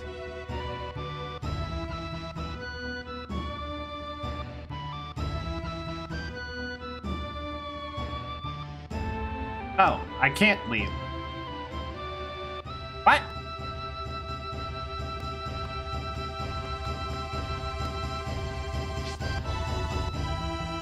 Did I ever check it up here? Is that what I'm missing?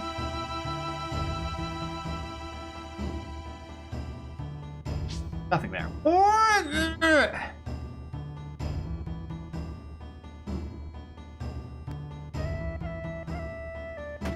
Help! What do I do?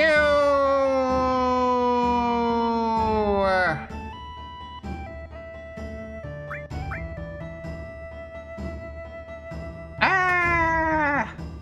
Why is there no elephant language? They do have methods of communication. But I think they're just not very good vocalizers in general. The speccing into further vocalization isn't super good for them. Most of their communication is done by, I think, footsteps? Because they can just, because their big ol' feet are so large, they can just like feel other elephants walking from like miles away. And that's kind of stomping is how they communicate, I think.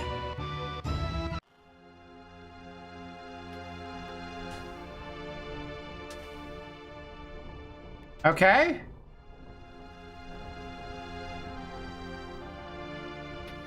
What? I'm just gonna look this up. What?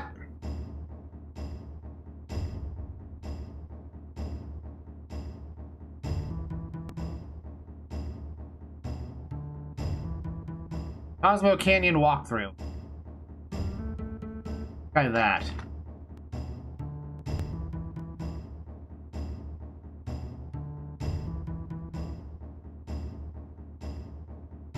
Okay.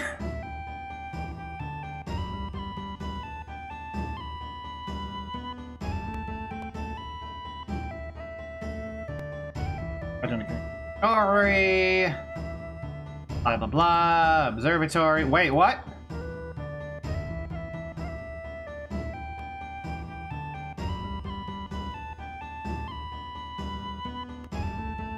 Speak to Red 13 last?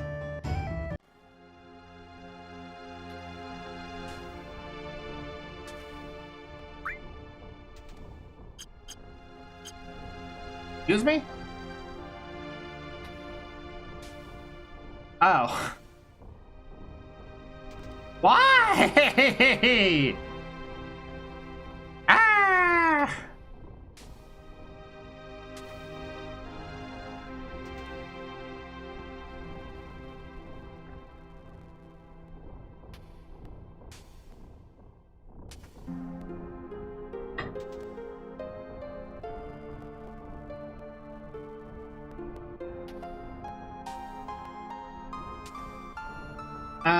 Okay, I guess I'll grab jailbait. Why not?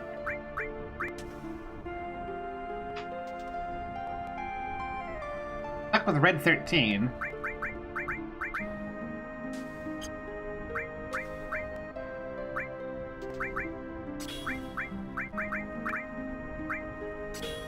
May as well.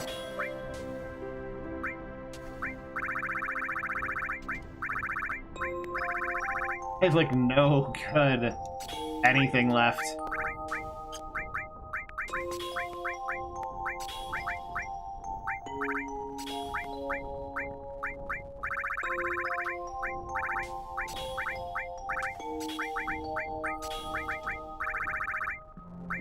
Sure, we'll slap Deathblow on there for giggles and shits.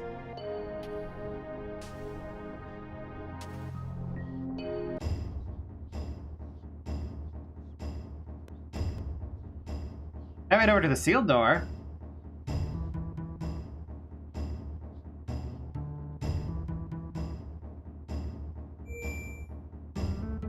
Oh, this will be the final save of this playthrough. I might return to this someday eventually, but...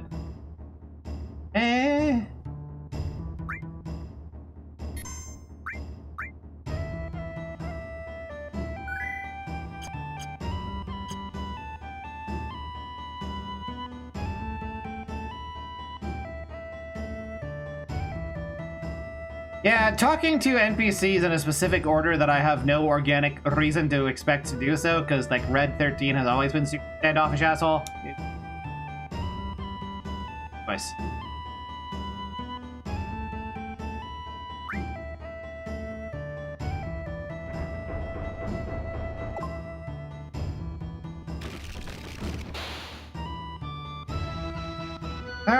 Okay. You're sitting there?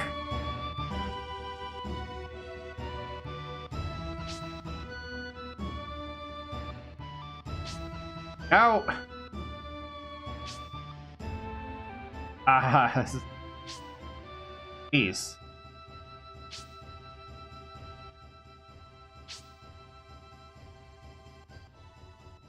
I mean, it's green.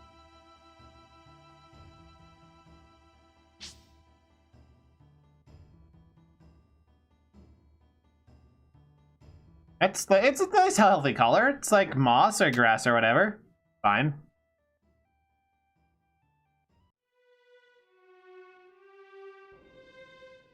Oh, we got the creepy music.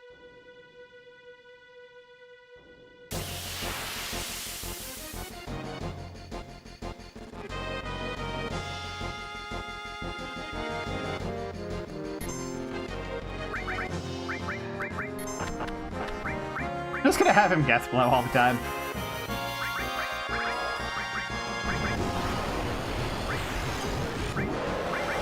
What?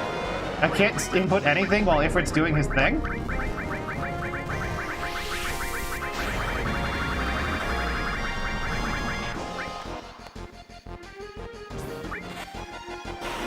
Oh, I got a hit, cool.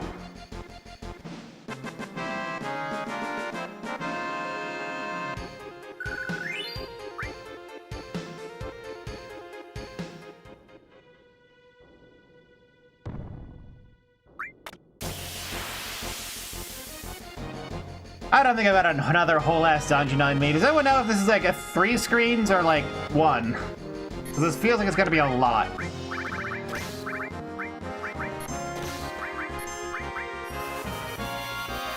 Judgment Bolt, not Bolt, not Judgment Fist. Okay.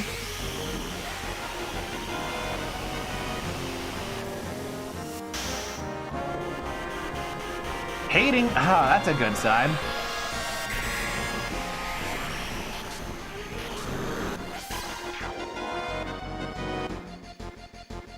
Five screens, alright. I don't know if that's true or not, or chat's just gaslighting me like usual.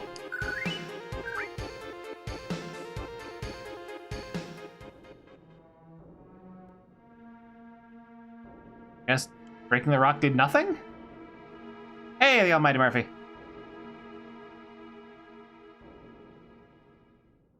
I'm gonna try and zip through this really quickly, and if I can't do it in like 10 minutes, I'll just end stream at an exceptionally unsatisfying place.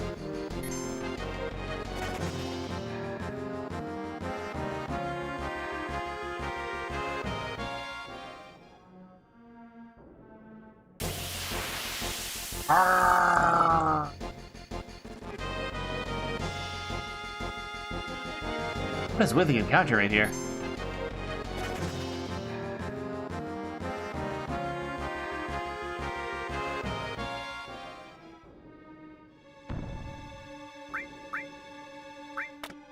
My job to break all the rocks? Is that what's going on here? Yeah, that kind of sucks. Rated is 35.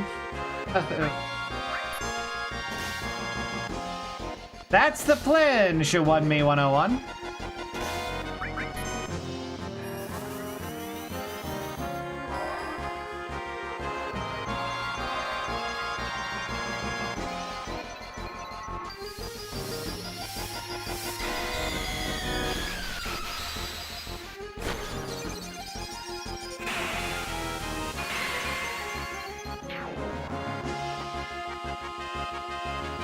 For an S. What?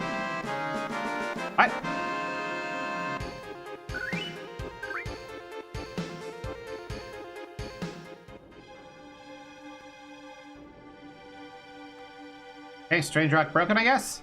I just do that for all of these. Fuck that. That's gonna take too goddamn long. Or like a repel from Pokemon. Alright, who is up for rating? Because just the fuck that. I don't care. That's too much of a pain in the ass.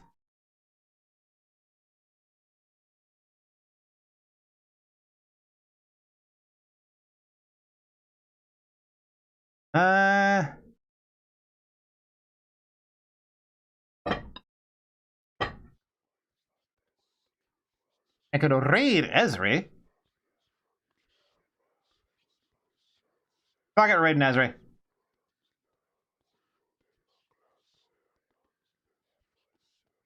Glooby is doing? Who's Glooby? I don't think I have a Glooby. Anyway, she wanted me make sure to hit that follow button, subscribe button, whatever it is.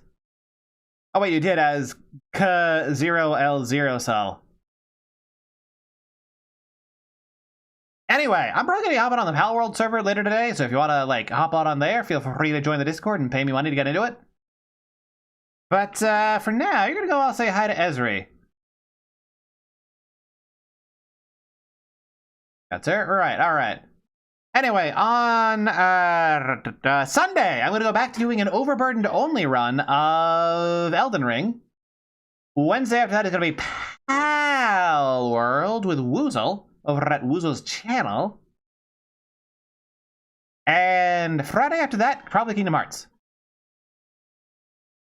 Oh, also there's gonna be a video coming out on Sunday. I think Sunday? It might be Saturday. One of them days. But for now, get the heck out of here.